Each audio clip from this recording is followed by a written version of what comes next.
Chapter 668. Heavenly Peak Divine School. Brother Li's achievement in plant cultivation can only be better than mine. You are the one who deserves to be one of the 4 alchemy prodigies. Her elegant face was glowing red from excitement after saying so. Lichia chuckled and gently shook his head. The Tao of alchemy is only a hobby to me. You are the one who had devoted all of your energy on this subject. Only a pure person like you can truly be called an alchemist. This was Lichia's honest belief.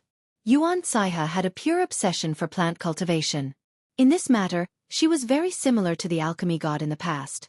She didn't look at plants and spirit medicines just because of their preciousness. She also had a side that cared for the medicines as no one else did. Along the way, they met a spirit medicine that had been dug up. Its fruits had been plucked by someone, and even the roots were exposed above the soil. Poor little thing. Seeing this spirit plant that was on the verge of death, she quickly used her alchemy water to save it and replanted it in its original location. This spirit plant's energy quickly recovered. After seeing it flourishing again, Yuan Saiha heaved a sigh of relief and became very happy.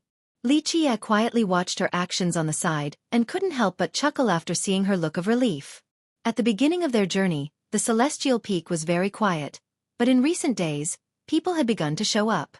Thunderous sounds appeared in the sky every day as great carriages soared across the horizon. Some experts also flew here, including some weaker ones.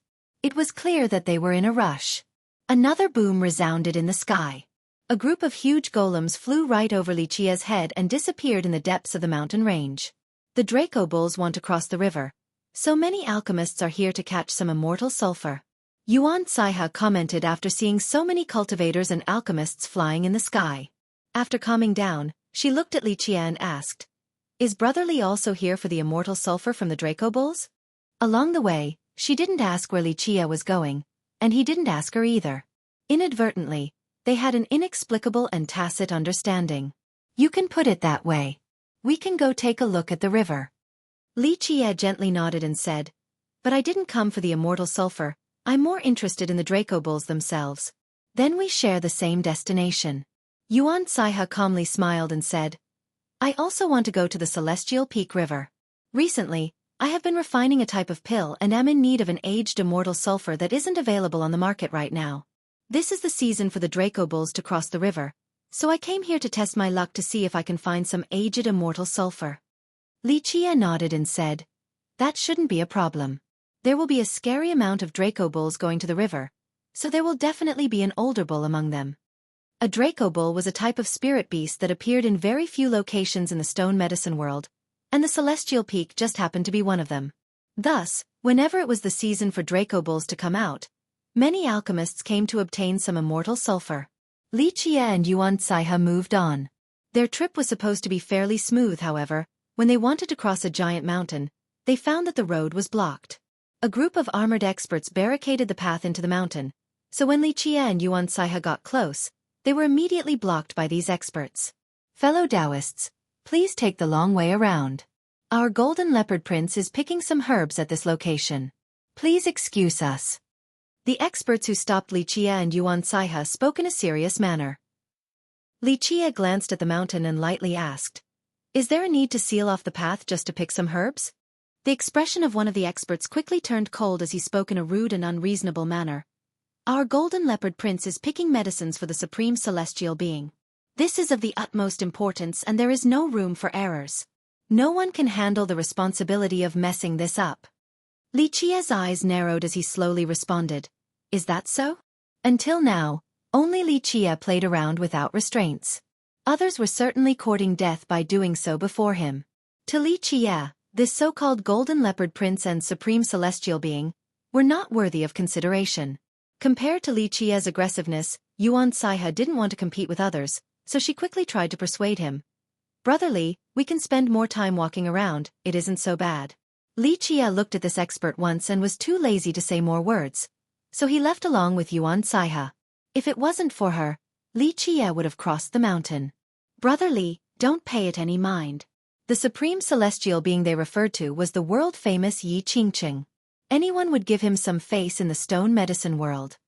After taking the long path around, Yuan Saiha consoled him.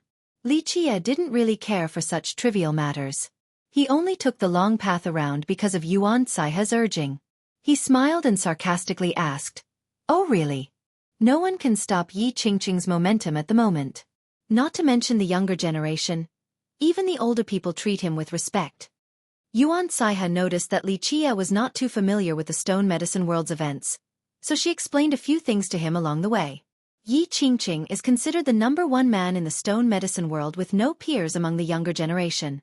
Countless young geniuses and even heavenly kings from the previous generation joined under his banner. It could be said that presently, he has many supporters as well as great prestige. No one can match his momentum right now. Yuan Saiha explained. Yi Qingqing was a compelling name in the Stone Medicine World. There were very few people here who didn't know who he was. People referred to him as the Supreme Celestial Being, or the Stone Medicine World's #1 man. Many great powers and imperial lineages believed that Yi Qingqing would become the immortal emperor of this generation. Even imperial descendants were very cordial to him. Many of them even decided to join his camp.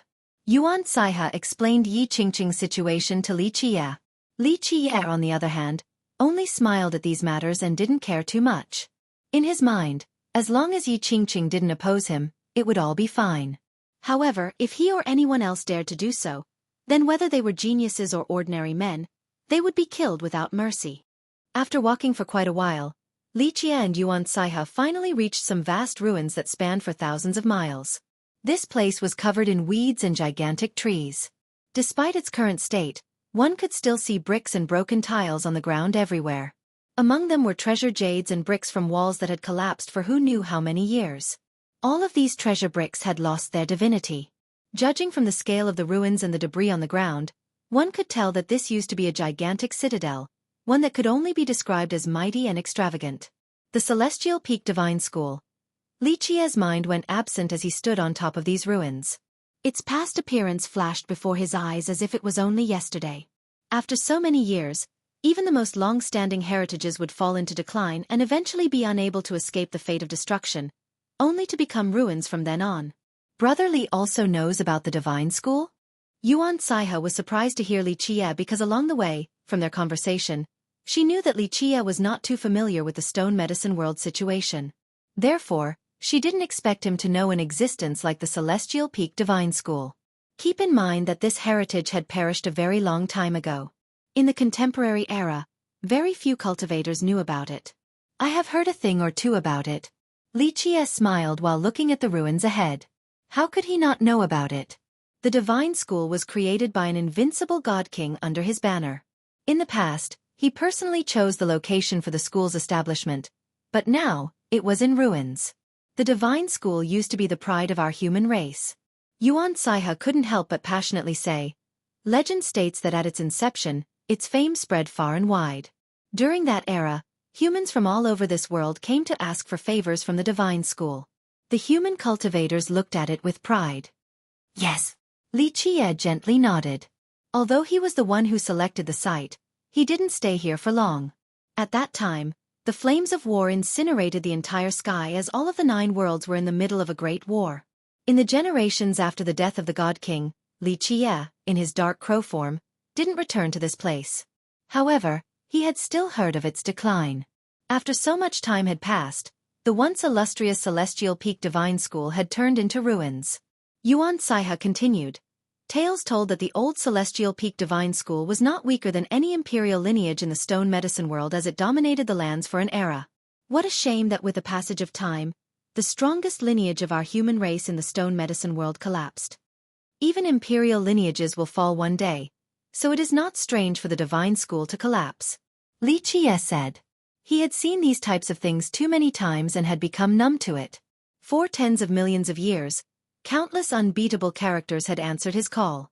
Countless unbeatable characters established their own lineages afterward, and eventually, all of these lineages fell before disappearing from everyone's minds. Such things happened in every era, so Li Qie had grown accustomed to it. However, I heard that the Divine School's decline was due to a different reason. Yuan Saiha said. Different reason? What would that be? Li Qie was intrigued to hear this. Rumor has it that although the Divine School was very powerful, it seldomly made enemies in the Stone Medicine World. It could even be said to have very good relationships with many lineages. Moreover, since it was situated at the celestial peak, it rarely had conflicting interests with the other great powers. Yuan Caihe said. So you are saying that the collapse of the school was not due to it being destroyed by enemies? Li Qie said with a light smile. Yuan Caihe replied. Yes, there was a belief that was very widespread for some time during that era, but after the divine school was completely destroyed, no one ever talked about this belief again. Then something extraordinary must have happened at the divine school, correct? Li Qie's eyes became serious. After the God King progenitor of the divine school died, Li Qie didn't come back to take a look. He didn't return when the school was in decline either. Chapter 669. Legends, yes. Yuan Caihe said. Legend states that something happened at the divine school.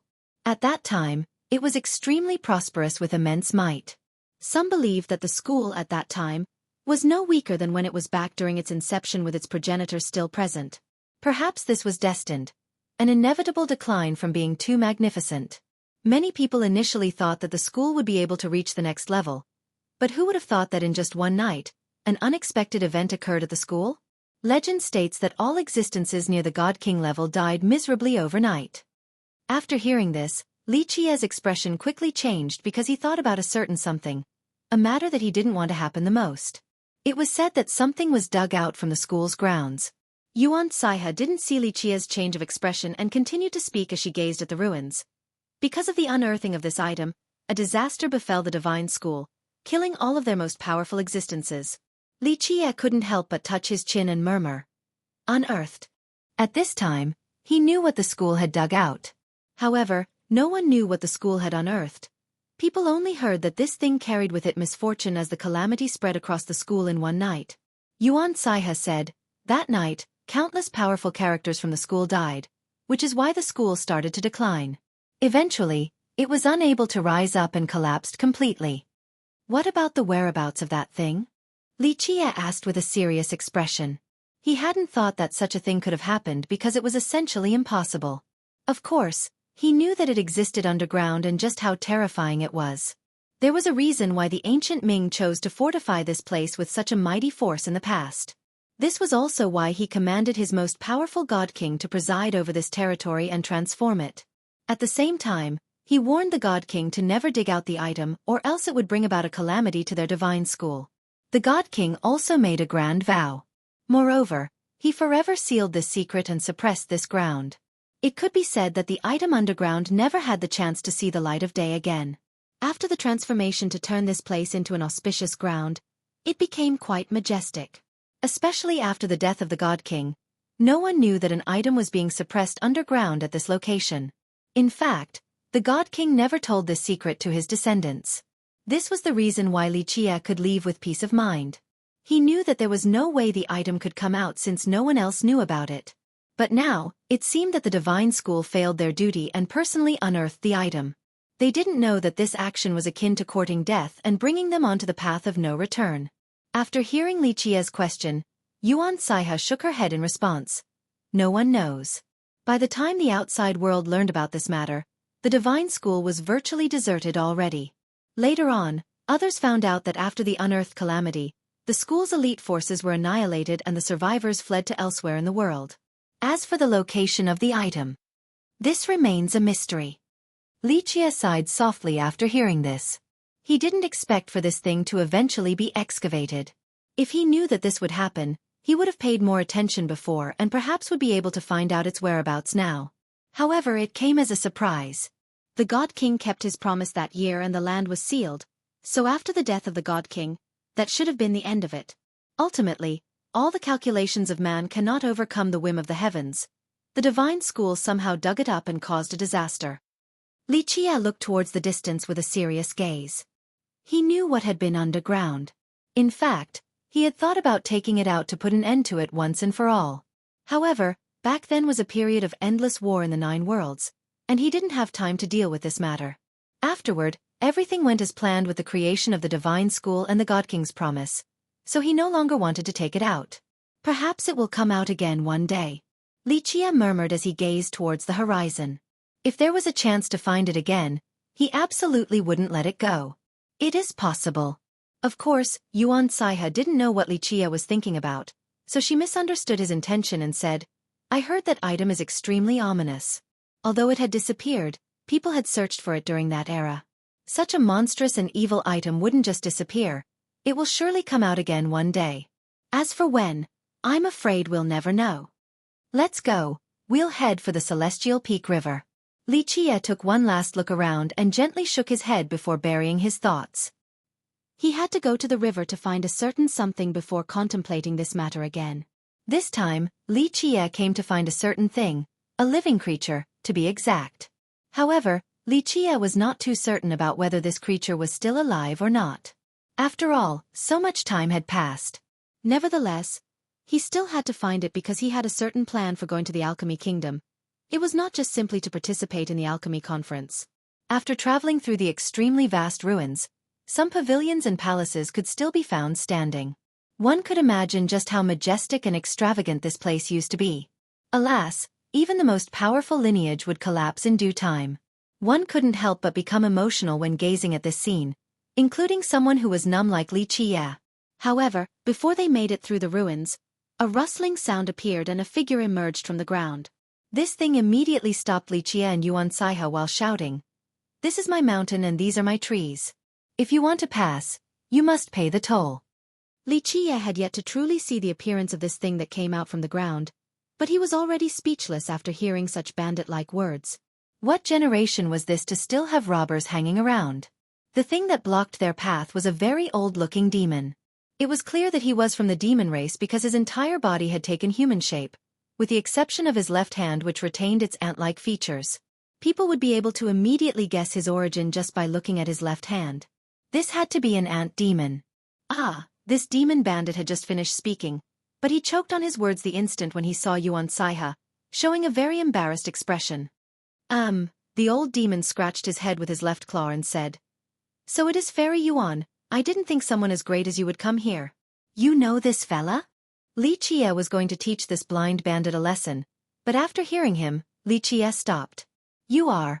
Although this old demon recognized Yuan Saiha, she didn't seem to remember him. The old demon hurriedly said, Fairy Yuan doesn't remember me? I am Tai Yi, the one who went to the Serene Garden 5 years ago to ask for medicine. Oh, I remember now. Yuan Saiha responded. You are that old demon who came with the sacred cure water. Having said that, she couldn't help but take another look at him and found something strange. In my opinion, your wounds that year were impossible to cure, but you are now completely fine. What immortal medicine did you find? This is all because of you. The old demon quickly said. You handed me a bunch of medicine that was able to buy some time for my injuries. Yeah, maybe I had good luck. After a period of hardship, I found more amazing medicines and actually managed to heal the old wounds. Yuan Saiha was not a meddlesome person, so she didn't pursue it any further after hearing this answer. Meanwhile, Li Chia, who was standing to the side, gauged this old demon and leisurely said, For you to stay at such a desolate place to be a bandit, it seems that life must be really tough right now. It is more difficult to find a fat sheep here than to be hit by a pie from the sky. The old demon, Tai Yi, blushed after hearing Li Chia's sarcastic remark and gave a dry chuckle. It is just a misunderstanding, really. Young noble misunderstood me. I am only hiding here to scare people a bit. There is no other intention, it is not like I really want to rob them. This is just a joke. Nothing more. The more Tai Yi tried to explain himself, the more people would feel that he was truly a bandit. Li Chia only glanced at him and replied without pressing the issue. Is that so? This old demon Tai Yi looked honest, but he was a bit sly as well. His red face didn't want to discuss this matter any further, so he quickly changed the topic. He spoke to Yuan Saiha. Is Fairy Yuan here to pick some herbs? I am very familiar with this area of the Celestial Peak, so if you want, I can lead the way. Although Yuan Saiha's background was illustrious and many great powers were very respectful to her, she was easy to get along with and wasn't the type that put others at a distance. She gently shook her head and said, The main reason I came this time is for the Draco bulls.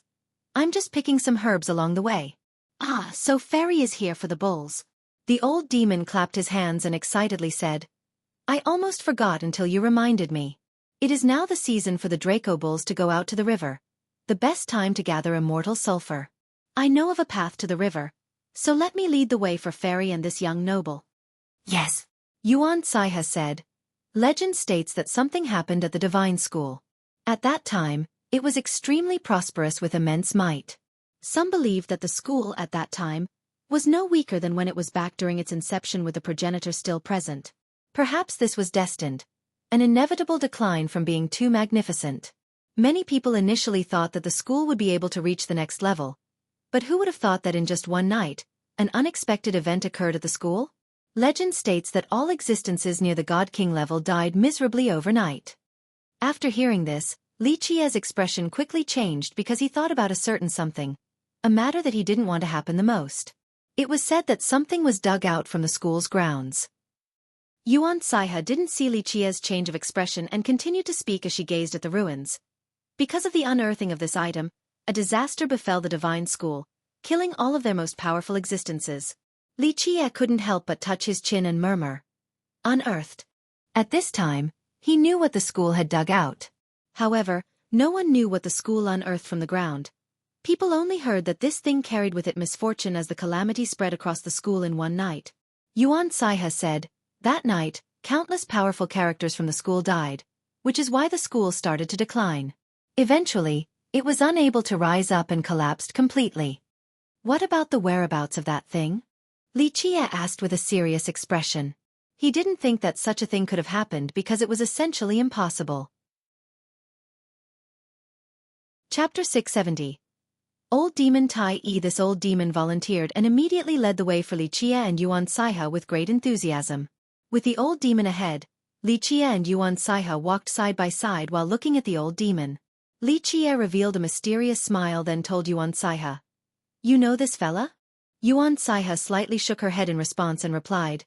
I don't really know him, but he came to the Serene Garden in the past for medicine and even brought the extremely precious sacred cure water in exchange for ointments. At that time, I examined and helped his injuries, but they were extremely fatal and I was powerless. I gave him some ointments and let him leave. Without some immortal medicines, I thought he wouldn't survive for another half a year. Who would have thought that he could persevere for so long and is actually still alive to this day? While recalling the event, she couldn't help but look at the old demon in front of them once more. This was a cause for astonishment. Although she was not versed in refining ointments, the Serene Garden had a unique Tao of alchemy, and it also had some very precious ointments. Although Yuan Saiha's healing techniques were far from comparable to her plant cultivation skill, in her eyes, the old demon's wounds that year were not curable by anyone in the entire stone medicine world, unless he managed to find some immortal medicines. She was a kind person, and although she knew that he would not last much longer, she still gave him some ointments. She guessed that without immortal medicines, he wouldn't make it past half a year. So who would have thought that the old demon managed to persist and even fully recover? She found it very strange, but she was not a nosy person. This was the old demon's personal matter, so she didn't question him despite her curiosity. So it is like that. Li Qia stroked his chin and smiled while looked at the old demon's back as he walked on. Brother Li thinks something is amiss? Yuan Saiha couldn't help but ask. Of course, she also found it strange as well. Well, only he knows. Li Qia smiled, but a little glimmer could be found in his narrowed eyes. The Celestial Peak was a wild area with dangerous hills. It could be said that there were dangers everywhere in the form of ferocious beasts and vicious birds. Although these creatures had yet to become enlightened, they were powerful beyond imagination and capable of rending the earth with their claws and destroying the sky with their wings. There were poisonous insect kings all over the place. There were creatures so vile that a mouthful of toxic fumes spat from them could kill everything in a 1,000-mile radius. Terribly shocking. Because of this, ordinary cultivators didn't dare to intrude on the Celestial Peak. Only the strong would dare to show up here. Its dangers also meant that there were many great treasures here that were untouched by man. Thus, this vast and majestic land was full of spirit medicines and herbs.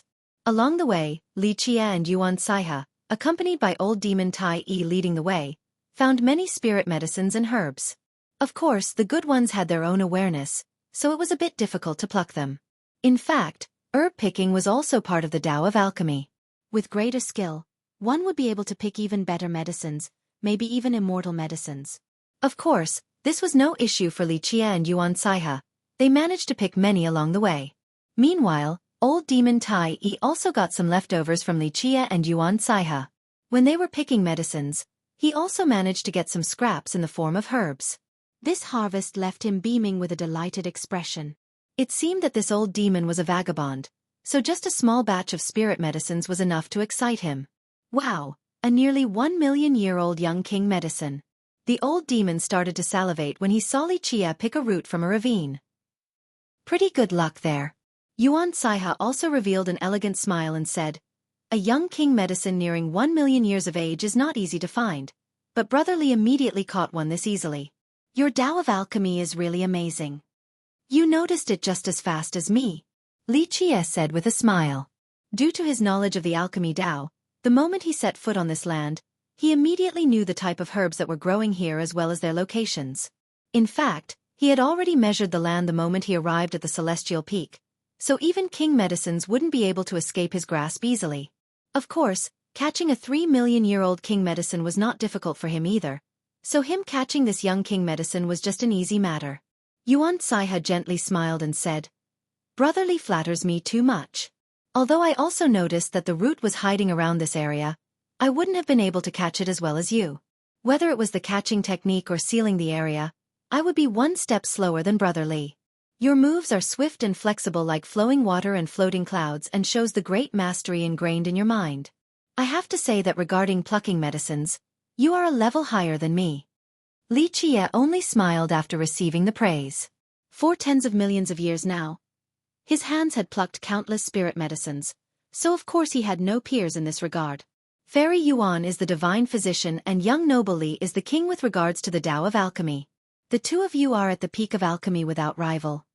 Meanwhile, old demon Tai Yi immediately flattered the two of them. He looked at the young king medicine in Li Qie's hand and couldn't help but gulp.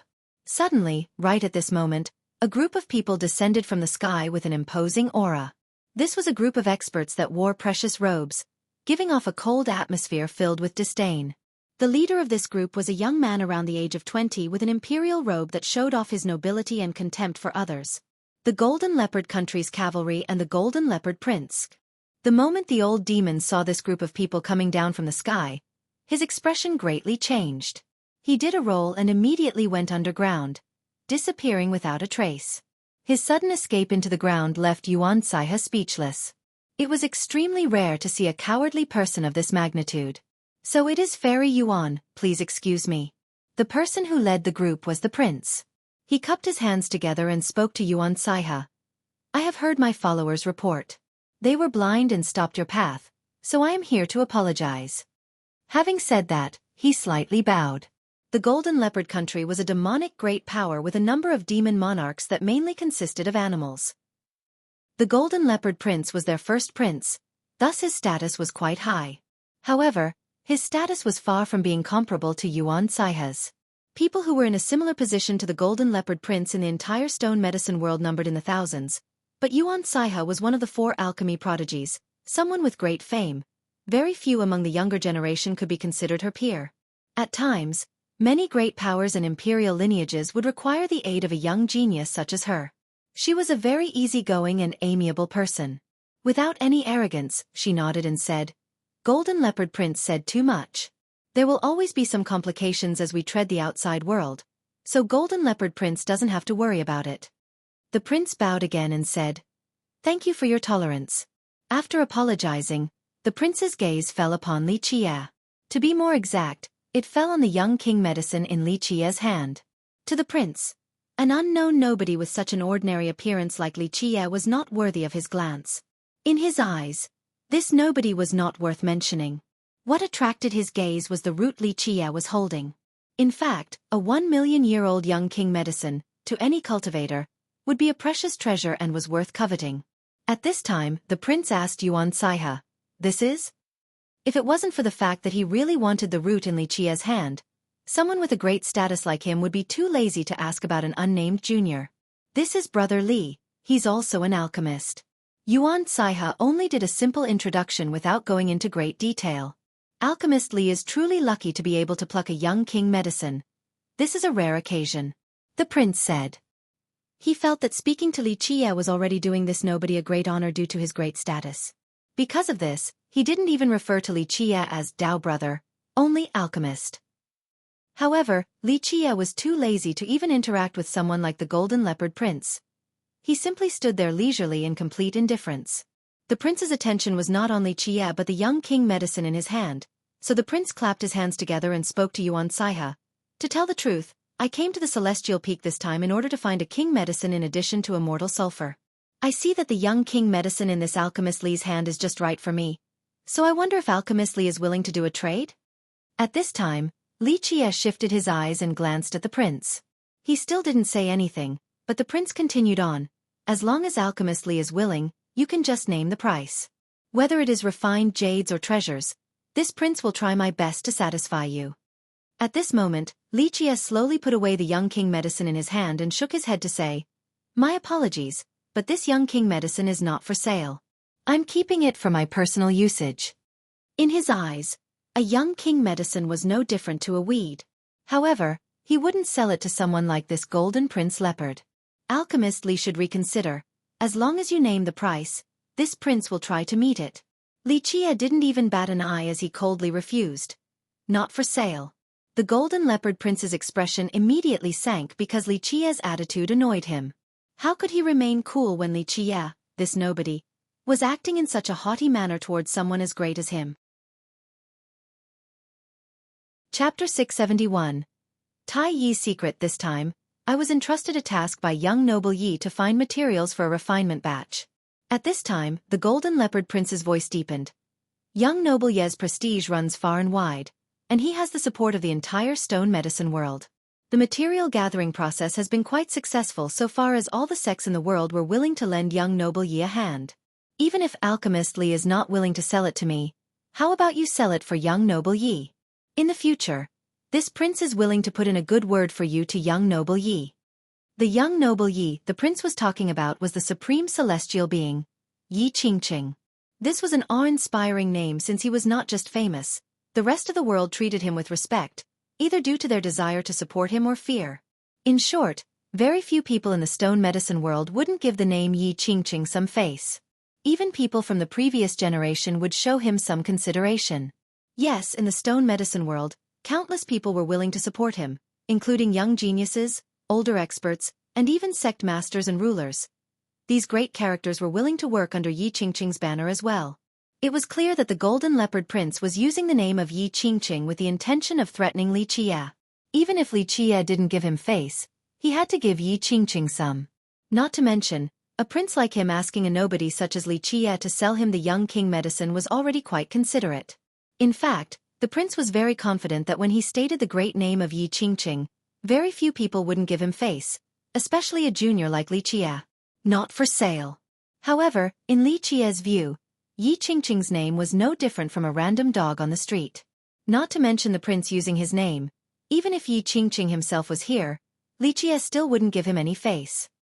His answer left the prince with an unsightly expression. He felt he was doing Li Qie a favor by not simply snatching it from him. But now, after bringing up Yi Qingqing's name, Li Qie still didn't give any face, so the prince's eyes turned cold while flashing a murderous glint. Golden Leopard Prince, Brother Li also needs this young king medicine, so it is a bit inconvenient. I hope you can understand. Yuan Saiha spoke at this time in order to help out Li Qie.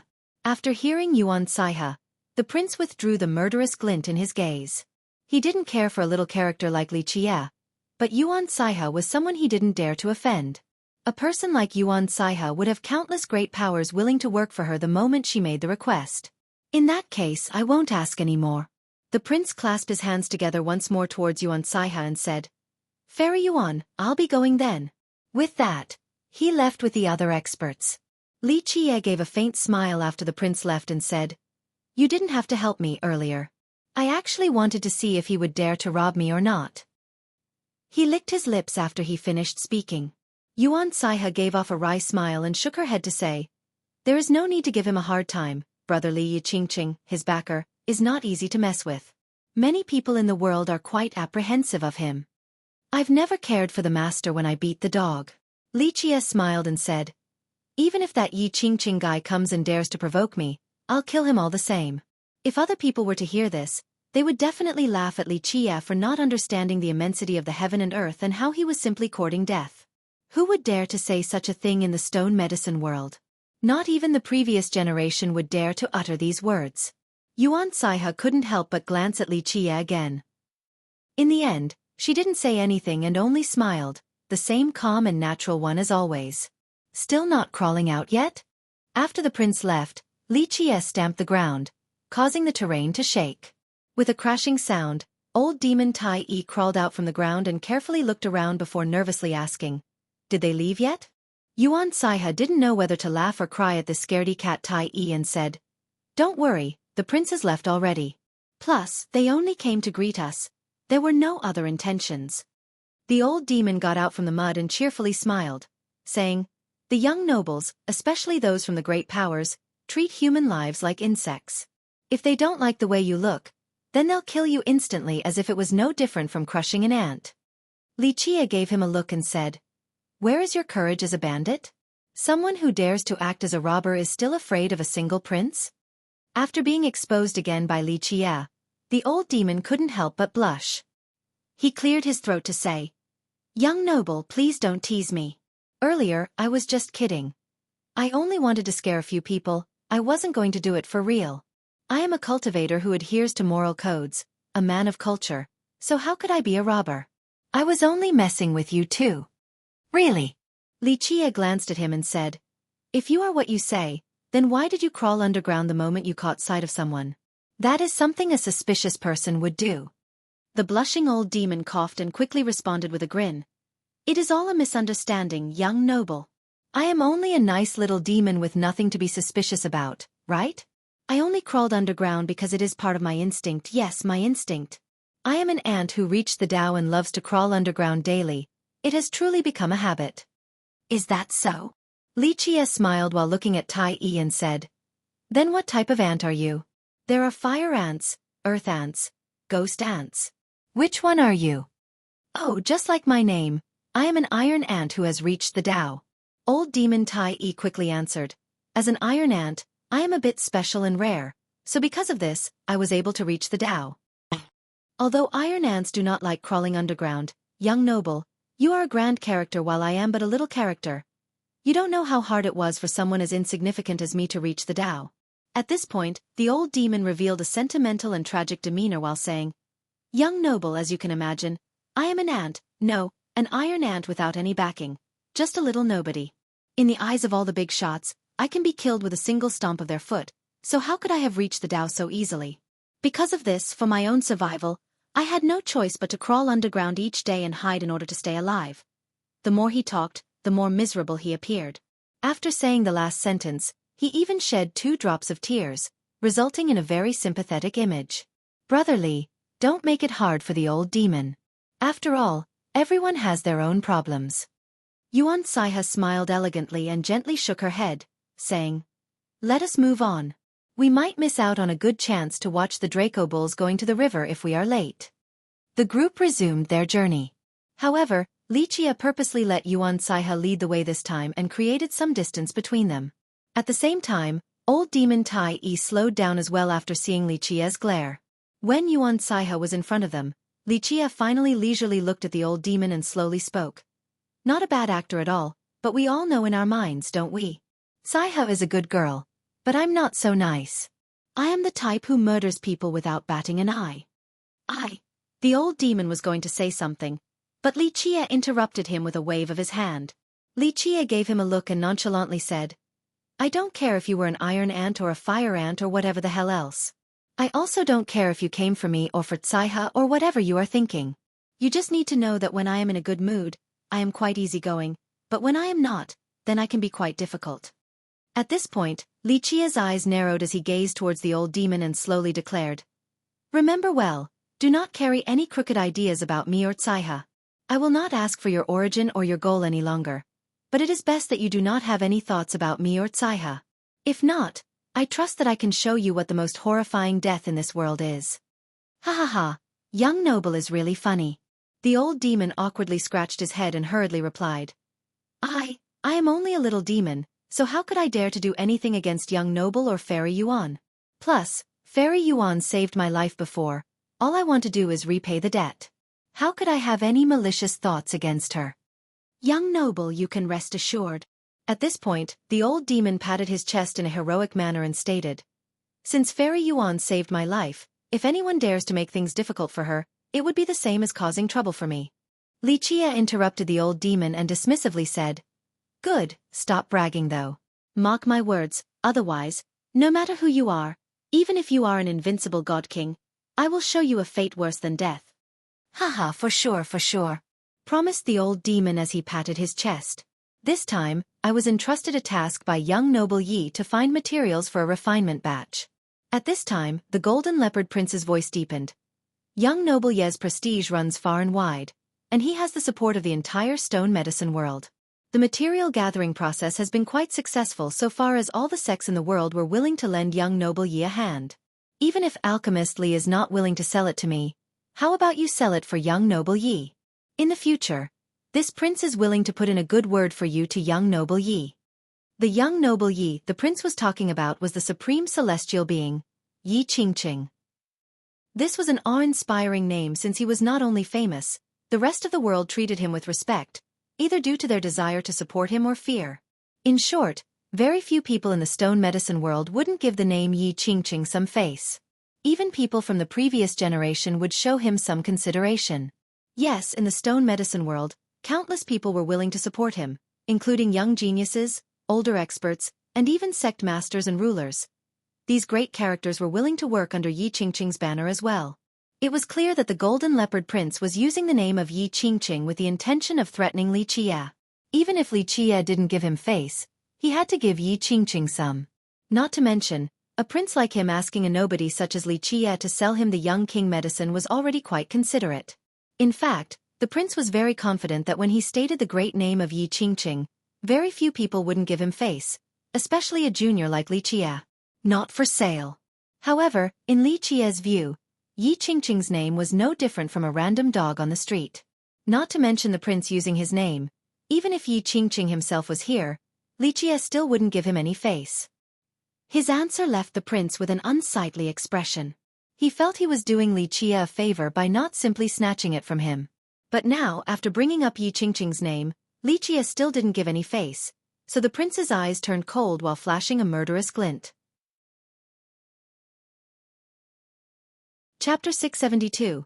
Water Outlet. After a while, Li Chia caught up to Yuan Saiha and of course, old demon Tai Yi volunteered to walk at the front to make way for them. "What did you two talk about?" Glancing at the old demon ahead, Yuan Saiha smiled towards Li Chia. This was a serene smile that was incredibly pretty.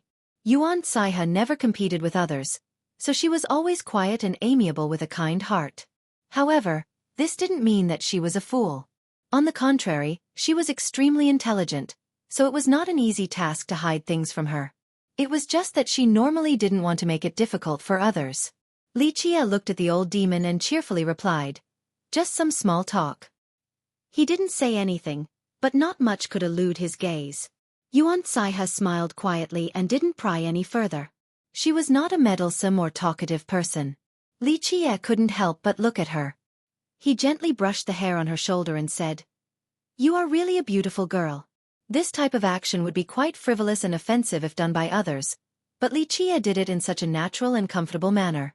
In terms of beauty, we have to talk about the Alchemy Kingdom's Fairy Ming. Yuan Saiha replied with a smile.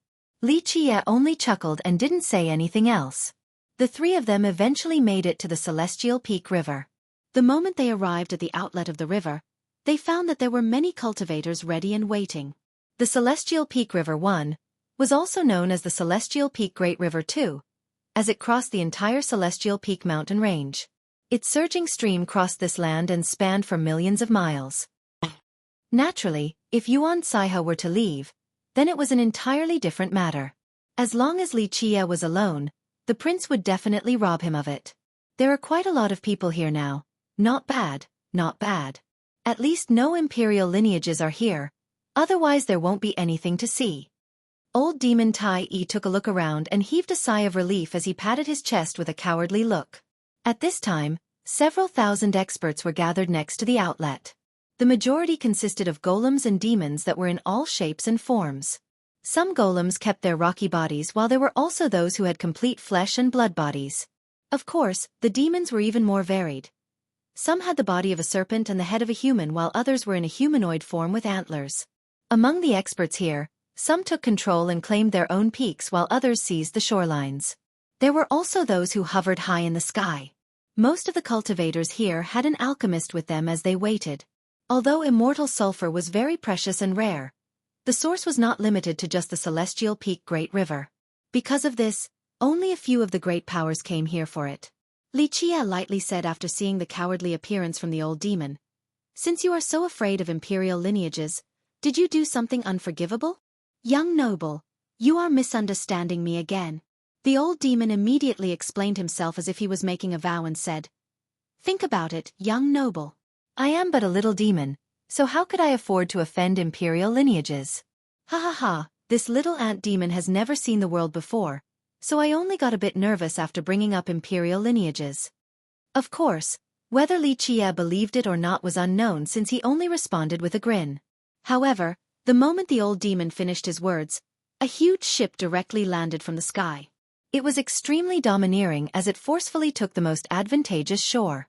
This shore was initially occupied by a big sect, but the ship directly landed without any regard for the cultivators below. Get back! The experts from the sect that were occupying this area were both frightened and furious. Among them, one great master carried all of his disciples away with haste. Boom! The ship landed on the sandy shore and just like that, it easily occupied this area. This style was extremely overbearing and completely disregarded everyone, easily enraging others. In fact, the sect that used to occupy this shore was uncontrollably furious.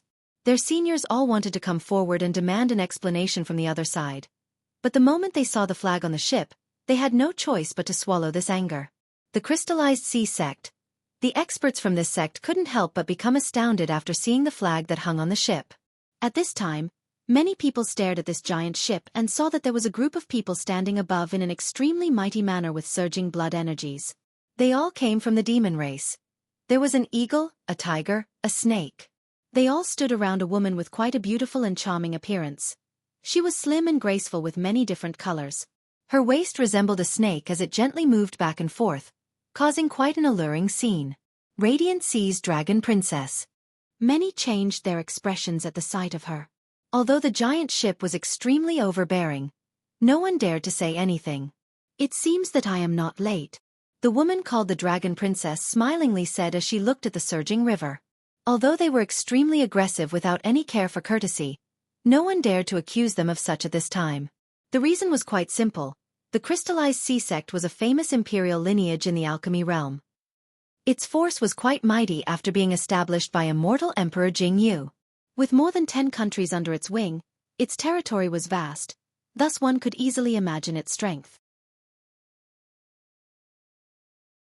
Chapter 673. Dragon Princess. The Dragon Princess was, of course, not from the dragon tribe but just a draconic dynasty. She was the princess of a serpent monarch's dynasty under the control of the crystallized sea sect. Not only was she a princess, she also had great talents.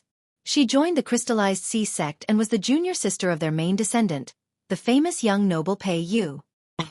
Her wrath was now fully incited. Someone had actually sneak attacked her right after being slapped by Li Chia, blowing her away. How could she restrain this extreme fury any longer? However, the moment she saw the person standing there, her expression suddenly changed. At this time, a woman could be seen standing in the sky like an arrogant phoenix, catching the attention of everyone. A woman like this would be at the center of attention no matter where she went. This woman was noble from birth, so there was no need for her to put on an act. She was a phoenix that had flown out of its golden nest and exuded an indescribable nobility. Not only was she noble, she was also extremely arrogant and had an aggressive temperament. She held all in disdain while others didn't dare to look straight at her. Her nobility might be innate, but her contemptuous attitude was intentional. The golden daughter of the Jian clan. Many were astonished to see the woman as noble as a phoenix ahead. The golden daughter of the Jian clan, Jian Wushuang. Her name reverberated loudly across the entire alchemy realm not just because of her noble upbringing or how she was an extraordinary genius, but because her fame was inseparable from her incomparable arrogance. She was arrogant to the point of being quite harsh and tyrannical no matter how she acted, and she held no consideration for others. Everyone knew that Jian Wushuang's famed arrogance was not reserved for the weak. In fact, she acted that way towards everyone, no matter if they were supreme geniuses or the lord of an entire domain. It could even be said that when she was in a bad mood, she would not give anyone face. Princess Jian Yu, what are you trying to do? They were both arrogant, but before Jian Wushuang, the dragon princess's bullying momentum was suddenly cut in half. She didn't have matchless confidence like Jian Wushuang, who was always brimming with fearlessness no matter who she met. At this time, the dragon princess was both angry and nervous.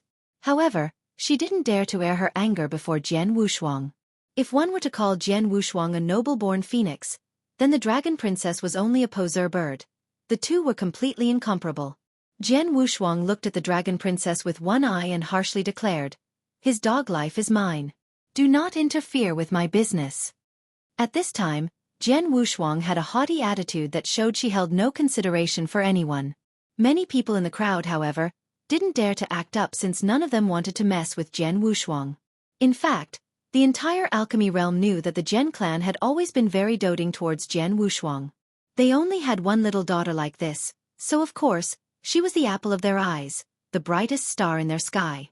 Who would dare to provoke Jian Wushuang, who was the focus of all the Jian clan's adoration? The dragon princess was, of course, not from the dragon tribe but just a draconic dynasty. She was the princess of a serpent monarch's dynasty under the control of the crystallized sea sect. Not only was she a princess, she also had great talents. She joined the crystallized sea sect and was the junior sister of their main descendant, the famous young noble Pei Yu.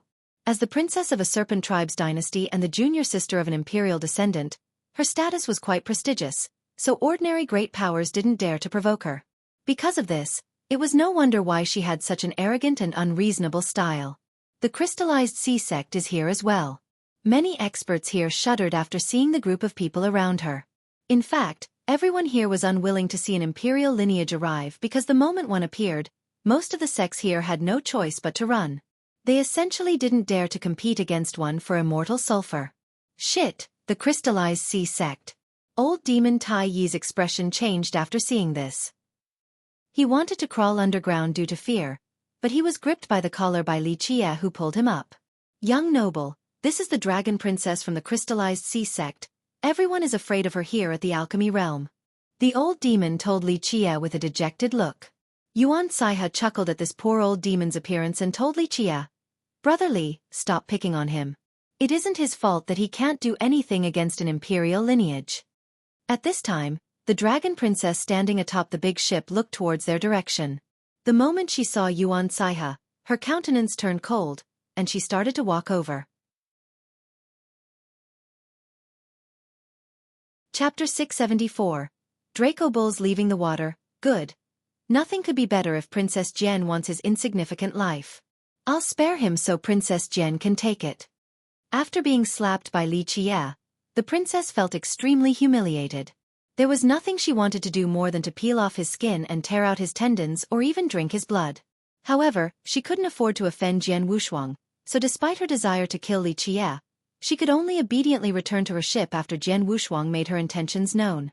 At this time, Jian Wushuang coldly glared at Li Qie while he leisurely stood there without batting an eye. His feud with Jian Wushuang had been going on for a long time, but such a trivial matter didn't bother him. All the cultivators near the water outlet held their breaths while looking at Li Qie. Many of them felt that this brat was too unbelievable. Offending the dragon princess was one thing, but he even dared to mess with the daughter of the Jian clan? Who in the alchemy realm didn't know that the Jian daughter was not to be provoked? Back at her ship, the dragon princess coldly glared at Li Qie and inadvertently revealed a smirk. At this time, she wanted to see Li Qie's pitiful state after being killed by Jian Wushuang.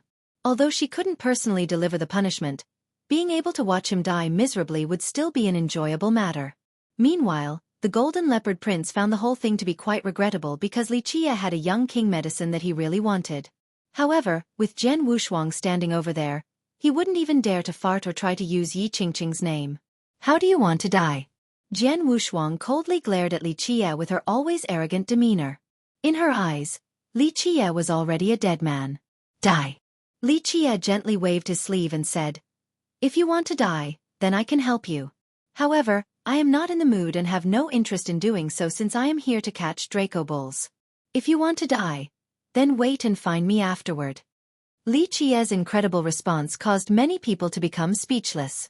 This fellow was truly too much. He actually dared to say that to Jian Wushuang? However, he had just slapped the dragon princess without a care, so it was not strange for him to provoke Jian Wushuang as well. Jian Wushuang's eyes narrowed and seemingly became two sharp arrows. At this time she was surprisingly not angry and instead coldly said, "Very well, I will give you time to prepare a coffin. I'll wait for you to catch a Draco bull and get a coffin before I take your dog life so that others won't say that I didn't even give you time to prepare a funeral." Jian Wushuang had quite a sharp tongue as well, but this time, she didn't throw a tantrum and didn't carry out a verbal bout against Li Qia. In fact, she didn't want to waste time talking to Li Qia because she had already tasted Li Qia's sharp words. She felt that she didn't have any advantage in this regard. Then wait. Without batting an eye, Li Qia lazily responded and proceeded to ignore her. The arrogant Jian Wushuang was also too lazy to look at Li Qia any further. She turned around and made her way to the top of a peak. She was in no hurry to kill Li Qia since in her eyes, he would be dead sooner or later. After she left, Yuan Saiha looked at Li Qia and smiled wryly before softly whispering, "Why must you make this so difficult? Sometimes, you can take a step back in order to see the boundless open vistas." Finally, when the high tide came again, roaring sounds appeared as the river surface fluctuated. At this time, everyone could feel the earth shake. They all sensed that a gigantic gate that reached all the way down to the deepest parts of the earth was slowly opening. "The tide is coming." No one knew who shouted this out, but at this moment, all eyes were on the suddenly rising river. The alchemists were even more focused because they had to use the shortest time possible to determine which bulls had immortal sulfur the moment they come out of the water. At this time, bull roars appeared, shaking the entire earth as if a giant drum had been struck. Numerous dense shadows emerged from within the high tide. All these bulls came out of the water surface from the depths of the river. "The Draco bulls are here!" Someone shouted, and immediately, everyone here prepared themselves like winding arrows, poised to fire at any time. Splash! The sounds of water splashing resounded everywhere as the bulls left the water. At this second, flocks of bulls left the water, and even more were coming one after another. A Draco bull looked like an ox except much sturdier. The main difference was that dragon scales covered their bodies as if they were adorned with armor. Their horns were thick and considerably sharp and flashed lights as if they could pierce through everything in this world. Rumble! When these Draco bulls left the water, they immediately ran like crazy, creating an extremely spectacular scene. It was even more moving than the mobilization of a great army. They rushed outside of the river, intending to hunt for food to get full in the shortest amount of time so that they could return to the water. After a brief moment, an alchemist recognized one that had sulfur and immediately shouted, "That one!" In an instant, a group of shadows rushed towards the herd in order to capture the one that the alchemist pointed out. Ah! However, among the thunderous explosions was wailing screams. Some of those cultivators who tried to catch the bulls were immediately blown away. Some were even pierced by the sharp horns of the bulls in the blink of an eye. The Draco bulls were not gentle beasts and instead rather ferocious. Ordinary cultivators were no match for them and would be attacked once they were close. At this time, Yuan Saiha also picked her target. In an instant, she shifted her body and stepped towards one bull like a goddess intending to mount it. Go! Right when Yuan Saiha was approaching the bull, the dragon princess also shouted and commanded the experts next to her. Two of these experts immediately rushed after Yuan Saiha in order to steal that bull from her. The truth was that the dragon princess didn't want this particular bull.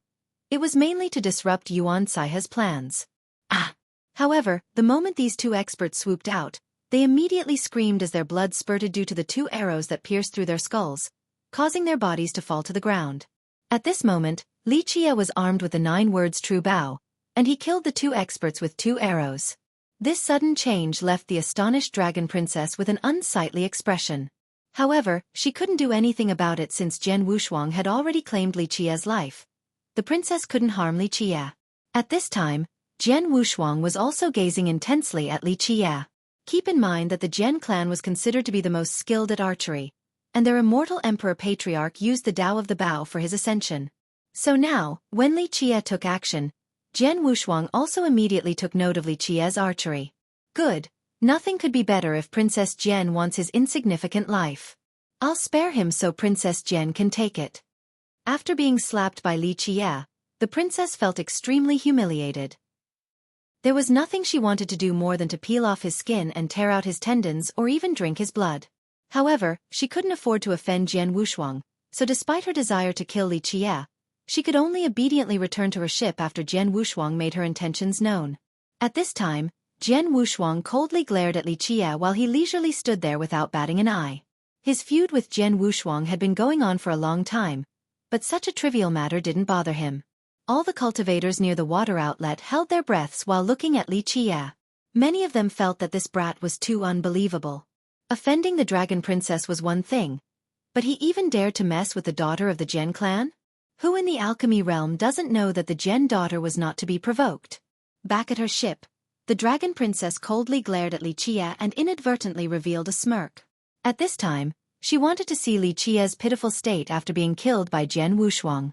Although she couldn't personally deliver the punishment, being able to watch him die miserably would still be an enjoyable matter.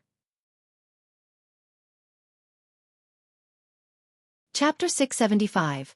Secrets of the Draco Bull. Amidst the commotion, Yuan Saiha rode her Draco Bull and instantly disappeared towards the horizon.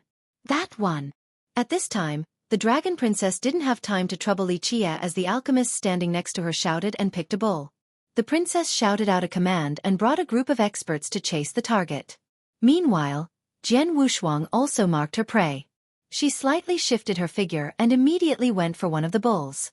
It was clear that she was also highly skilled in the Tao of alchemy. She was stronger than the majority of the people here. The moment she soared towards it, this bull immediately pounced forward. However, she immediately flipped it over. The bull knew that it had met a frightening opponent, so it decided to flee to a different direction. Jian Wushuang roared and gave chase immediately at an alarming speed. Suddenly, figures fell down one after another. The rapid steps of the Draco bulls were accompanied by a melody of screams. Li Qie's gaze glossed over each of the Draco bulls that left the water as fast lightning. Of course, he was not looking for sulfur but something else entirely. Eventually, he set his gaze on a particular bull and gradually walked towards it. It was at this time that a group descended from the sky and instantly blocked his path. They were the Golden Leopard Prince's faction. "We also want this Draco bull, so step aside," the prince said as he blocked Li Qie's path. Meanwhile, that Draco bull had escaped far away in the blink of an eye.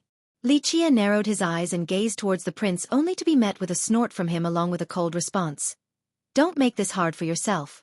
If you want to get the immortal sulfur, just hand over that young king medicine root. If not, then you won't be able to catch that bull." However, before he could finish his sentence, a shadow flashed forward and amidst his confusion, Li Qie had him gripped by the neck and held in the air. How presumptuous! The experts who accompanied the prince were shocked and instantly rushed forward to protect their master. Clank! But at this moment, Li Qie's body became a giant lock. In just a split second, a bright flame and gusts of wind appeared, preventing these attacking experts from getting closer to Li Qie. Then, red chains with the color of flames pierced through all their chests, incinerating them to death. Their miserable wails caused all listeners to shudder. Poof! Plumes of green smoke arose. All the experts that were pierced by the red chains were immediately burnt to a crisp without even leaving ashes behind. Under the 9-sun locking heaven law, these experts couldn't withstand the fire and were killed instantly. There were many cultivators who still hadn't left the water outlet. After seeing this murderous scene, many of them felt a chill. You dare to do this? The prince didn't expect to run into a steel wall. At this time, he was pale from fear and soiled his pants. He raised his voice and shouted, I am a follower of young noble Yi Qingqing. If you dare to touch a hair of mine, the young noble will absolutely not." Clack! Before he could finish, Li Qie had already crushed his skull. The prince's eyes remained wide open. Even at the time of his death, he didn't know why his monstrous backing didn't deter Li Qie. Yi Qingqing? I don't know him, but so what?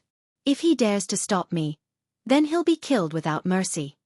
Li Qie nonchalantly threw the prince's skull to the side and wiped his hands. The cultivators here couldn't help but shiver after seeing Li Qie's leisurely state after murdering the prince's group of people. They all knew that this seemingly inconspicuous human junior was a ferocious man. If it was anyone else, then they would definitely show some consideration for Yi Qingqing. Li Qie didn't even bat an eye before turning around to instantly chase after the escaping Draco bull. At this time, who would dare to compete for this bull against Li Qie? Unless they were tired of living, they would turn a blind eye to it. Tai Yi, who was hiding underground, eventually showed his head after Li Qie had left. He patted his chest while still dazed and murmured, "So vicious. Luckily, I didn't offend this demon king or the result would have been unsightly as well." Having said that, his eyes rolled and cheerfully laughed while saying, "Time to go, gotta pick up the spoils." Then, he disappeared into a cave. The unyielding bull once again charged towards Li Qie, but it was blown away time and time again with no chance to compete. Eventually, the bull was covered in blood and lied on the ground, gasping for air. It was no longer able to stand up. Li Qie smiled and said, "This is more like it. Even if you have 10 lives, it still wouldn't be enough if I really wanted to kill you." At this time, he stood in front of the bull and used his hand to tap on its forehead again and again. Banging sounds reverberated from the bull's head like the echoing of a valley. Buzz! Eventually, a faint sound appeared. The bull's head finally had a reaction after Li Qie's continuous tapping. Pop! Strings of crimson light came out from this bull's forehead. The streaks of light continuously increased until they were as vast as an ocean. Among this vast ocean, a huge mountain appeared. Bah! This huge mountain flew out from the crimson light inside the bull's forehead. Mo! This bull was shocked by this sudden change. Even it didn't know that there was such a thing in its head. After the huge mountain flew out from its head, the bull ignored all else and ran away despite its injuries, instantly disappearing without a trace. Li Qie didn't chase after it since his goal was not the bull, but the thing ahead. His eyes were fixated on the mountain. This mountain before him was emitting a huge amount of crimson light as if it was a sea of blood. However, this monstrous landmass was not a mountain. It was formed from many blood era stones stacked on top of each other. These blood era stones were without flaw and were absolutely of top quality. Even characters of the God Monarch level might not be able to enjoy such amazing blood era stones. These stones were covering a ray of light.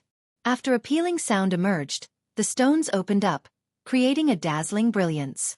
In the blink of an eye, the light rushed out from the stones. Inside was a dragon. A golden dragon. Roar! This golden dragon roared towards Li Qie.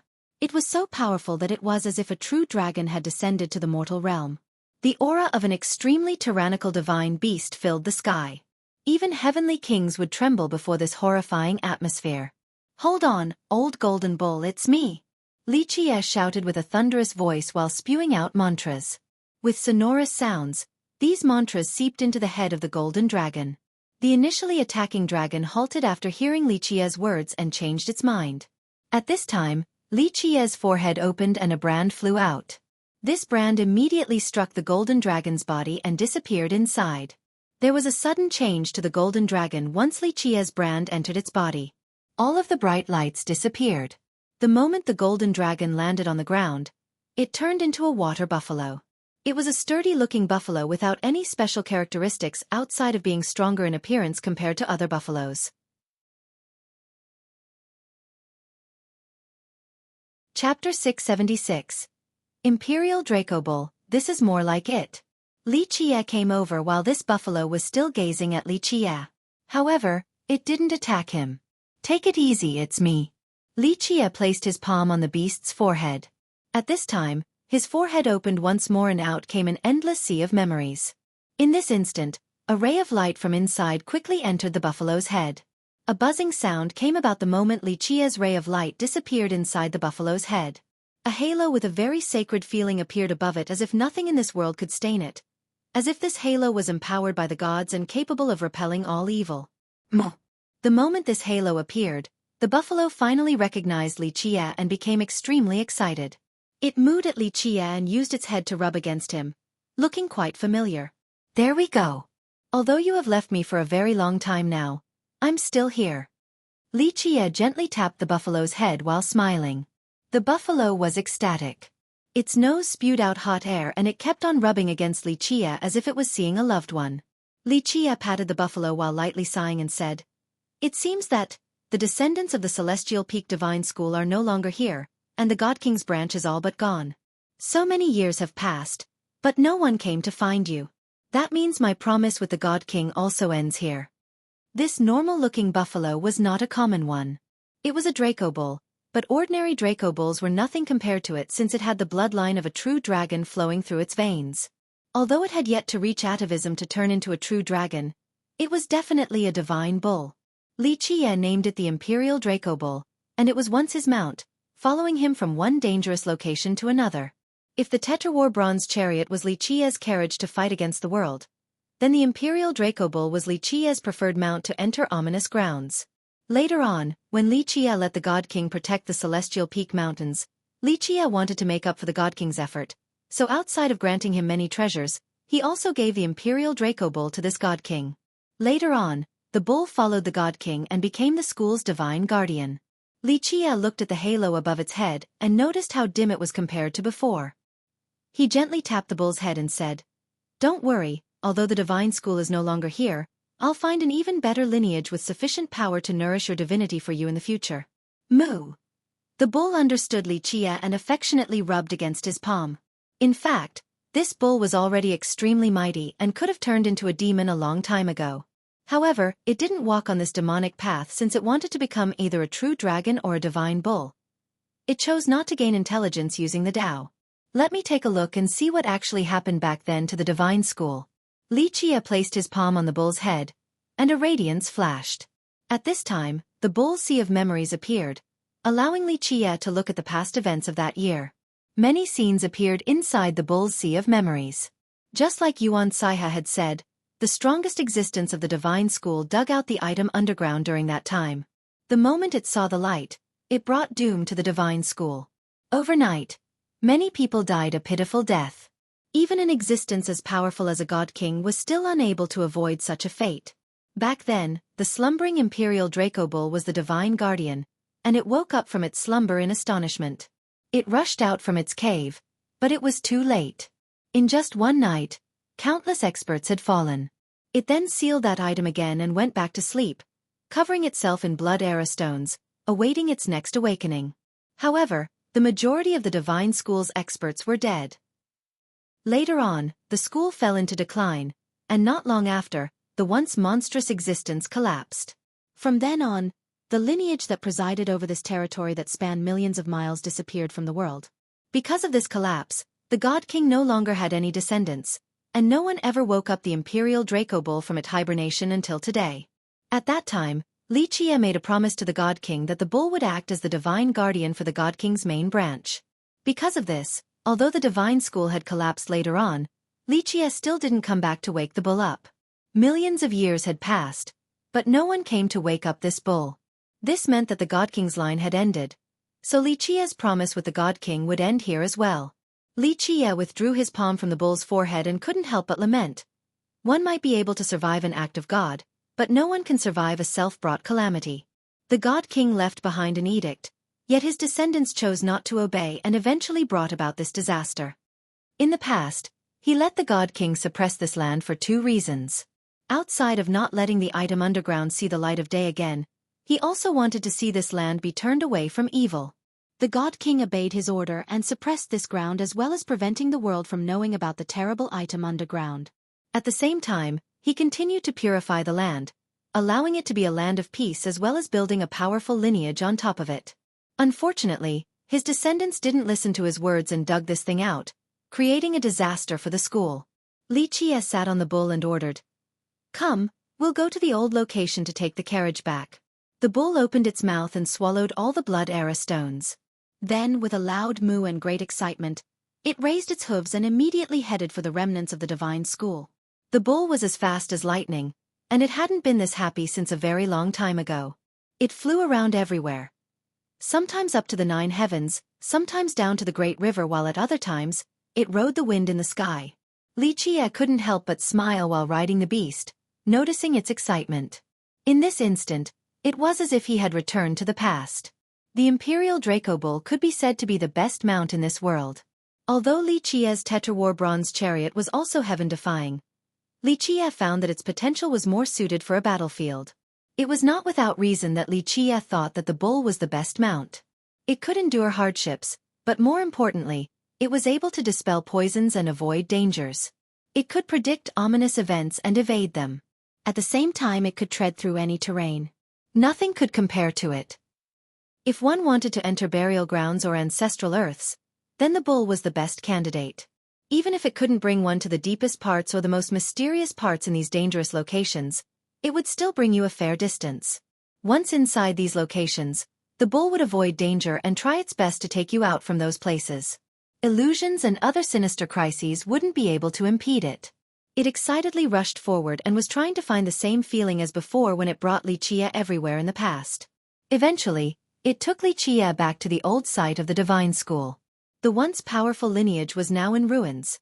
The glory of that year was no longer present. The bull took Xueqi to a particular location inside the ruins. Heavy bursts of explosions came about when the bull stomped on the ground, splitting it apart and causing an old pavilion inside the crack to float upward. With a squeaking sound, the old pavilion opened its doors. One could only see a carriage inside, a carriage with a very obsolete and ancient appearance. One wouldn't be able to count how many moons it had experienced. This common-looking old carriage, unbeknownst to others, had been empowered by countless invincible existences. This old carriage could take someone and escape from even ominous grounds. The bull connected the carriage's reins to its body and dragged the carriage away. Xueqi faintly smiled and sat inside the carriage to sniff a smell that couldn't be any more familiar. Squeak! The bull slowly pulled the carriage at a familiar pace just like in the past. Meanwhile, Xueqi closed his eyes and let the bull leisurely pull the carriage forward. At this time, Xueqi suddenly felt as if time was endless. Despite the vastness of the world, he could go as he pleased. The endless ages could only allow him to cross through them. The creaking of the carriage was heard. At this moment, this creaking sound was the most beautiful and pleasant noise to Xueqi. The bull was pulling the carriage in a very particular rhythm. Not too fast, not too slow. This carriage with one bull and one man seemingly had an eternal and never-changing rhythm. It was as if nothing could be more intoxicating than its cadence. Eventually, the bull stopped as it was now standing in the centermost location of the divine school. The moment the carriage stopped, Xueqi, who was resting with his eyes closed, immediately opened his eyes. He jumped down from the carriage and looked at the ruins in front of him before asking the bull, "It is at this place?" "Moo!" The bull let out a deep cry before slightly nodding its head. Meanwhile, Xueqi couldn't help but become serious while staring at this sight. Hopefully, the thing has been refined, or else it will be a bit problematic. Xueqi gazed at the ground as if he wanted to see right through this land. Eventually, he took a deep breath and assumed a dignified expression before commanding the bull, "Take it out. Regardless of whether it has been refined or not, we must bring it away." Back in those times, it was not illogical for the ancient Ming to covet this item so badly. So now, we'll dig it out and take it away. Having said that, a series of explosions appeared. One treasure after another emerged above Xueqi's head. The yin-yang immortal mirror, the declivity bell, the green lamp, the heaven-sealing pentagate. These treasures poured down extremely powerful universal laws to protect Xueqi.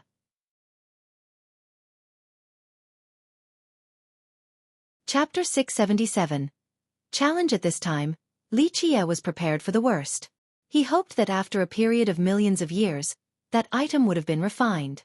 However, he had to ready himself just in case. Rumble. A burst of roaring sounds emerged when the bull opened up this ground. Waves of formations came out from below along with radiant lights as if they wanted to illuminate this entire area. This was a great formation meant for suppression. Back then, when the Imperial Draco Bull woke up, it forcefully threw the thing into this formation. Eventually, an item appeared inside the great formation. This was an old urn that was very coarse with rough lines. It seemed to be from an extremely ancient era. Xueqi couldn't help but breathe a sigh of relief after seeing the urn intact and murmured, "It seems that thing didn't break out of the urn just yet." Having said that, he went forward and picked it up with his hands for a meticulous examination. He felt the changes inside and found nothing. This made him nod approvingly as he mused. "Very good, it seems to be very effective." This old urn was left behind by Xueqi for the Imperial Draco Bull in the past. Although Xueqi was confident in the God King protecting this area, he was still preparing for the worst. The God King wouldn't have dug the item out, but he couldn't be sure about others. Because of this, he left this pottery urn to the bull. This urn had a frightening origin. It was from an extremely ancient era and held amazing power. If one day the item underground was dug out by someone, then the bull could use this old urn to suck in that thing and suppress it underground once more. The truth was that the tension from the war was quite high, so Xueqi couldn't observe the thing underground in detail. He was unsure whether the urn could suppress it or not. However, he didn't have sufficient time back then, so he couldn't prepare further. After leaving this urn behind, he immediately left. I have to look into it a bit if there is time later. Since there was no activity in the urn, Xueqi planned to take this thing along with him. He activated the pentagate. With a thunking sound, the gates fell down and began to seal this old urn. At this time, the gates turned into a bronze box and suppressed the urn inside. This was also a precaution in case the worst happened. If the thing inside the urn still had its power, then it could still escape from within. However, under the suppression of the pentagate, it would be prohibitively difficult for it to run out. Do note that the pentagate claimed to be able to seal the heavens. In fact, it had indeed sealed a heaven in the form of an entire world before. Because of this, Xueqi was able to relax after putting the old urn inside the pentagate. Even if it could escape the urn, Xueqi was confident that it wouldn't be able to escape the suppression from the pentagate. If it could do so, then there wouldn't be too many things in this world that could imprison it. Xueqi happily put away the pentagate, then went back to his carriage and ordered the bull. "We'll go back and take a look at the Celestial Peak River." Of course, he was going back not to find old demon Tai Yi, but to meet up with Yuan Saiha again. In fact, he didn't give a damn about the old demon. The Imperial Draco Bull took its time pulling the carriage towards the Celestial Peak River while the squeaking sound rang in Xueqi's ears.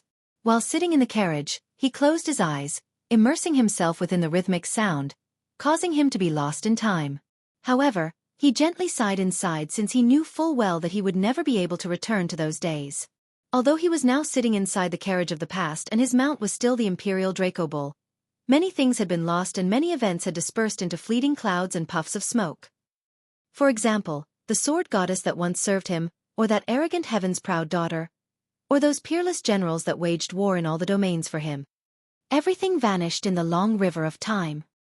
His carriage, his bull, and he himself were still here like before, but those who stood beside him with the utmost loyalty and will to serve him for an entire lifetime were all gone. For tens of millions of years, the people who stood by his side kept changing from one group to another, but he was still the same as he moved forward.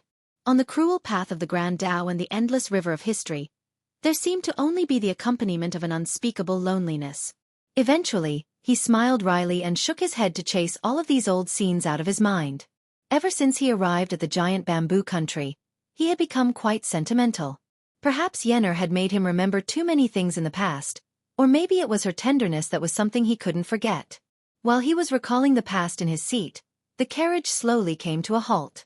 He thought that they had arrived at the river, but after opening his eyes for a look, he only saw one person blocking his path. The person standing in front blocking the way was the Jian clan's golden daughter, Jian Wushuang, who was as proud as a phoenix. Seeing Jian Wushuang's imposing and extremely arrogant attitude, Xueqi couldn't help but narrow his eyes and slowly utter. As the saying goes, a good dog does not block the street. "Get out of my way. Xueqi, there is no need to show off your capable tongue. I won't be wasting words with you. I am only here to take your dog life." Jian Wushuang glared at him with her always aggressive demeanor that didn't change no matter where she went. It was as if there was no one in this world that was her equal. No matter who it was, she would always look at them with contempt while showing off her superiority. No one could enter her sight. She was supercilious to the extreme, as if no one had ever been able to make her bow her proud head. After hearing her words, Xueqi finally remembered what she said back at the river. The truth was that he never paid her any mind, so he didn't bother to hear what she was saying before. "Do you want to fight?" Xueqi didn't bother batting an eye and slowly said, "No problem, we can fight. However, I have to meet someone first." "Yuan Saiha, right?" Jian Wushuang sneered and said, "Don't worry, she is fine and is still chasing that one bull. However, it is better if you don't see her. Being separated by life and death is ultimately a terrible thing. Do you really want a girl like Yuan Saiha to see your dying figure?" Xueqi couldn't help but glance at her after hearing her response and quipped, "This is truly rare. An uneducated and uncultured girl like you still has a little bit of compassion. This is really a first. Is the sun rising from the west today?" Li Qia's remark made Jian Wushuang angry to the point where her pretty eyes were spewing out glints of fury. However, this was not her first time experiencing Li Qia's razor-sharp tongue. His words were capable of enraging people to death. Jian Wushuang harshly said, "I'm not wasting my breath on you." She had always been good at verbal jabs, but before Li Qia, she never held the advantage, so she decisively chose to quit while she was ahead to not bring about further humiliation. She coldly stared at him and said, "I'm afraid you won't be able to escape. Now that you are in my sight, there will be no chance to run. I suggest for you to face death head-on. At the very least, I will give you a fair chance for battle. Although you will still die in the end, at least you tried." It had to be said that her unique arrogance was very straightforward and upright.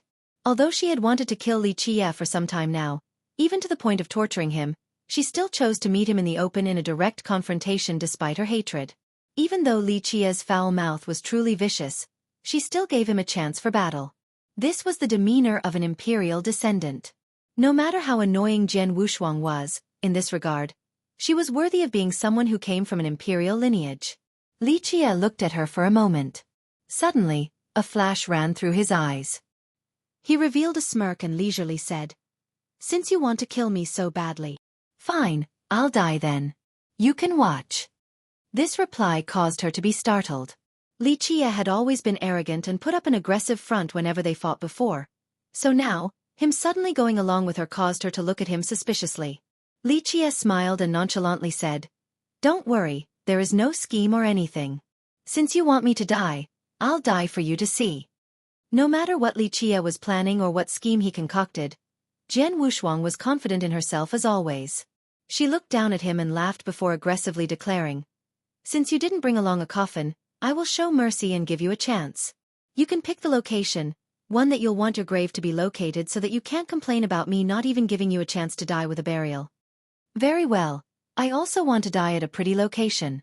Li Qia smiled calmly and said as if he was at home, "People only die once in their lifetime, so if I were to die, then of course it has to be at a beautiful landscape. This should, at least, be a memorable event for me." Li Qia's carefree and cheerful expression made it seem as if he was talking about someone else. Others would lose their mind at the thought of death, but Li Qia was talking about it as if it was completely trivial, as if he was simply tired of living. At this time, Li Qia was prepared for the worst. He hoped that after a period of millions of years, that item would have been refined. However, he had to ready himself just in case. Rumble. A burst of roaring sounds emerged when the bull opened up this ground. Waves of formations came out from below along with radiant lights as if they wanted to illuminate this entire area. This was a great formation meant for suppression. Back then, when the Imperial Draco Bull woke up, it forcefully threw the thing into this formation. Eventually, an item appeared inside the great formation. This was an old urn that was very coarse with rough lines. It seemed to be from an extremely ancient era. Li Qia couldn't help but breathe a sigh of relief after seeing the urn intact and murmured, "It seems that thing didn't break out of the urn just yet." Having said that, he went forward and picked it up with his hands for a meticulous examination. He felt the changes inside and found nothing. This made him nod approvingly as he mused, "Very good, it seems to be very effective." Chapter 678. Star-shattering bow. Even the haughty Jian Wushuang couldn't help but stare suspiciously at Li Qia. This sudden change was extremely strange and unlike his usual style at all. In this short period of time, she didn't know where the problem was, but she still arrogantly smiled and said, "Come, let us pick a nice location for your burial."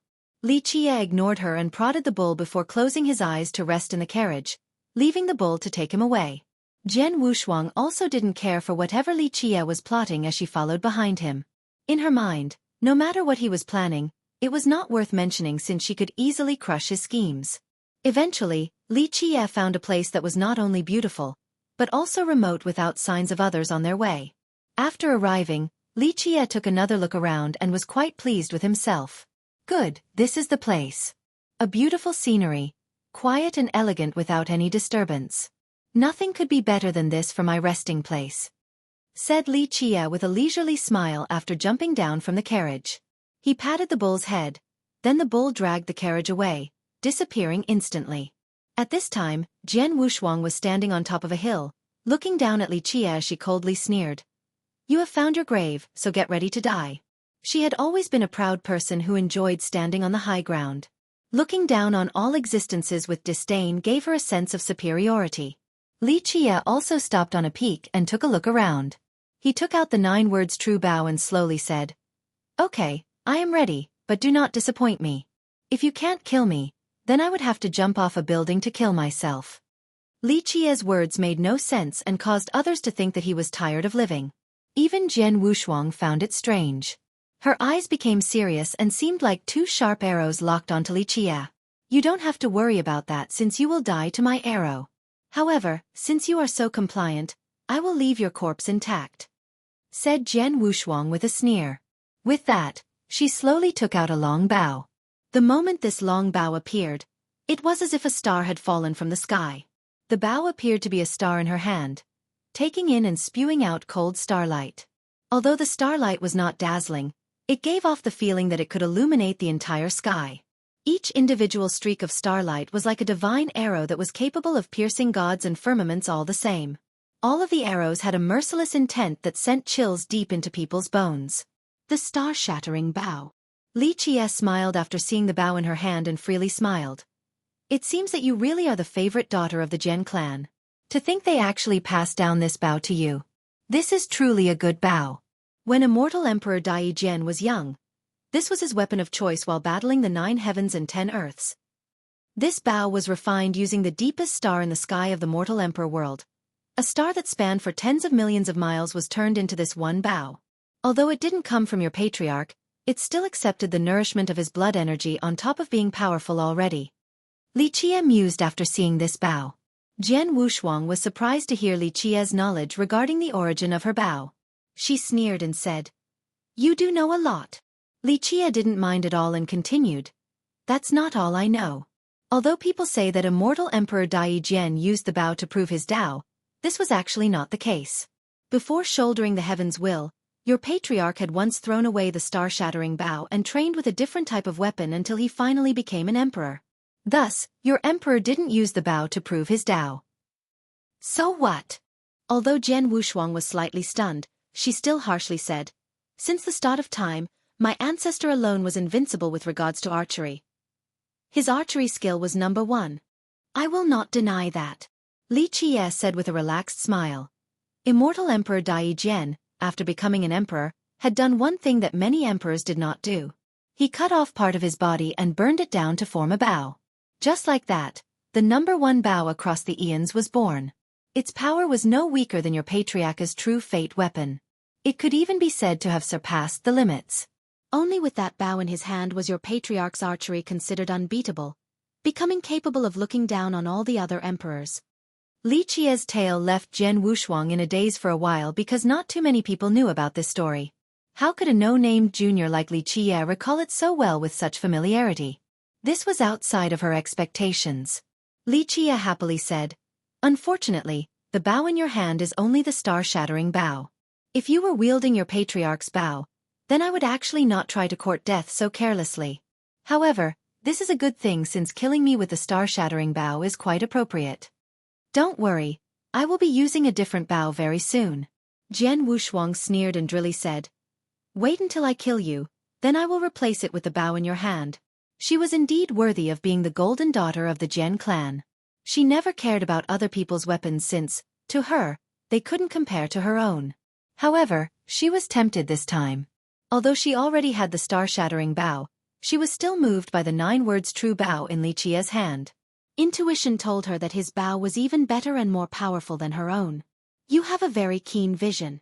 Li Qie laughed and gently stroked the bow in his hand as he leisurely said, This bow is the best bow throughout all of eternity, it is completely peerless. In the future, this bow of mine will be even stronger than your patriarch's bow. Even a better bow would only be rotting in your hands. Jian Wushuang arrogantly declared. Only in my grasp will it become the number 1 bow in all of history. Although she was an arrogant bully and was quite annoying, it was still quite cute. At the very least, she was frank about it, unlike some other geniuses who only made up excuses to satisfy their greed for the possessions of others. Are you saying that I should be happy for my bow now that it has met you? Li Qie relaxingly said, However, I am in a good mood this time, so I won't hold that comment against an ugly girl like you. If you actually manage to kill me, then I'll fulfill your wish. I shall give this bow to you. Although she couldn't call herself the #1 beauty in the stone medicine world, she was still within the top 10. The men who courted her could line up from the north to the south side of this entire world, so how could she not be enraged by this nobody calling her an ugly girl? Earlier she felt that Li Qia's mouth had become less toxic, but now, she only wanted to break his jaws. Of course, Li Qia didn't care about her mood. He only smiled and waved his sleeve to say, "Since you want me to die, I'll let you have the first move." Jian Wushuang's murderous intent was surging due to her anger. But in the end, she was still an imperial descendant. She took a deep breath to calm her emotions and maintained her best possible condition. She glared at him and arrogantly said, "You dare to let me attack first in an archery battle? Do you really think you can escape from my arrow? But I am merciful, so I will give you a chance to change your weapon." The innately proud Jian Wushuang thought that Li Qia daring to compete in archery with her was truly a foolish decision, and she didn't want to take advantage of him. In response, Li Qia leisurely smiled and said, "No need, I will use this bow instead of changing weapons. In that case, prepare to die." Jian Wushuang didn't want to waste her breath any more as a glint flashed in her sharp eyes while she held her bow. At this critical moment, Li Qia waved his sleeve and said, "Wait a minute." Jian Wushuang rolled her eyes at Li Qia and sneered, "Oh? Regretting it now? It is too late though. Only death awaits you today." Li Qia chuckled and leisurely uttered, "Who says I'm changing my mind? It's just that I don't want others to watch on the sideline." With that, he drew his bow and prepared an arrow. With a wind-destroying whistle, the arrow shot all the way to the sky. Pop! The sound of something breaking emanated from the sky, followed by what seemed to be pieces of glass falling down. It was as if a heavenly mirror had been shattered by his arrow. "Good shot," said Jian Wushuang drily as she gazed at the sky and saw the falling broken pieces. After Li Qia destroyed the item in the sky, a carriage could be found stopped outside of the Celestial Peak Mountain on a certain hill, one that couldn't look any more ordinary. There was a heavenly mirror inside the carriage that also shattered into countless pieces after Li Qia destroyed the one in the sky. This caused the old woman sitting in the carriage to startlingly stand up with a fierce glare. This was a pair of frightening eyes with an entire rotating galaxy inside. These eyes illuminated the world when they aimed for the horizon. "Grandma, no need to rush. I can still sense them a little bit. He has great senses, so we don't need to get too close." At this time, a very pleasant voice came from inside the carriage as if it was the hymn of an immortal. Many would most likely become bewildered by this voice. If Li Qia was here, he would be able to recognize this carriage because it was the one that trod the same path as him all the way from the giant bamboo country to the Celestial Peak Mountain. At this moment, during the confrontation between Li Qia and Jian Wushuang, Li Qia stood there in a comfortable manner. He was very casual, as if this was not a duel at all. Chapter 679. Watch me die. Li Qia's demeanor left Jian Wushuang vomiting blood from anger. His carefree attitude was simply an affront to her. She might not be the best genius in the stone medicine world, but she could still look down on the entire younger generation. But now, Li Qia was treating this life and death battle so indifferently that it caused her to want to tear him apart. "Die!" Her eyes narrowed and turned into a sharp glare like an arrow. In this moment, the star-shattering bow in her hands lit up instantly and unleashed a shot. This arrow was incredibly fast and completely beyond one's imagination. Space suddenly shattered as it traveled through the void. Not only was it fast, it was absolutely domineering. Under this arrow, heaven and earth cried out as if even the stars in the distant horizon would shatter if struck by this arrow. Li Qia was still carefree in the face of this arrow. He only casually shot out one arrow in response as if he was courting death. The result was not surprising at all. Poof! Li Qia's arrow was instantly destroyed by Jian Wushuang's arrow, and her arrow maintained its previous velocity while heading straight for Li Qia. Whoosh! This arrow penetrated his chest, causing his entire body to be blown away, ultimately resulting in him being nailed to the side of a mountain. It shot through his chest, causing his blood to spurt everywhere. It was as if Li Qia had died as his eyes suddenly closed. However, in a split second, a gray matter appeared in the middle of the penetrated and bloodied chest cavity of Li Qia. In a flash, All the separated flesh and blood that was splashing everywhere receded back in place like a tide at an unbelievable speed and went back to Li Qia's body. Next, Li Qia's penetrated chest suddenly healed. A gray mark appeared in front of his chest, then it disappeared into his body. This scene was extremely strange and inconceivable because this was absolutely impossible. Unless one could reverse time itself, this could never happen. However, Jian Wushuang was absolutely certain that this was not time reversal. This development left her with a shocked expression. She was 100% confident in her arrow, that it would not only destroy Li Qia's body, but also his true fate. However, not only did he not die, his wounds immediately healed in a split second. No one would believe such an incredible tale if told. Did you forget to eat breakfast? Li Qia stood up with a slightly pale countenance, but he was still quite spirited as he smilingly said, "Your arrow had no force at all. It couldn't even destroy my body, let alone my inner physique or true fate." This comment left Jian Wushuang shaking with anger. Her pretty eyes turned fierce as she cried out, "Die!" In just a moment, 3 arrows tore through space. These 3 were even more powerful and dominating than the previous one. What was even more frightening was that these arrows aimed straight for Li Qia's weak points. No matter how he tried to dodge, they would penetrate the weak points predetermined by Jian Wushuang. They were simply unavoidable. Pluff, pluff, pluff. However, Jian Wushuang overplanned things. Li Qia didn't even try to dodge as the 3 arrows penetrated his body in the blink of an eye. Deep bloody holes appeared on his body as flesh and blood spattered about. However, the same frightening event happened. In just a moment, the wounds and spattered flesh and blood were infused by a gray shade and receded like a tide back to its original location. Li Qia's wounds immediately closed, and the same gray seals appeared once more. Die! With an astonished look, Jian Wushuang caused her blood energy to erupt. The star-shattering bow became a sun, and countless gigantic arrows flew out like stars. In this moment, the heaven and earth was bombarded by countless gigantic arrows. The sun and the moon lost their brilliance. With this arrow formation, she could massacre saints and gods with an extremely overbearing style. This endless rain of arrows struck Li Qia's body. In just a second, his flesh blew everywhere. However, the tiny remnants of Li Qia's body all turned gray and came back again as he instantly healed. The arrow formation continued its barrage on Li Qia, annihilating his body over and over again. However, his recovery ensued right afterward each time. What was even more terrifying was that after each time he was killed, more gray matter would appear around Li Qia's spattered remains and become even thicker. Moreover, the gray seals became increasingly larger as his wounds closed time and time again. However, the thing that frightened Jian Wushuang the most was her discovery that after each time she shot Li Qia, the effectiveness of her divine arrows on Li Qia continuously lessened. In the beginning, she could penetrate and destroy his chest with just 1 arrow, leaving behind a huge hole. However, as time went on, she could still penetrate his chest, but it only left behind a little bloody dimple.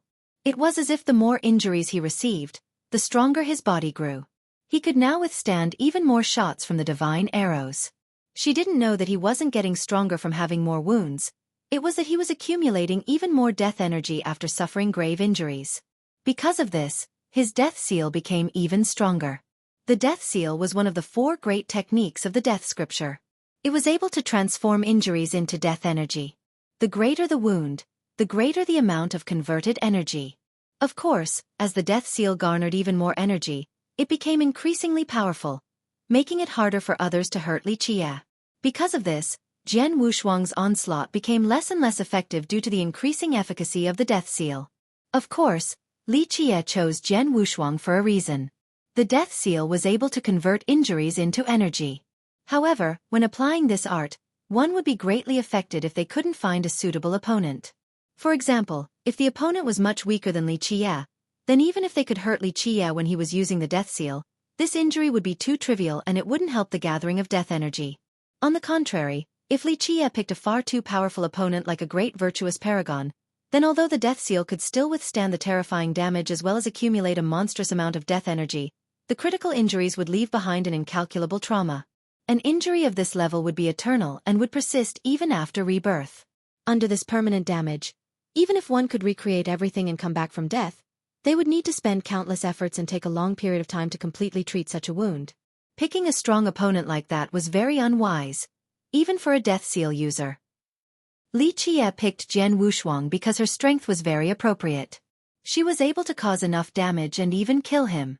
However, she was unable to inflict an eternal wound. Because of this, she was the most suitable person for Li Qie to accumulate his death energy. Whoosh! Whoosh! Whoosh! The giant arrows kept on pouring down like rain. Jian Wushuang was furious, and her blood energy was blaring loudly as she concentrated all of it into her star-shattering bow. She crazily pulled her bow string with her most violent stance, mustering her most ferocious attack to kill Li Qie. Under the assault of endless giant arrows, the earth was being torn to many pieces. It could be said that under such a crazy offense, Li Qie himself was being blown into little pieces with his body parts flying everywhere. His head was penetrated time and time again. However, the death seal that belonged to the death scripture, one of the 9 grand heavenly scriptures, was peerless even across the long thread of time. There was no merit law or secret law in this world that was stronger than these scriptures. Under Jian Wushuang's bombardment, Li Qie's broken body healed at an unbelievable speed. The more injuries he received, the more energy he gathered, causing the damage that she inflicted to greatly lessen over time. Die already! In the end, Jian Wushuang crazily roared. Her pretty eyes were glowing like a scorching sun. With a buzzing sound, the entire arrow formation disappeared in a split second. All of its energy gathered into one arrow that seemed to be heralding the arrival of an immortal emperor. It was as if an emperor himself was pulling on the bowstring. Although the star-shattering bow was not refined by immortal Emperor Dai Jian since it was created during a much more ancient age, it had followed him for his entire life, so it was bathed in a very powerful imperial aura.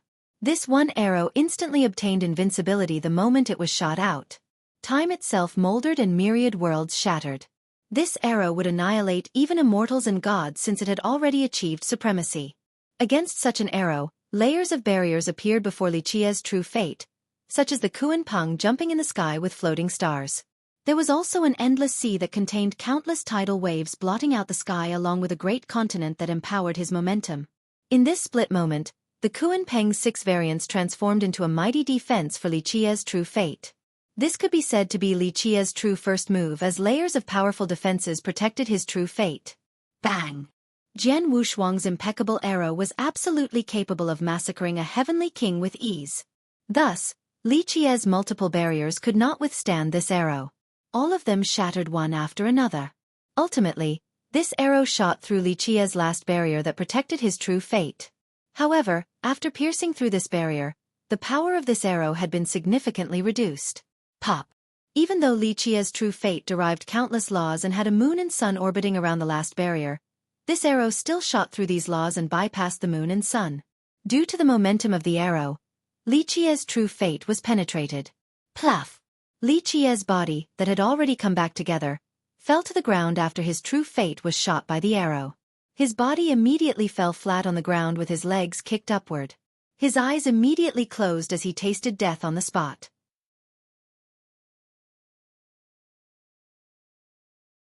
Chapter 680. Rebirth. Jian Wushuang couldn't help but let go of the bow in her hand. She heaved a long sigh of relief after seeing the arrow pierce his true fate. She had always been arrogant and confident. However, she was thoroughly horror-struck this time. Li Qie never did anything as she unleashed her bombardment upon him, yet she still struggled to kill him. If Li Qie actually took action, then the consequences would have been unthinkable. She became relieved as her ultimate arrow attack was finally able to kill Li Qie. However, just when her sigh came out, a faint peeling sound appeared. A white flower with 18 petals emerged from Li Qie's forehead. In this very instant, the white flower slowly bloomed, and one of the petals lit up with a shining light. In just a moment, a white petal appeared inside Li Qie's true fate. As the light radiating from the petal descended on the true fate, a loud blast occurred. The dead Li Qie with a shattered true fate emitted myriad laws into the sky like an endless flood as his true fate once again derived a boundless grand Tao. With that, the true fate flew back into his palace. Then Li Qie stood upright. Amidst the commotion, Li Qie's entire body was shrouded by a lingering gray death energy. Inside this death energy, Li Qie immediately recovered his original form, including his shattered fate palaces and pierced head. All of them returned back to their initial state as if nothing had happened. Inside the death energy, all reverted back to their origin. The taste of death. Li Qiye emotionally commented as the white flower flew back inside his forehead before instantly disappearing. Only one of the 18 petals on the flower had a flashing glimmer at this moment. Thud. Jian Wushuang was shaken and staggered a couple of steps backward after witnessing Li Qiye's rebirth. The proud girl had never been afraid of anything. Not even someone stronger than her and capable of defeating her. She came from an imperial lineage and knew that defeat was not something to be shameful about. Even immortal emperors had lost at times, let alone other people. Therefore, she had never been afraid to fail. As long as she had this invincible heart, she would never falter. As long as she had her confidence, she would not be afraid of defeat. However, defeat had nothing to do with the current situation. The fearless girl had finally been frightened to the point of having a pale complexion. Death was a common sight to her, but this was her first time seeing someone be reborn after being killed by her. She was absolutely sure that her last arrow had killed Li Qiye and that those who were killed by her, no matter if they were virtuous paragons or a top genius like Yi Qingqing, wouldn't be able to revive themselves. Under her ultimate arrow, death was assured. Even a golden immortal of the great firmament wouldn't be able to save them. Li Qiye smiled and gently shook his head. If you continue to use your star-shattering bow, then it won't be easy to kill me a second time. Since you have killed me once with it, it is essentially impossible to kill me a second time, unless you step into the virtuous paragon realm right now. If not, then you have to change your weapon. Of course, it needs to be much stronger than the star-shattering bow at the very least. Having said that, Li Qiye laughed and said, even if you bring your patriarch's immortal emperor life treasure here, its attack would not be much more powerful than that last arrow, unless you could unleash an imperial massacre. Another option would be if you had that bow from him. Otherwise, it truly wouldn't be easy for you to kill me again. Li Qiye's words left Jian Wushuang gritting her teeth. She wished that she could take a good bite of his flesh right now. Fine. You are very amazing. If you dare, then name your merit law and I will definitely have a way to kill you so that you will never get up again. Of course, if you are a coward who is afraid of death, then forget it, said Jian Wushuang with a sneer. Li Qiye burst out in laughter and clapped his hands after hearing this and responded, ugly girl, although you are very annoying with no likable qualities, at least you aren't an idiot like those girls with big breasts and no brain. You're just a little bit better since you know how to goad others. But I'm sorry to say that this type of goading is completely useless against me. Li Qiye paused for a bit at this point before continuing. It is not that I don't want to tell you, it's just that even if I did, I'm afraid you wouldn't know what it is. If I told you and you hadn't even heard of it, then it would be too much of a blow to your confidence. I mean, you come from an imperial lineage, so if you are so ignorant, wouldn't you lose all face? Jian Wushuang wanted to vomit blood after hearing this. These were the words that drove her crazy the most. Moreover, there were also praises mixed in as well, causing her face to be flushed red from anger. However, this was not her first time experiencing Li Qiye's vicious speech. She took a deep breath and coldly glared at him to say, what else can you do outside of having a sharp tongue? I'm very capable with regards to many things.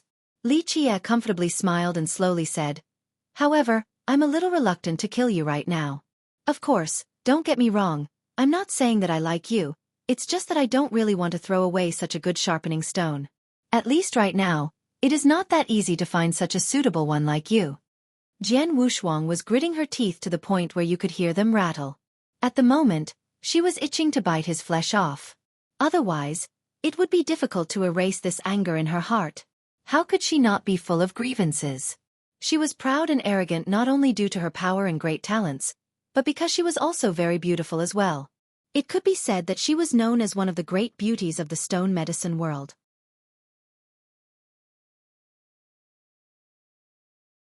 Chapter 681. Mantra Arrow. Over the years, countless people praised her beauty with all sorts of compliments. But today, she was only a grindstone to Li Qiye. This was even more rage-inducing than him calling her an ugly girl. At the very least, an ugly girl was still a person. A sharpening stone was hardly anything. Jian Wushuang couldn't bear it any longer and angrily shouted, Li! If I don't kill you, I vow to cease being human. Cease being human? Li Qiye couldn't help but laugh before retorting, ugly girl, you weren't a human from the start. Your Jian clan are all golems. Yet you think you are human? Li Qie didn't give chase after seeing Jian Wushuang being carried away by this encompassing light. He only watched as she disappeared into the horizon. After she was gone, he rubbed his nose and murmured, "The Jian clan, they're worthy of their name. They're actually able to bring someone back from near death. What a truly extraordinary act. Although it is a bit worse than rebirth, it is already heaven-defying enough." Li Qie was well aware of the power of his arrow. It was capable of killing gods and devils. Very few existences could withstand such power, no matter how tough their body or true fate might be. When struck, death was the only outcome. However, Jian Wushuang was the golden daughter of the Jian clan after all, so all of their adoration and love was focused on her. She was their beloved jewel, so the clan used an extremely heaven-defying method to protect her. Once she received a fatal blow, it would instantly save her as well as bring her back to the Jian clan. The Jian clan was still ultimately an imperial lineage with a great heritage, so it was not strange for them to possess such a magnificent ability. Li Qie put away his bow and turned around to leave. However, before leaving, he narrowed his eyes and gazed towards a direction in the far horizon. He didn't say anything and only chuckled before leaving. Outside of the Celestial Peak Mountain in a very secretive spot rested a very ordinary-looking carriage. This was a carriage that wouldn't garner attention no matter where it went. An old woman with an indeterminable age was seated outside in front of the carriage. She gave off a feeble feeling as if her sun was about to set in the west. At this time, a soft sigh came from inside the carriage. Although it was very brief, it had a particular rhythm that was very pleasant to the ears. Others would immediately know that the person inside was a girl. Although they couldn't see her appearance, her sigh was already charming enough. After hearing the sigh, the seemingly sleeping old woman immediately woke up and asked, "Young miss, how is it going?" "It is over, he has already left." An answer came from inside. This was a girl's voice, a voice with a very melodious touch that couldn't be described by words. This voice was capable of bewildering people, and it alone was enough to charm them all even when they didn't know what she looked like. "Who won?" The old woman couldn't help but ask. "The girl from the Jian clan?" "No," the girl's voice from inside the carriage appeared again. "Li Qie won. If it wasn't for the Jian clan protecting Jian Wushuang with an extremely heaven-defying spell, I'm afraid she would have died already." "That brat is quite capable then." The old woman was a bit surprised and said, "Although the girl from the Jian clan is arrogant and doesn't put anyone in her eyes, she is indeed talented. I'm afraid not many from the younger generation would be her match." "He's more than just capable." The girl from the carriage answered, "I'm afraid this Li Qie is absolutely terrifying, more terrifying than anyone else." "Young miss, that is too much. He only defeated the Jian girl, nothing more." The old woman couldn't help but say. Both of them had astonishing origins that were capable of scaring the rest of the world. "No." The girl in the carriage deepened her tone and said, "Although I couldn't see the battle with my own eyes, I more or less felt it. Li Qie didn't actually fight seriously and only used Jian Wushuang to train himself. If he actually fought for real, then it would be very hard to tell."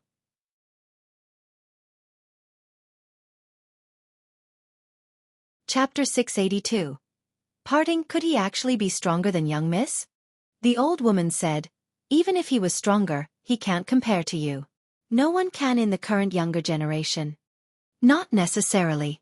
The girl answered, "At least until now, I still don't know the limit of his power, so I can't make any conclusions. In my eyes, Li Qie himself is shrouded in a mist and is completely unfathomable. Not even I can see through him. How does he compare to Yi Qingqing of the Stony Edge Kingdom?" The old woman had to ask. "Compared to Yi Qingqing?" The girl in the carriage paused for a bit before answering. "I can't say in detail since I have no way of knowing just how strong Li Qie is. However, my intuition is telling me that Li Qie can only be stronger than Yi Qingqing." "That can't be." The old woman's expression visibly changed as she said, "The Stony Edge Kingdom spared nothing when it came to Yi Qingqing. He is a supreme celestial being who is adored by the heavens. In the stone medicine world, outside of young miss, only the girl from the Jian clan can compete with him. How could this nobody Li Qie compare to Yi Qingqing?" Yi Qingqing was quite renowned in the stone medicine world and was considered the #1 man, at least among the younger generation. Countless geniuses in this world would dim before his presence. Others simply did not dare to compare themselves to him, and many of them were willing to work under his banner. "I'm afraid so." The girl in the carriage continued. Yi Qingqing's power can be estimated and measured, thus it is possible to compare. However, this Li Qie is unfathomable. I simply can't gauge just how strong he is. Despite not being able to calculate his true strength, my intuition is telling me that he can only be stronger than Yi Qingqing. The old woman couldn't help but contemplate in silence for a moment after hearing the girl's answer. She knew her young miss's abilities very well and had full confidence in her. The girl in the carriage said, "Let us go, he found us. Even if he makes it here, we aren't afraid of him." The old woman's momentum peaked. At this moment, she no longer resembled an old carriage driver on the verge of death. The aura her body emitted was extremely frightening. "No, Grandma. We don't need to fight him." The girl in the carriage said, "Even though we are not afraid of anyone, we stand to gain nothing from fighting with Li Qie. Before he makes it here, we should leave first." The mountain range and the entire vein were all territories that belonged to the Tree Father. Although the Tree Father didn't establish a sect at this location, his followers and disciples were just as strong as any great power. The Alpine Mountain was also called the Alpine Grand Vein, one of the 8 great veins in the stone medicine world. It was on the same level as the elegant Azure Grand Vein. It stretched far across the alchemy realm like a sleeping dragon. It was grand and magnificent with incredible peaks and mountains everywhere. There were many spirit deers walking around, golden birds flying above, and flood dragons below the marshes. Meanwhile, spirit medicines were in abundance here. As one of the 8 grand veins, plenty of spirit energy had accumulated from millions of miles. The energy was as vast as an ocean. Moreover, under the protection of the Alpine Tree Father, the plants here were able to thrive and flourish. Thus this land was famous for having a lot of plants. Of course, one had to talk about the Tree Father when the topic of the Alpine Mountain was ever brought up in this world. The giant bamboo tree and the Alpine Tree Father were referred to as the 2 great demon forefathers. Although the Alpine Tree Father was much younger than the ancient giant bamboo tree, his fame was much more widespread. In fact, this was quite understandable because, for millions of years now, the giant bamboo tree had never taken shape. It had always silently stood there, so the world had forgotten about its existence or had just gotten used to it. The Alpine Tree Father was completely different. He had gained intelligence from the Tao and also passed down his Tao heritage. This caused his reputation to spread along with countless students. For several 100,000 years now, living beings that were born at this location had heard the Tree Father preach the Tao many times. Some of them were demon monarchs. Of course, the beasts and vegetation that had yet to reach the Tao listened as well. During this period, many golems traveled for countless miles just to beseech the Tree Father for a chance to listen to him preach the Tao. Because of this, although the Tree Father had not left the Alpine Mountains territory for a very long time now, he had students everywhere in the world, across the 3 grand realms. Moreover, some of his students even became virtuous paragons. Thus, it was easy to imagine the Tree Father's great influence. As for his cultivation, no outsiders were privy to this. Some said that the Tree Father could be bestowed the God King title. Some also said that outside of immortal emperors, no one else could compete with the Tree Father. Regardless of how great his cultivation was, as a demon forefather that had lived for 500,000 years, this was more than enough to earn everyone's respect. Therefore, in the entire stone medicine world, numerous great powers and imperial lineages, and even a monster like the Alchemy Kingdom were very respectful to the Alpine Tree Father. His 500,000th birthday was a huge event for the entire stone medicine world. All the great powers and imperial lineages, as well as renowned cultivators from all over the place, quickly traveled great lengths to give him their best wishes. Even those from faraway places like the Beast Realm and the Stone Realm began their departure early in order to make it on time for the celebration. Some had even left as early as 1 year ago. His great birthday celebration caused the entire territory that spanned for millions of miles to become rowdy since many lineages were on their way. In just a moment, the normally quiet Alpine Mountain became very busy and was overcrowded with newly arriving guests. The usually deserted valleys now contained many guests from far away.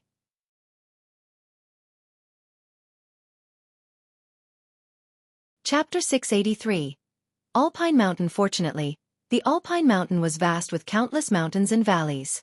Even though guests came from all over the world, there were still plenty of places for them to stay. Although there was still some time before the Tree Father's birthday, the place was already packed with people, and more arrived on a daily basis. Even the low-key imperial family of the Alchemy Kingdom, the reclusive Zhenlong clan, and the Beastmaster Citadel that never cared for mundane matters. All of these behemoths sent experts to come congratulate the Tree Father. From this, one could see the Tree Father's frightening position in the stone medicine world. Squeak! A carriage slowly approached a small town below the Alpine Mountain. Li Qie was still resting inside the carriage as if he was sleeping. He immersed himself in the carriage's rhythm. The bull took its time dragging the carriage towards the mountain. This little town was normally deserted, but now, it was bustling with cultivators staying here. Some of them ran out of the mountain for a breath of fresh air while others were here to trade items. Li Qie turned a deaf ear to the commodious town and continued to stay in the carriage as it kept on moving towards the mountain base. In fact, at this time, new guests filled the mountain base like carps jumping in a river. With this being the case, no one noticed Li Qie mixing in with the crowd. Once the carriage finally entered the mountain, Li Qie immediately opened his eyes to look at the sight before him. One could only see a verdant scenery with rolling hills and peaks that soared to the sky. There were also straight waterfalls that were 3,000 feet high. There were also ancient pines that resembled horned dragons growing on the precipices. No matter who they might be, they would be praising the majestic scenery before them. This place was different from other locations with its countless clusters of green lights floating in the sky. They were around the size of needles and appeared to be extremely lifelike. Because of these little glimmers of green light, it made the entire Alpine Mountain appear even more magical and exceptionally beautiful. At this time, Li Qie's brows furrowed. In this split second, it was as if his eyes were able to see through the entire mountain range. His gaze stretched across everything and fell upon an old pine tree. It was not a big pine tree, but it was definitely extremely ancient. After a while, Li Qie withdrew his gaze and murmured, "Alpine Mountain, Alpine Tree Father. A bit interesting. What a shame that after such a long time, he still isn't able to leave the Alpine Mountain." The Tree Father's fame had spread across the entire world, but for hundreds of thousands of years, he had never left the Alpine Mountain. Although he could appear anywhere in the millions of miles of the mountain range, he couldn't actually leave it. As for the reason why, there had been many different theories. The most plausible and widely accepted one was that before the Tree Father had gained intelligence from the Tao, his root was entrenched in the deepest parts of the Alpine Grand Vein and had fused together with the vein. Because his root and the Grand Vein had become one, this allowed for him to appear anywhere inside the Alpine Mountain, but he wouldn't be able to take a single step outside. Squeak. At this time, the journey continued with the bull dragging the carriage along while Li Qie kept his eyes shut inside. However, before they could reach the gate of the mountain, they were stopped by someone. "You're still not dead," a cold, hateful voice appeared. Some bloodlust was even present. After hearing this cold voice, Li Qie opened his eyes and saw the dragon princess with some disciples blocking his path. At this point, she glared at him with a chilling gaze and flashed her murderous intent as if she wanted nothing more than to kill him at this moment. The princess's deep hatred towards Li Qie was understandable. Despite her noble birth and high status, she was still slapped by this nobody Li Qie before the eyes of others. Nothing could be more humiliating than this. If Jian Wushuang didn't stop her at that time, then she would have killed him already. Since Jian Wushuang wanted his insignificant life, the dragon princess thought that he wouldn't be able to leave the celestial peak mountain alive. Who would have thought that she would be able to see him here fine and well at this place? She was quite famous in the alchemy realm. As a princess and an excellent disciple with a great cultivation from the crystallized sea sect, it could be said that she stood out among others of the younger generation. And now, this very princess was blocking the path of a nobody with a crew, so this attracted a lot of attention from the guests. Many of them were curious about how this unknown human had offended her. Some even began to quietly discuss with others. As for Li Qie, he only blinked an eye and slowly said, "I'm quite tough. The king of hell and all the little devils couldn't take my life, so it shouldn't be strange that I'm still alive now, right?" "The king of hell and all the little devils can't take your life?" The princess snorted, exuding a sharp killing intent as she coldly said, "Then today, this princess will take your dog life." Li Qie was too lazy to take another glimpse of her. He leisurely sat in his carriage and said, "With just you and your insignificant skills?" Stan sighed. "Today, I am here to celebrate and my mood is especially good, so I'll spare your life for now. Of course, if you really want to die, then I can help you. Alas, painting the earth red with blood is bad luck at a birthday celebration." These words enraged the princess. She had already been slapped by him in front of everyone back at the Celestial Peak River, And now he dared to utter these boisterous words? How could this not drive her mad? Many guests even halted their steps after hearing Li Qia's raving, and couldn't help but click their tongues while glancing at each other. They wondered what the origin of this junior could possibly be for him to say these blustering words. He truly didn't know life from death. "Junior, don't be arrogant," an expert by the princess's side cried out. He wanted to rush forward to decapitate Li Qia. However, the princess stopped him and took a step forward herself. With a chilling visage like a vicious unsheathed sword, she said, "I want to personally kill this little animal. I want to peel his skin and shred his tendons, to shed and drink his blood." She gnashed her teeth while speaking these words. Nothing else could appease her anger besides doing so. As for Li Qia, he continued to keep his eyes closed and rested as if he didn't hear what she had said. "Little animal, hand your life over." The dragon princess cried out as her vitality erupted all the way to the sky like a flood dragon. Such powerful vitality was enough to illustrate her amazing strength. Worthy of being a dynasty's princess and an excellent disciple of the crystallized sea sect. Even a cultivator from the previous generation had to voice his praise after seeing her powerful blood energy. "Fellow Taoists, please take it easy." The moment the princess took action, a great character from the Alpine Mountains stepped out and told them to stop. Moo. However, in this split second, a moo came about, followed by a popping sound. The princess was kicked flying by a hoof, shooting all the way to the sky and eventually disappearing into the horizon. Her fate was unknown. One could only see blood dripping down from the sky. She didn't even have the chance to scream. The great character from the mountain was a demon monarch, but before he could finish his words, the princess had been blown away and disappeared, causing him to swallow his words. Everyone stood there looking silly. In the beginning, all eyes were on Li Qia and the dragon princess.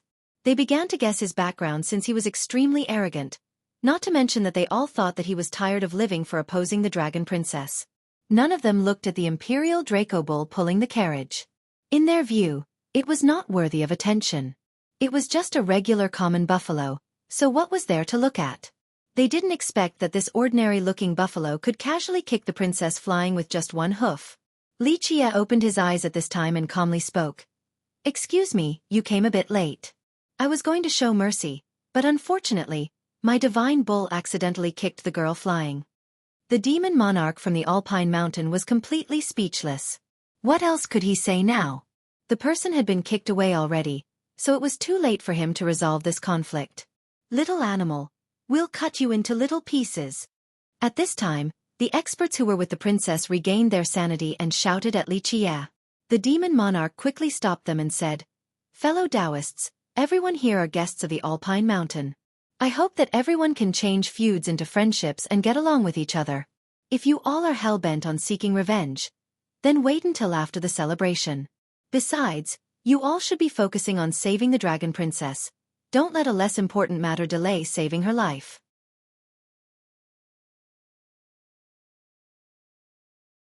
Chapter 684.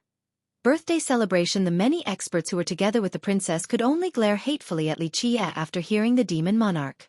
This place was the Alpine Mountain, and everyone was here to celebrate the Tree Father's birthday. This was the stone medicine world, so everyone would show the Tree Father some consideration. If they caused trouble at the Tree Father's birthday, then it would be too insensible. Besides, the dragon princess had been kicked away and her fate was unknown. If they didn't quickly save her, then maybe she would die for real. The newly arrived guests noticed that the excitement was over, so they went back up the mountain. In fact, they already knew that nothing too crazy would happen here, especially at this key moment since no one wanted to offend the Tree Father. Where might Dao friend be from? When everyone left, the demon monarch from the Alpine Mountain asked Li Qia. In front of the mountain pass were many Alpine disciples responsible for greeting the new guests from the sects all over the world. Of course, this was an amazing opportunity to prevent those with malicious intent from mingling inside. The moment the demon monarch asked Li Qia, he couldn't help but judge him. No matter how he looked at it, Li Qia appeared very ordinary. However, his buffalo kicked the princess flying, so this couldn't be an ordinary beast. Thus, the monarch found it very strange. Just what was the background of this youth who dared to become enemies with the princess?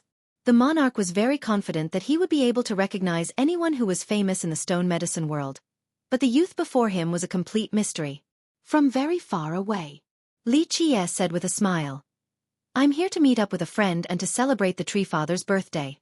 Welcome, welcome. The Alpine Mountains demon monarch quickly said. It is an honor to have Dao friend here at our Tree Father's grand celebration. He made a polite comment before asking. Who might your friend be? Let us know so we can arrange a suitable dwelling. With so many guests coming to the mountain, there were different levels of reception and areas for them to stay. For example, esteemed guests such as the Alchemy Kingdom's imperial family would enjoy the highest level of treatment. There she is. Li Qie raised his chin slightly towards the front with a smile. At this time, Madame Ziyan had arrived from the mountain and heaved a sigh of relief after seeing Li Qie. She had heard that someone was causing trouble outside of the mountain. She immediately knew who it was, thus she came running. The demon monarch quickly cupped his fist and said, Ah, so you are a friend of Her Majesty Ziyan. Please excuse us for our lack of reception. Brother Sang is too cordial. This person is our young noble Li. Madame Ziyan hurriedly responded. Brother Sang is very busy, so please don't mind us. This Alpine Mountain demon monarch was smart. So he looked at Li Qie then back at Madame Ziyan and took his leave after a few more polite sentences. Have you been well on your journey? The madam looked at Li Qie then the carriage with the bull for a bit. She couldn't help but wonder where he got it from. Li Qie gently tapped the spot next to him without saying anything else. The madam quickly got on and sat there. Then the bull pulled the carriage up the mountain. What a spiritual divine bull! The madam couldn't help but voice her praise after looking at the imperial Draco bull. Although she couldn't see through it, she was still an enlightened demon king, so her sight was far better than that of ordinary people. At this time, Li Qie asked in a relaxed manner with his eyes resting. I have a divine chariot now, so how about you become the driver? The madam was slightly taken aback after hearing this because this was not the first time this proposition came up. She was a demon king in charge of the entire giant bamboo country. But now, Li Qie was asking her to be a driver. If a third person were to hear this, then they would think that Li Qie was insane and far too arrogant. However, these resoundingly ignorant words came so naturally from Li Qie. He uttered them with his eyes closed as if it was not a big deal to him. In fact, this was the truth. In the past, a demon king of this level would not be qualified to drive his carriage since all of his past drivers were people he highly valued. The madam regained her composure and asked softly in a calm and gentle manner. If I become your driver, how will you arrange the future of the giant bamboo country? He only smiled and didn't say or ask anything. At this time, the madam felt that something was different, but she couldn't tell what it was. She quietly said, Is young noble unhappy? This was hard for outsiders to imagine. She was the ruler of a country, so how could she act so gentle towards an ordinary-looking brat? No, I can understand. Li Qie gently shook his head and said, A great demon king and a driver. There is too big of a gap between these two positions. People would know which to choose between the two. Nothing is strange about this. The madam opened her mouth, wanting to say something. In fact, she was indeed hesitant since the proposition was a bit too crazy. Don't worry, I will give you a chance. Li Qie smiled and said, You can think about it. I am very patient when it comes to you. This type of patience was very rare for Li Qie. It spoke plenty of how much he valued Madame Ziyan. Apart from her being from the giant bamboo country, it was also because of her personality. She gently sighed while Li Qie maintained the quiet atmosphere as if the matters of this world had nothing to do with him. Did young noble and the dragon princess have a fight? The madam gently asked while looking at Li Qie. Li Qie didn't bat an eye as he nonchalantly replied. It was nothing, not worth mentioning. The madam didn't say anything else. This wasn't her first time seeing Li Qie's overbearing and arrogant manner. So what could she say if he didn't even care for the crystallized sea sect? She quietly sat beside him and pointed the way for the bull to enter the Alpine Mountain. She enjoyed a very high-level reception at this place and had her own valley. Such treatment was comparable to that of an imperial lineage. Other great powers would not have this privilege. Not a bad place. After entering the valley, Li Qie took a look around and nodded approvingly.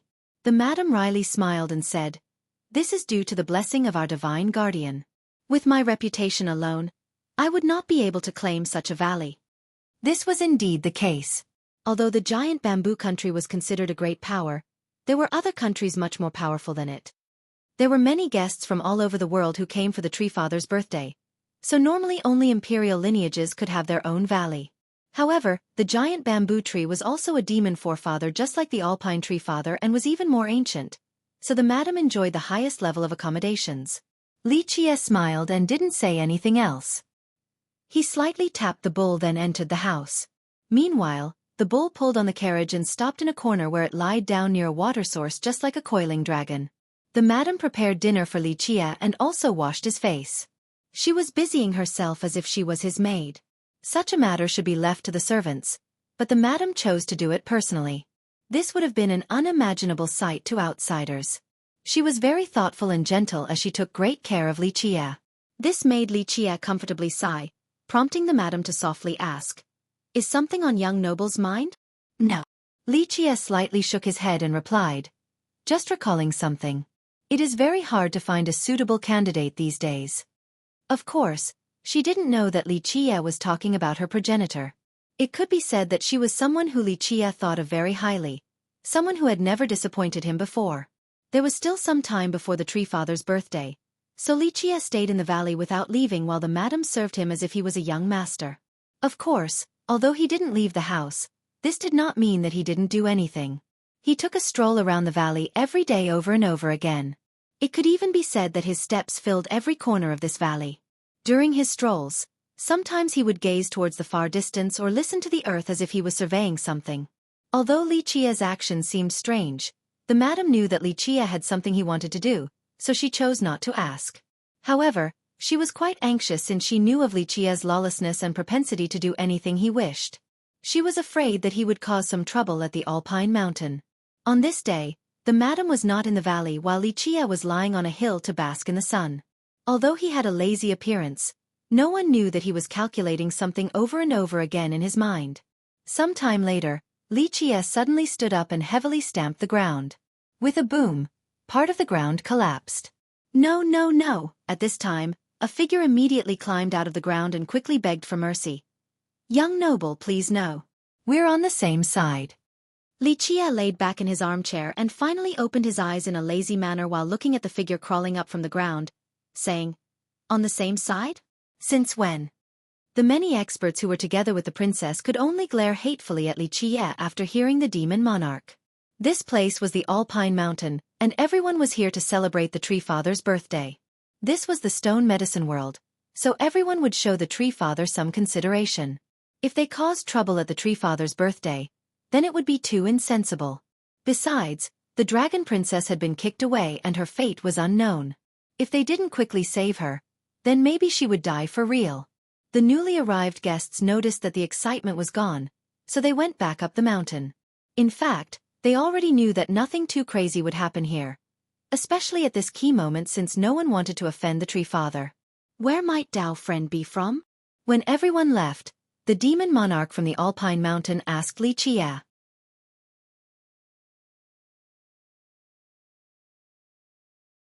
Chapter 685. Tai Yi's affair. The figure crawling up from the ground hurriedly replied. "If young noble desires, I would answer your call anywhere and any time, so of course we are on the same side." This figure was old demon Tai Yi from the Celestial Peak Mountain. At this time, he was cheerfully smiling while scratching his head with his ant claw. However, while he was laughing, he was occasionally taking glances at the Imperial Draco Bull relaxing to the side. "Really? You will answer my call?" Li Qie looked at him with one eye and said, "You are not here to steal my bull?" "Moo." The bull also lifted its head and let out a cry at Tai Yi. This gesture did scare him quite a bit. "No, no, no. Young noble, this is a misunderstanding." Tai Yi hastily waved his hands and explained, "Even if I was 1,000 times more courageous, no, 10,000 times more courageous, I wouldn't dare to even have such a thought. Moreover, your divine bull is unparalleled and unique in all of eternity. Outside of young noble, no one else deserves such a divine bull." Tai Yi didn't only suck up to Li Qie, he even buttered up the bull as well. His flattery left the bull satisfied and refreshed, so it laid back down in a comfortable posture.